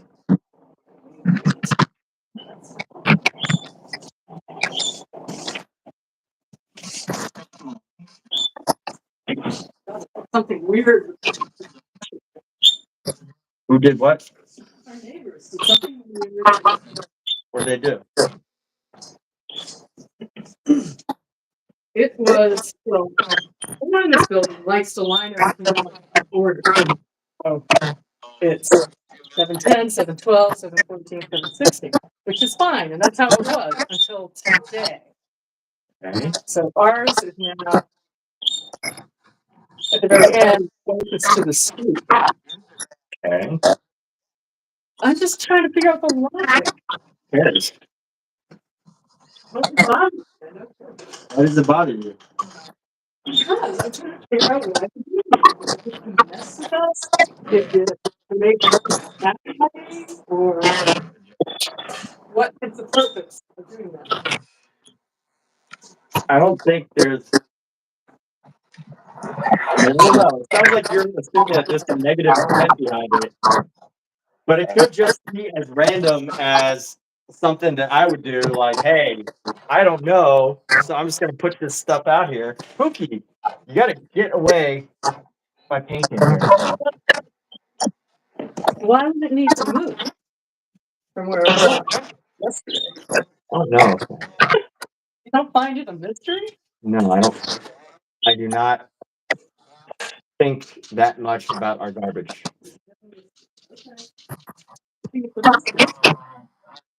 That's for viewers.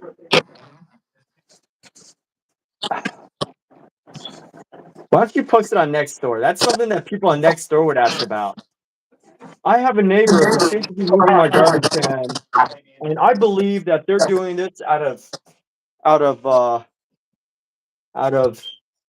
some dislike and Have any, huh? I don't have any belief as to why. if I have ability for people, I don't know.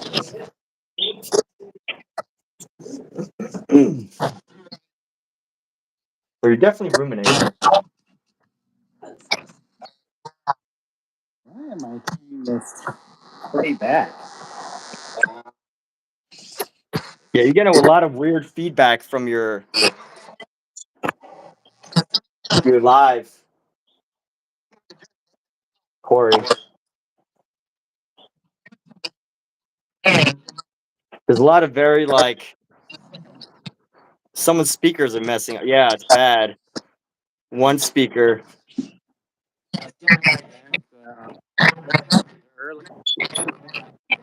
Do you have a phone next to your phone?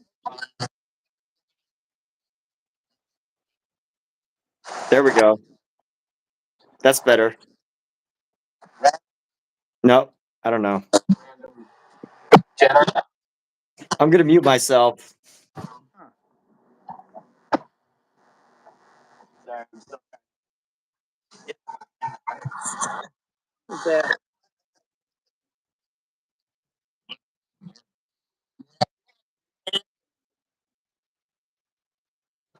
Is that even hit?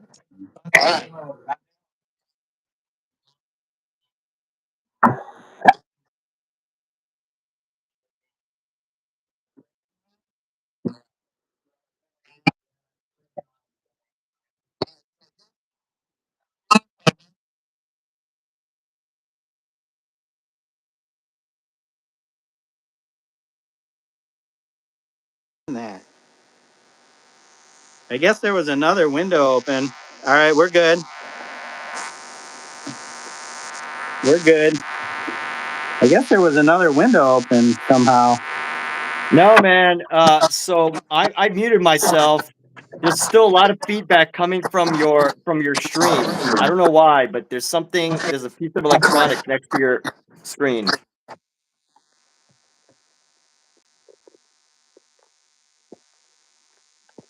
From my end? I'm muted, but everybody else hears stuff coming from your. Here, mute yourself for a second. All right. So I can't hear anything. So Josh, can you hear any static now?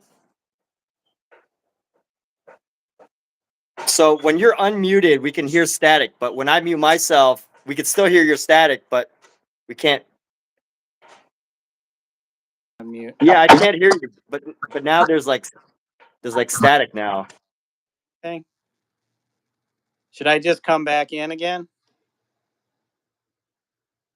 I don't know. I think it also comes from when my speaker gets recorded on your phone for whatever reason. I don't know.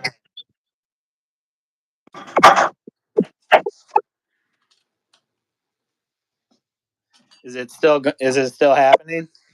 Only when I talk. Huh. Maybe if you reduce the sound from your phone. Yeah, it won't let me go any. Oh, here we go. How's that?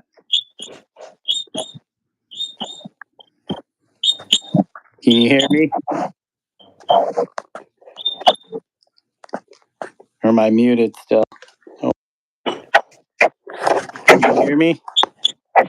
Yeah, I can hear you. Is my audio okay? Yeah, that's a little better, I think. Yeah, that's better. I don't know what happened, but Somehow there was another window in the background open on my phone.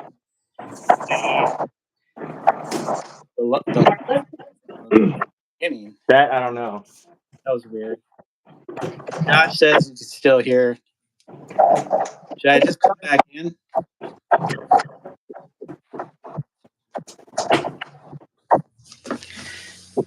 Damn it.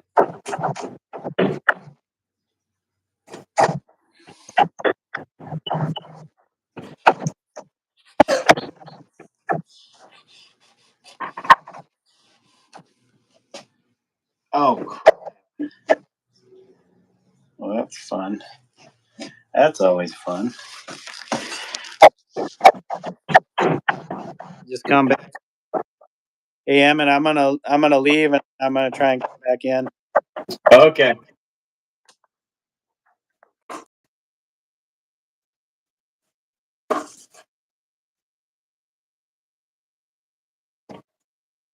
right, I'm gonna do a good old flipperoo on this painting. A flip-a-roo. Gotta have a roo on it.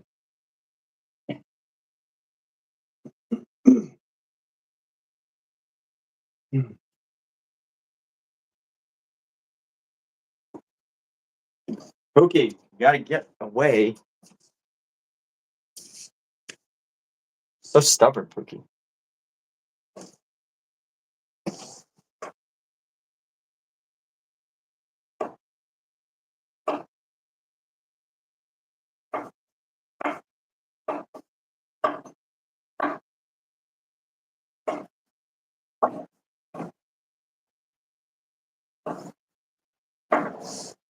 Whew. Oh my goodness, that was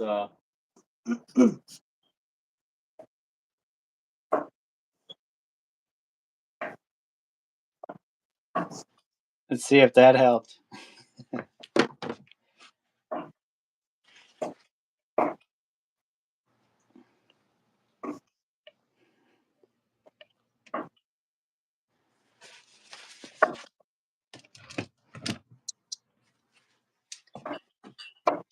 Pookie, what are you doing here? Hey, Josh, are you hearing anything? Hey, it's Don Drill. All right. Yeah. Yeah, my phone was doing some wacky stuff. Hey, what's up, Dondrell? How's it going, dude? So just to fill you in, Omizu and I came up with a random word, and we're doing an art trade based on that. Well, we're doing a painting based on that word, and we're doing an art trade with these paintings. So just to fill you in. Yeah, we're doing an art trade.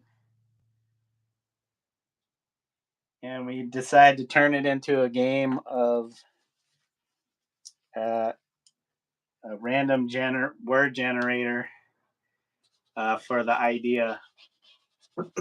That did not make any sense.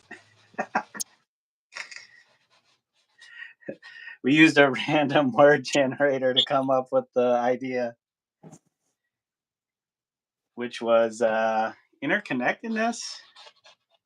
Something like that. Yeah, I guess it came up with an image. You said it came up with an image?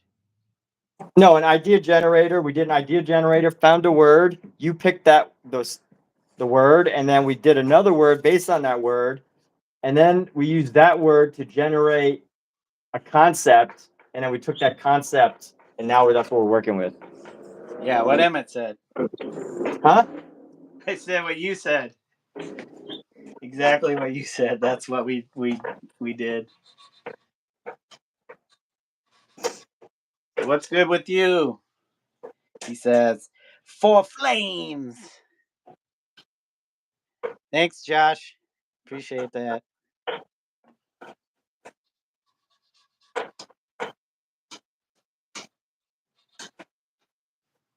Yeah, as you can see so far, Emmett's kicking my ass. I did not realize we were in competition. I said battle.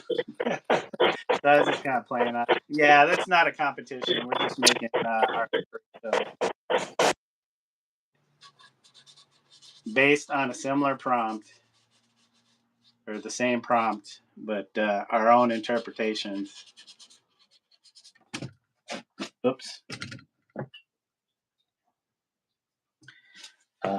It wasn't a problem I had my space heater on, right?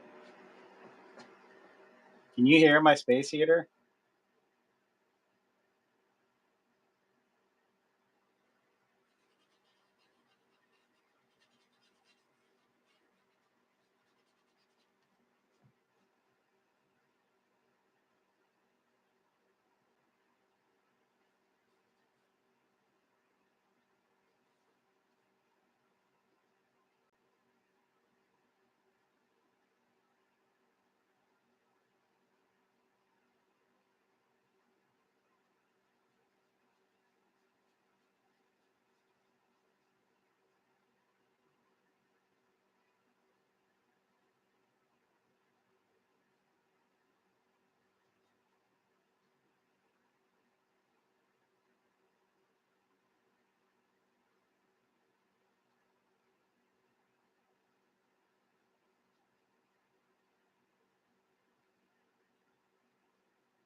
Oh, I don't think it.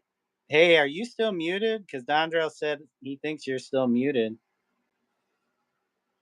Yes, I'm muted. I am Oh, having a situation that I have to have a private conversation about. oh, okay. No worries.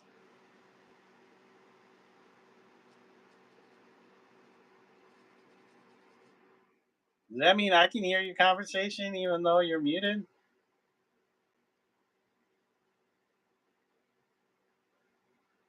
Okay. Like, I don't know if I want to be a part of that. I don't want to be that part of the conversation.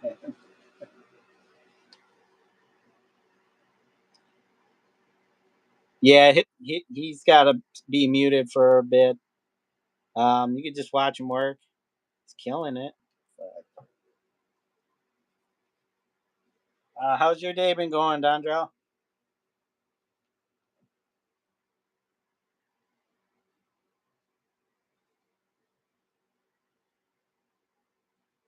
There will certainly be plenty of cat hair in this painting.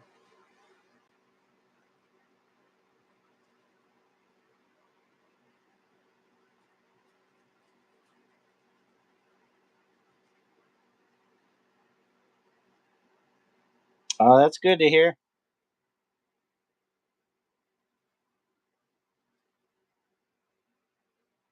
How's the weather?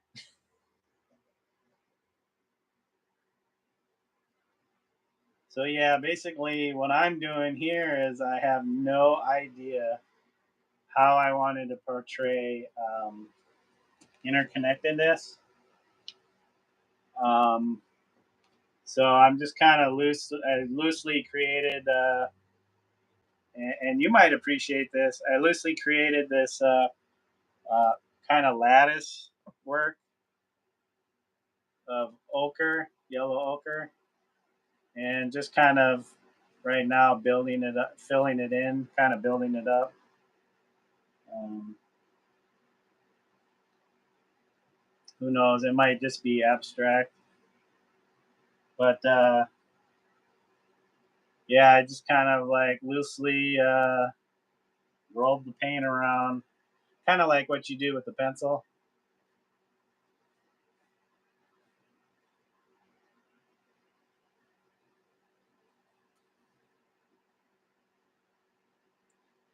So we're just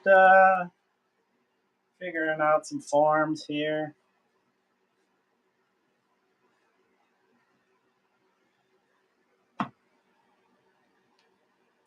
A lattice, Lattice.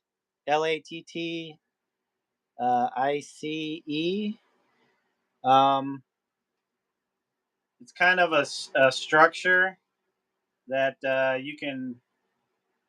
Usually, a lattice is like you'll see them in gardens. They're typically made out of wood, but that's just one take on what a lattice could be. That flowers can grow up onto. So usually, like you take strips of wood, and you got your rectangular structure or whatever, and uh, every so often you're placing a strip of that wood, and they're following it parallel, and then you come back the opposite, and it'll kind of create like a diamond pattern, like the opening spaces. Um, yeah, Google lattice. A lattice can be pretty much anything. It's a pretty broad term, but mine isn't uniform. It's a very irregular lattice. So all the white, well, in any of the yellow open areas, uh, you know, are the negative space of the lattice, and my ochre, the yellow ochre that I put placed down, are uh, the positive aspect of the lattice form. But I can use that to create more concrete forms or images. Like I think I was telling Emmett earlier that it looked like a crowd of people. So like, you know, it's not going to be a realistic image or form of people, more abstracted, but you know, pretty not too abstract. You would still be able to recognize the heads and the bodies and stuff like that. So it's almost like a crowd, but I, I don't want. I don't know if I want to go that literal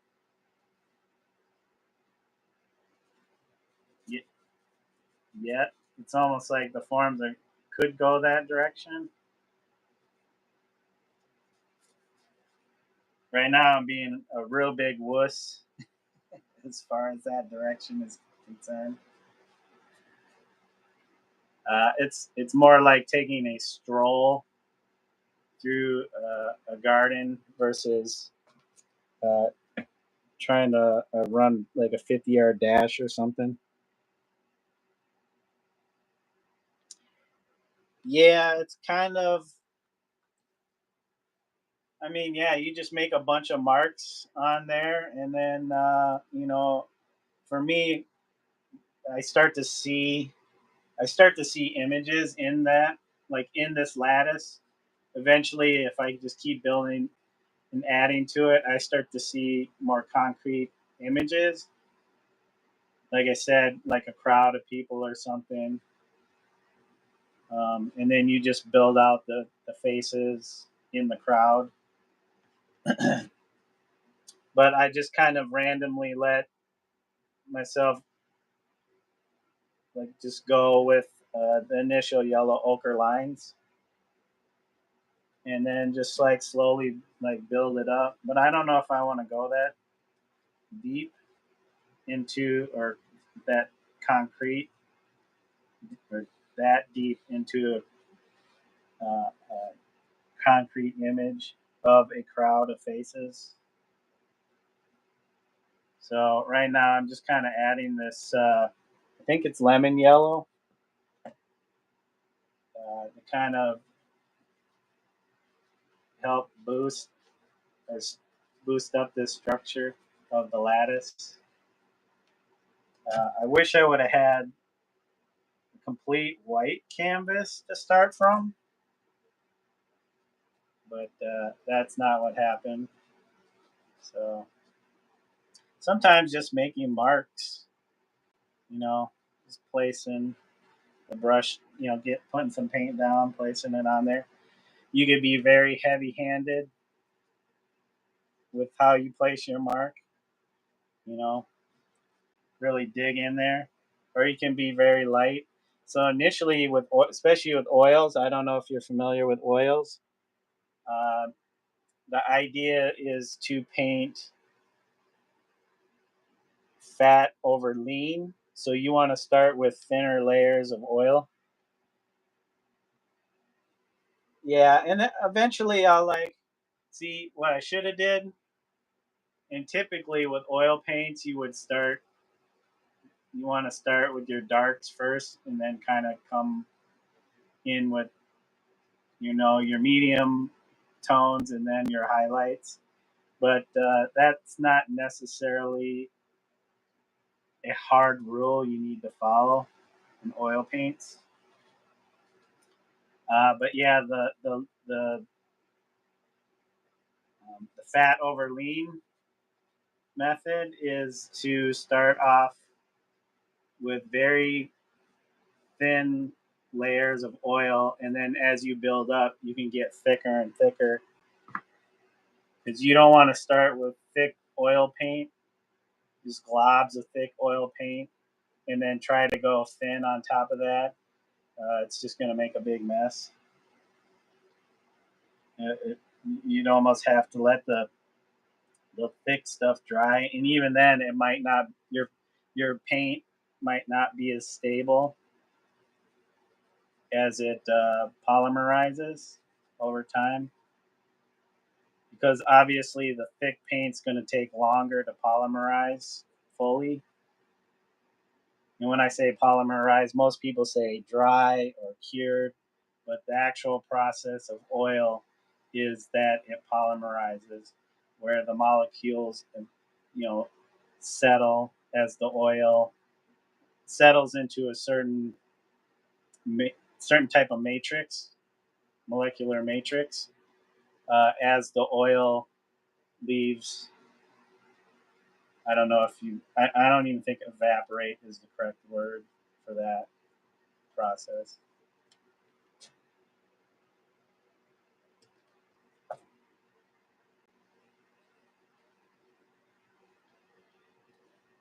Right now, I'm just kind of loosely putting in this yellow, lemon yellow.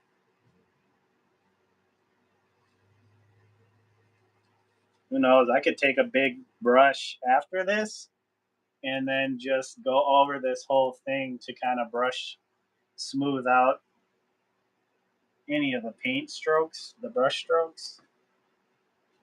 As long as the paint's still kind of wet.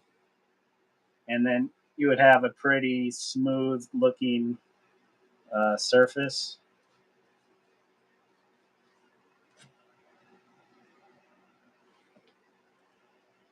I might be talking too much.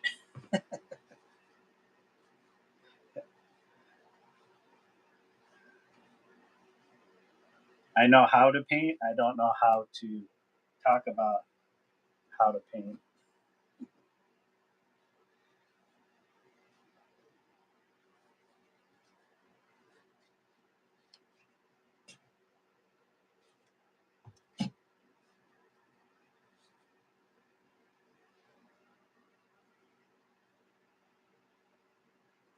I mean, if you have any other questions, like if you go to my YouTube channel, I don't know if you can click on my profile, go to my YouTube channels under community. I just did a recent post of people like other live streamers that I follow, and I've kind of put their link in that post. There's a guy in that list. He goes by I'm Painting Badly. He's been painting with oils for 3 years, and prior to this, his vocation is as an engineer. So he's pretty good. He's pretty knowledgeable about the oil painting process, like um, the physics behind the paint itself. He's pretty knowledgeable about the materials, about pigments. He makes his own oil paints. For somebody that's been only doing this for 3 years, he's uh, pretty good and pretty well knowledgeable about oil painting. That's all he does. He paints in a alla prima impressionist manner.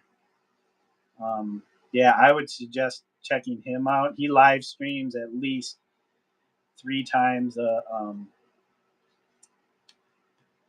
week, and yeah, I'm certainly always learning something new from him, because I've been painting since I was 18, so that's 33 years now, and yeah, there are things that he's. I mean, he freely gives out this information. He's not making anybody pay for it, or they don't have to jump through any hoops. He's um, he's always open to sharing the knowledge, even though he's repeated it to other people many times before on his streams. So I suggest checking his channel out. I'm Painting Badly. If you're interested in oil painting, especially alla prima, which is painting wet on wet. So basically, he'll do a live painting session, and he'll paint something within at least a 5 hour session. You know, sometimes they might go to 6 or 7 hours, but typically it's a 5 hour session. As I'm talking, I have no idea other than I'm just like making choices to place paint randomly within the lattice. I guess you can kind of call this a matrix too. To be considered a matrix. Sorry, Alrighty, I was being very, unmuted. very talkative.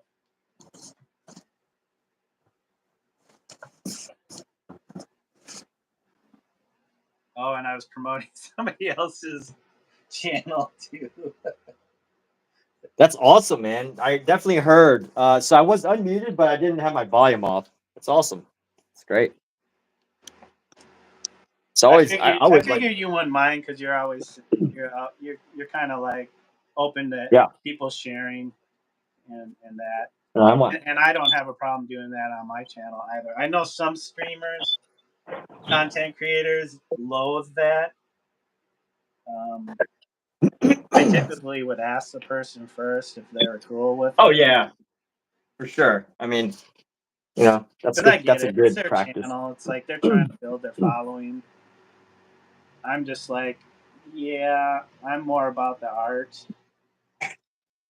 than, you know, I'm cool if my channel grows.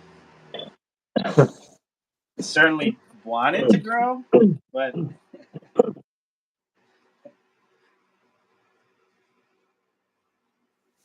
yeah, I'm not really putting forth the effort.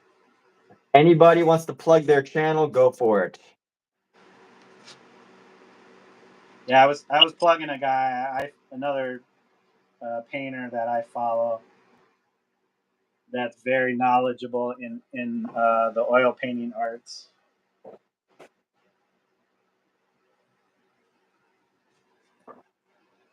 You know, I don't know if you heard me. I don't know if Josh Yeah, I is heard. still there. What's his name? I Paint Badly. Yeah, I'm painting badly. I mean, I'm like I said, I've been painting for 33 years. I certainly don't know everything about painting. So, what? That's absurd. you know, I know a lot. I know how to paint. I know like a lot of the materials, not everything, but a lot of the materials. I'm not very good at explaining painting to people. But you know what? That's just, you know, that's why, you know, some people just aren't good at explaining, you know, that's totally like, that's fine, man. I mean, I would like that to change. Oh, well, that's I'm different not than if saying you I wanted want to to. stay where I can't explain what I'm doing, and that's kind of why I've gravitated to your guys' channels, like you, Don Drell, and others that are able to kind of talk about what they're doing. Yeah.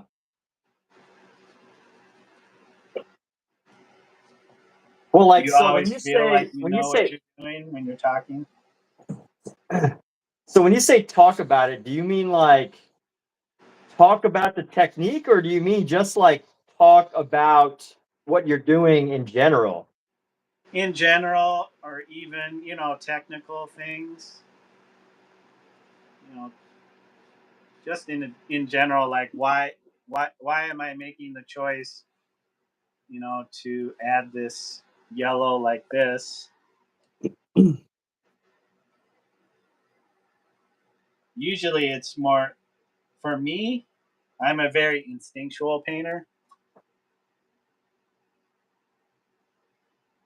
Like I'll have like an image sometimes, you know, sometimes I'll be like sitting at work, and then all of a sudden I'll have a thought or a memory or something which sparks an image, and it's not like it's it's fully fleshed out. It's just more like a feeling of something, and then that I'll grab my iPad since I'm there, and that's the only thing I can use other than a pen or a pencil, and I'll just start drawing out that idea until it's something like the recent one of the oni eating sukiyaki. Oh yeah. Yeah, I just had like this memory of Alexa, set the timer for 11 minutes. Good evening, Kathleen. 11 minutes, starting now. yeah, I just had this memory of me, my mom, and my brother going to this particular Japanese restaurant in Minneapolis or St. Paul, and just memories of us going there for various lunches, and I would always get the sukiyaki, and so I was like, oh, that's kind of a nice memory. And I was like, well, let me use the character of the oni, and I just started drawing that out. I did a second version of that I just posted. Well, I didn't post it on Instagram. It's black and white though. A little bit more chunky. I kind of want to do that more as like revisit the same subject matter and just kind of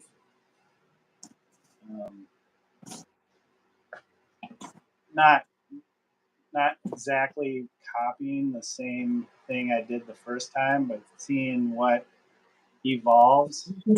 Yeah. But I also think what's helpful is deciding what you want to be known for talking about. Like I've definitely seen, Don Drell's really good at like inspirational talks, man. Oh yeah. And as you said, you said that I paint badly guy. I'm painting badly or whatever. You said that he's really good at like talking all the technical stuff. He used to be an engineer. Oh yeah. And I built my stream around just like saying, whatever comes to my mind as I'm painting as a like stream of consciousness. So, I think these are really conscious choices that Dondrell made when he was streaming. I don't know if he's here. Hopefully, if he is, you could speak to it. I'm sure it's a very conscious choice, So, it's like, what is it that you want to be known for saying? And then Just kind of like, go with that's, it. I don't know if I have that drive. I started the pretty much doing the YouTube live just to document and just kind of see. I didn't really expect to like all of a sudden, you know, people were interested in what I was doing. yeah. I just wanted to kind of use it to document the painting, and since I was recording it, why not make it live? Is kind of what my thought process was.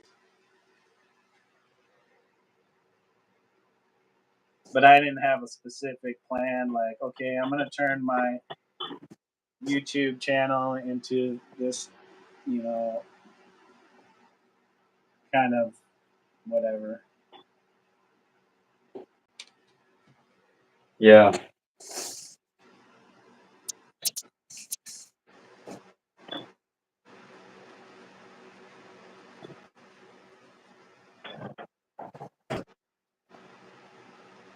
Ooh, this might end up being purely abstract. I don't know. I'm sure. I mean, so I'm sure you've watched a lot of, Donjel streams and stuff, like streams and stuff. Like, what would you say, out of curiosity, like, if you were to, since I think Donjel's here, I don't know if he's popping in and out or just whatever, but like, how would you describe what you would pick up from Dondrell as far as developing a streaming conversation style. What would I pick up, huh? Like I definitely picked up something from Dondrell. This is something I picked up is like Dondrell, when he like sees something in a chat that's like really interesting, he instantly is like, yes, and he gets right into like talking about it, like I'm like, dude, that's powerful, man. Just like as soon as you hear something, Yeah, whatever, just he's good at he doesn't miss a beat in that sense. Like I think yeah. he's sharing his art, but I think him starting his channel was to just connect with people, and then a lot of he started with a couple, and then yeah, I think just making connections with the people, and it's this whole streaming thing, online thing, is a kind of an easy way to connect.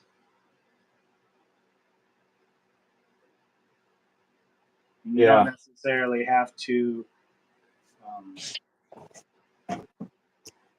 quantify or qualify those connections. It's still a connection in some way. I mean, some people, they like become such great friends online that they meet in person, and then they're like, it's nothing. It's like they don't, like there was never any wall or in place. Mhm. It's just a continuation now that it's in the real world. I mean, it's all still the real world in some way. Yeah. Yeah.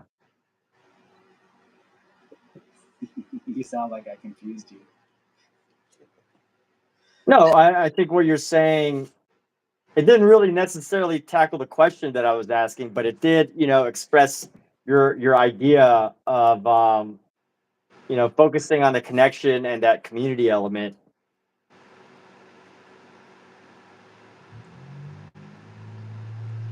Right? I don't know. I mean, Yeah, each of us are going to have their own reason for why they're doing it, and you just go with that. I think that's just a natural thing for each individual. Like, I don't mind connecting with people.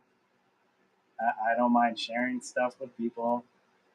Um, that's probably another reason why I did the live, is that it's just like, okay, if somebody wants to stop through, I'm sharing this little bit of myself with a random stranger. like I'll admit, there's a lot of artists that I follow, not necessarily just because of their art, but because like they have this energy just as a person to, I think it's good to be around that energy. Like, of course, Don Drell is definitely one of them, man. You just Oh man, pop onto his live channel and you're like, dude, brilliant, creative, constantly painting, like constantly drawing, constantly just, that I mean, the words, the titles, are just seeing the titles alone are great of his posts and everything.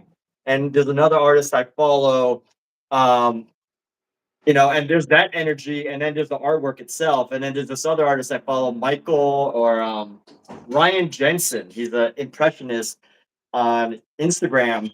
And you know what? His art's impressionist and it's great art. He sells a lot of art, but more importantly than his art that I'm interested in, like just his energy. He's got like he does like 2 posts a day. And he's this dude who like, is constantly working out, constantly doing new shows. He like paints outdoors every single day. And like I know Don Drill does this too, but like he does these huge impressionist paintings and he does like a one a day.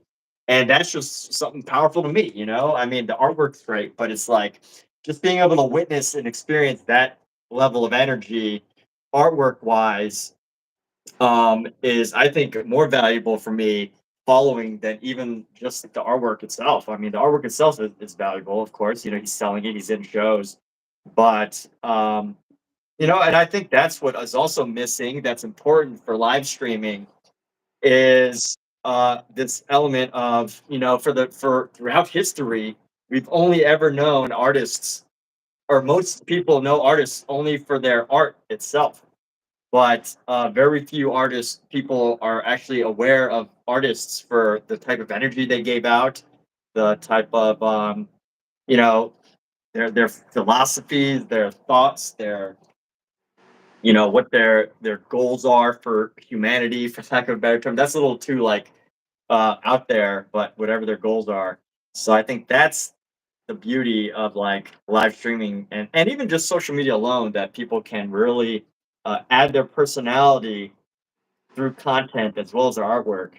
Um, but that's just one of the reasons why I follow artists too. Isn't just because of the artwork. Sometimes it's that unique personality, that unique spark.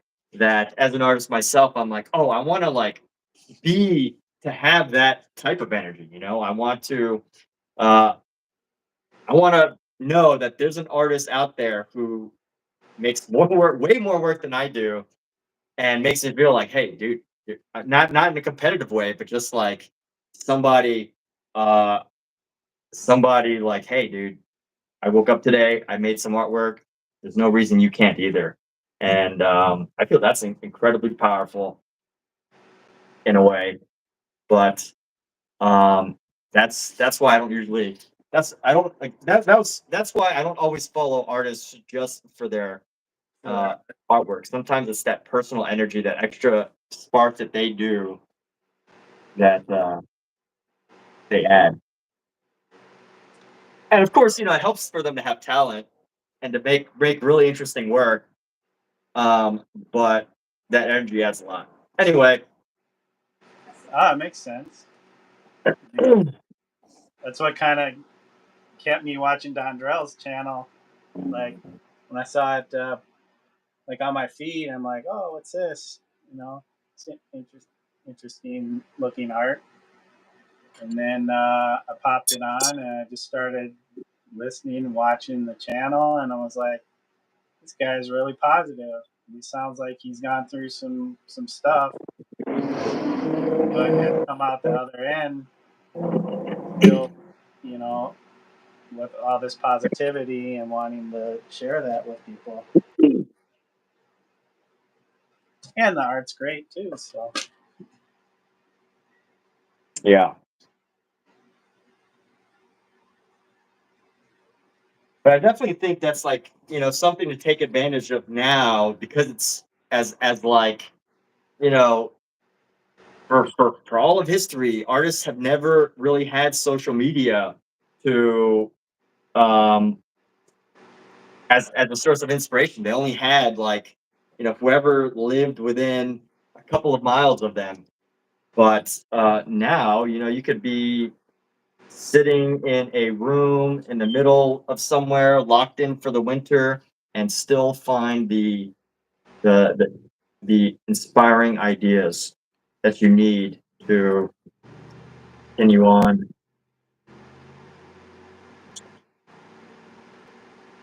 it's almost a testament to the number of artists that are just out there. Like I can only imagine, like, when I pop YouTube on, they might show me a few new, give me a few new suggestions. But like, there's all these artists starting to kind of, I don't know if it's a phenomenon, a new phenomenon, or just like maybe a new class, just like high school. Like, oh, here's the next class of people, creating on YouTube. Because I know they're always looking for more content creators.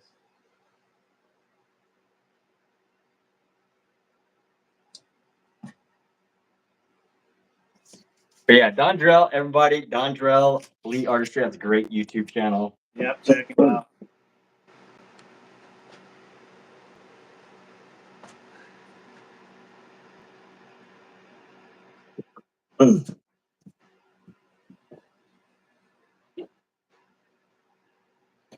Great YouTube channel.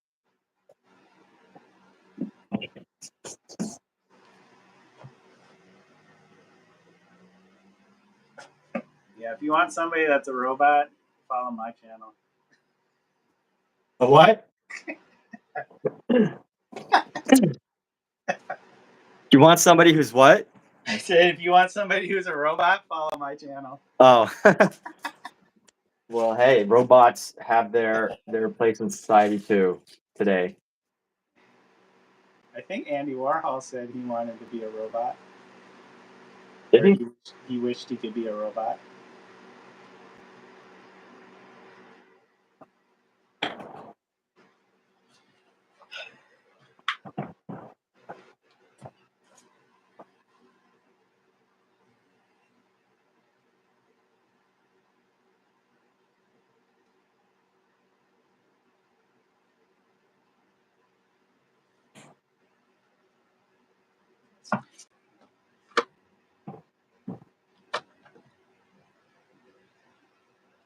Yeah, it's already been 2.5 hours. Yeah, that's what it seems like.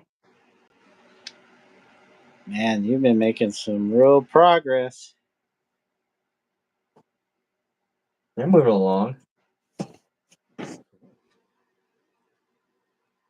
But I also think like Are it's you one of gonna be those able to things. part? Are you going to be able to part with that? Yeah. You know, because I had that thought, like, oh, I do this painting. What if I like the painting? Yeah, I mean, Then I'm like, oh, once I start liking it, like, oh, yeah, I mean, it could be hard to part with artwork. What's that? I'd say it could be hard to part with artwork. Yeah, usually I'm not too attached anymore to my work. When I was younger, I probably was, but I feel like if somebody else can get some enjoyment out of it, why not share it that way? Yeah, and look, man, like if you change your mind, that's totally good and fine. Oh, dude. no. Yeah. No pressure to.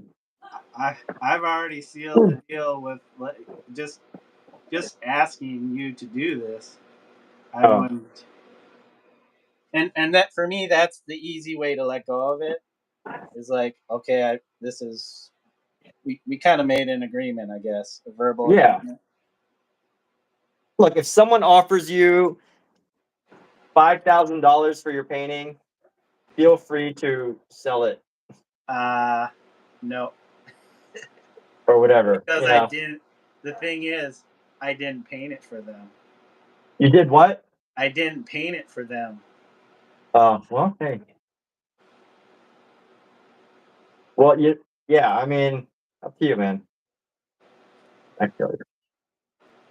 No I pressure, mean, though. somebody offered that much for your painting, and you felt like you wanted to sell it. Like, hey, I wouldn't have a problem. But that's just kind of me. Right. I wouldn't be offended. Be like, yo, man, that's awesome. I'd be like, somebody wanted to pay you that much money for your work. I'm not gonna.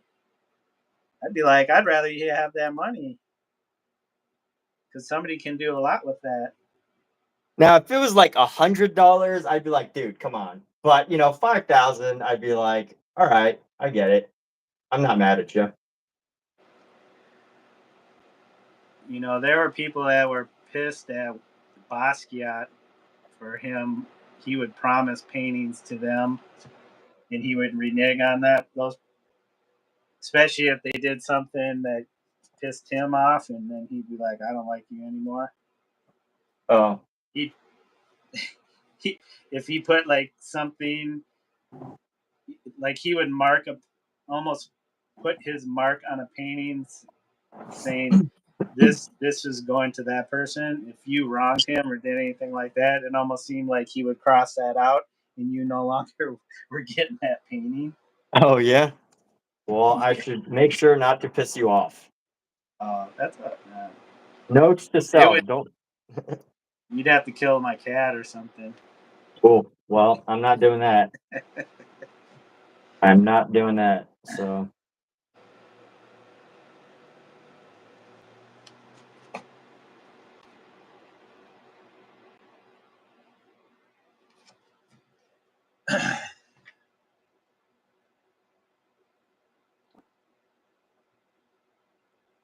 Now I'm kind of hard pressed to do I take my big brush and just blend the hell out of this surface? Oh, hey, take care, Josh. I don't know if you're still here, but take care. Look forward to seeing your final work. Oh yeah, thanks, Josh. Thanks for sticking around with us for as long as you did. I appreciate it too. Yeah. And, did he say he started something? Yeah, he said he wanted to know what the theme was so that he could paint along. Yeah. I don't know. Yeah, I don't know if you're still there. If you catch this later on, yeah, definitely share that.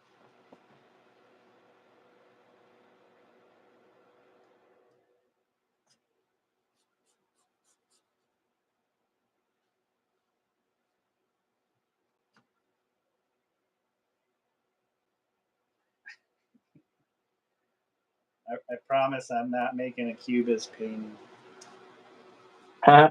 I Yeah, I kind of promise am. I'm not making a cubist painting. Would you consider mine a cubist painting? I guess probably. I mean, that's pretty much what it is, in a way. Yeah, It has elements. yeah, very loose associations. Um, I mean, if you feel like there's cubist connections, You're like, nah. definitely more synthetic cubism Oh, than analytical synthetism. cubism. What's that? You said It's called synthetic, like synthetism. That's an actual movement, right? There's two different versions of cubism. You have analytical, which was Yeah.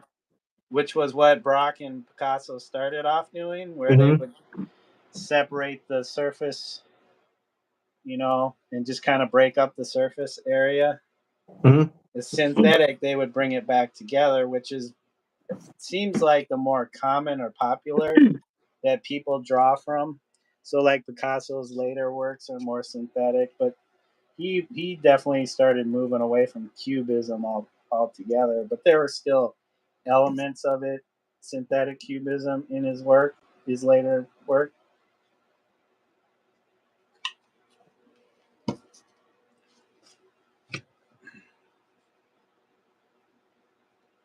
Yeah, one of my favorites, and this was from my childhood. My parents had a few different art books that they got, I don't know, as gifts from uh, Japanese relatives when they visited Japan. Hmm. They got a few, one on Picasso, I think one on Van Gogh. Gogh. Maybe a couple others.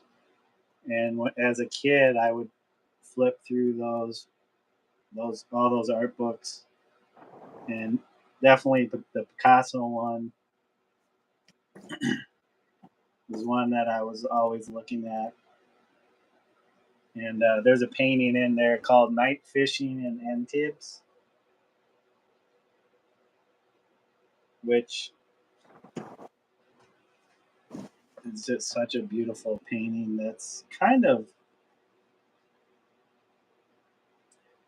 not not really a cubist painting, but has synthetic cubist elements, Well, let's make this colors in it. moment.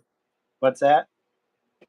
I was gonna say, let's make this moment a learning moment. I'm gonna pull out my phone so that we can get visual uh, examples of what you were saying. Oh, the painting. Here, where's my phone? Yeah, you see my phone?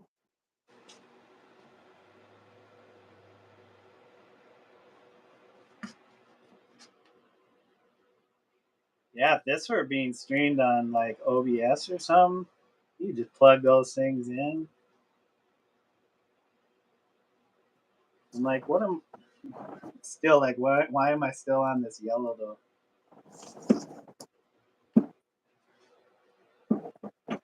Here's a good learning moment. Let me see if I can find my phone though. Night fishing in Antibes. I'm streaming with difference. Huh? Yes.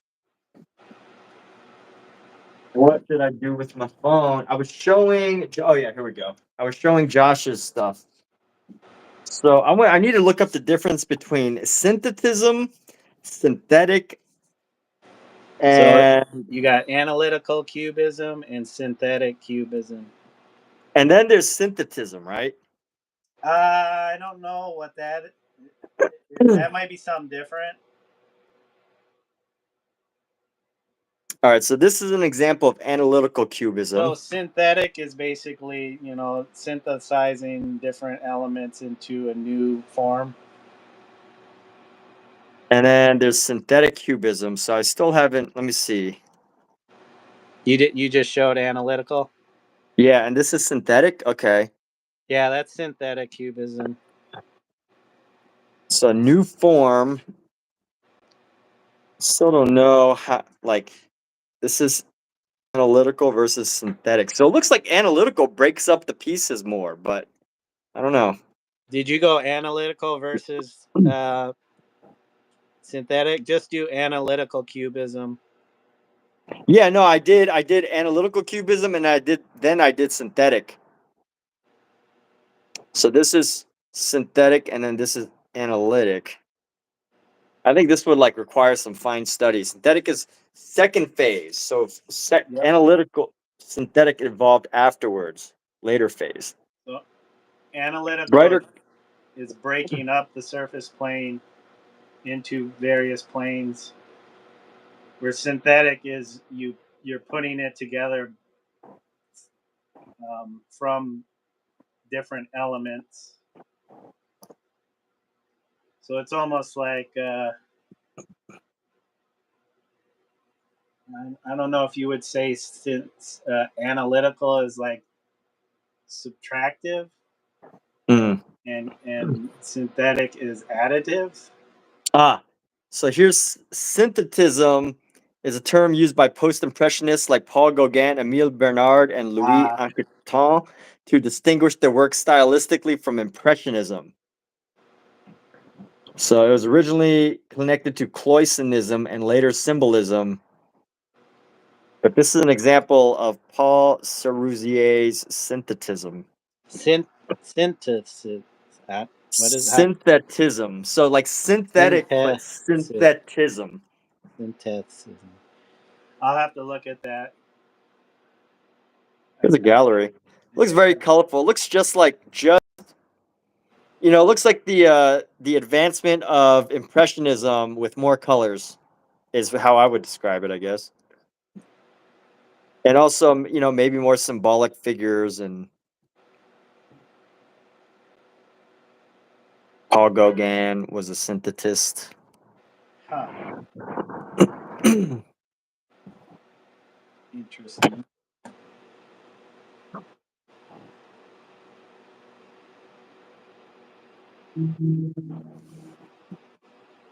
Let's see. When I take this orange, I want to make this. What color do I want to get right now? I want to grab like a nice purple red. Oh, messed up my red. That's okay.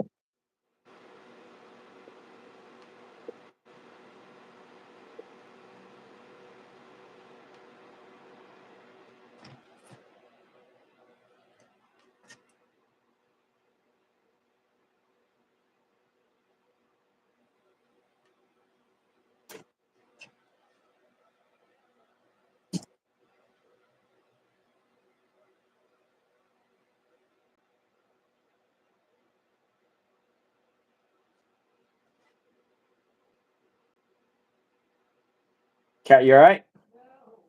Why? Oh no.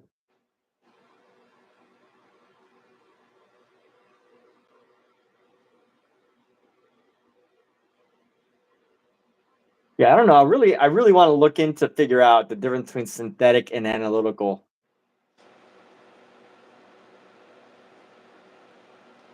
There's definitely a lot of information out there on it. So.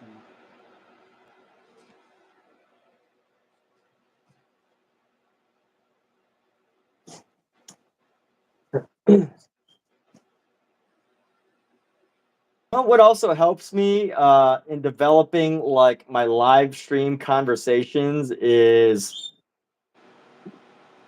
one thing that I did that was really helpful is I got to see, I don't know if you've heard this story, but I got to see gosh, what's his name? He's the guy who filmed Titanic. He filmed Avatar. Michael Cameron.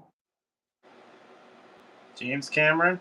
James Cameron. Yes, James Cameron. So I got to see James Cameron live.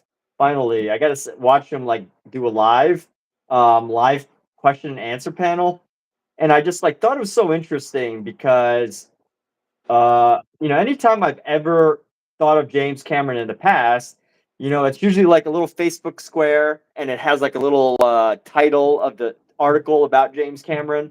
And that's all I've ever really experienced of James Cameron, other than his movies. So, I knew he was a brilliant filmmaker, but, as far as his personality, when you're listening to him, that was totally like a void to me. So when I finally got to see him in person, the most powerful thing that I learned to him about speaking is, first of all, you never really know someone until you actually like get to chat with them, especially if it's on the internet and you see photos of them all the time. But that's obvious. But I never realized how like powerful and engaging of a person James Cameron was until I got to see him on his panel. Because when James Cameron spoke, he was so good at like bringing you into his visual world. Like, he was someone, as a filmmaker should be, that you knew that he was able to just engage all of the important senses, the emotions, the senses, the explanation. Like, if you're trying to sell a $1 billion movie, you have to be able to explain like the fine details. And I thought that his ability to like explain and answer the questions of like how the movie was made to these people, I was just like, wow, that is amazing. I feel so engaged by James Cameron. I feel like when he's describing someone, it's also almost like he pulls your brain and your visual senses out of your own head, and you're just like sucked into his world. And I thought that was so cool to hear him present his ideas or speak in person, and that was really really powerful for me. Um, but anyway, That's pretty cool. what I learned from that is like, if you're explaining something, just realize that at some level, or for me to just realize that at some level, not only will people forget some of the things you said, but also to accept that, like, give it as much detail as you can, even like the minor stuff, like, oh yeah, so I walked into a room the other day and I picked up a glass. Like, okay, that room could be any single room. It could be this room. People probably imagine their own room. They might imagine a room in a big house or a small house. But like, if you can just pull them into that room, like, oh, so I walked into this house and it was a massive McMansion and this kitchen had like this, and sometimes you don't need that much detail. But I've always, ever since that experience with James Cameron, I've always tried to like describe more of what I'm seeing. And I think that's a very powerful visual a tool for the visual artist to be able to express like, the visual ideas that are happening in your head. And I found that to be very helpful for my live streams. But anyway, Just being like a good storyteller, yeah, like a great storyteller. like knowing what to say or accentuate that Exactly. Yeah. that helps people visualize. Yes. I mean, you can see why he became a director, a filmmaker. Hmm. Yep.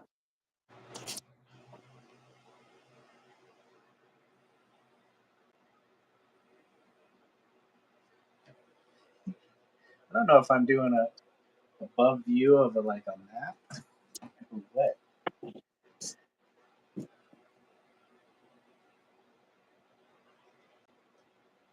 Yeah, I started adding little, what is this? The cadmium deep hue. I'm mixing it with the yellow to create a range of reddish oranges. Don't know what Oh I'm yeah, doing. dinner's ready.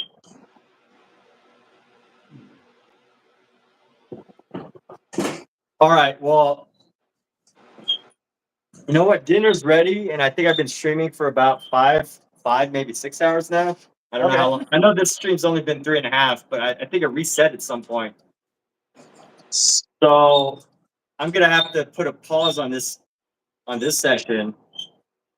I think I'm gonna eat dinner. I don't know if I'm gonna come back, but That's cool. I'm probably gonna pick up where we're leaving off here and just start my own stream yeah. and just So kind of here, keep going. let me type your stream into the comments so that people can know. They can go there if they want to. Yeah, just what is it at Omizu?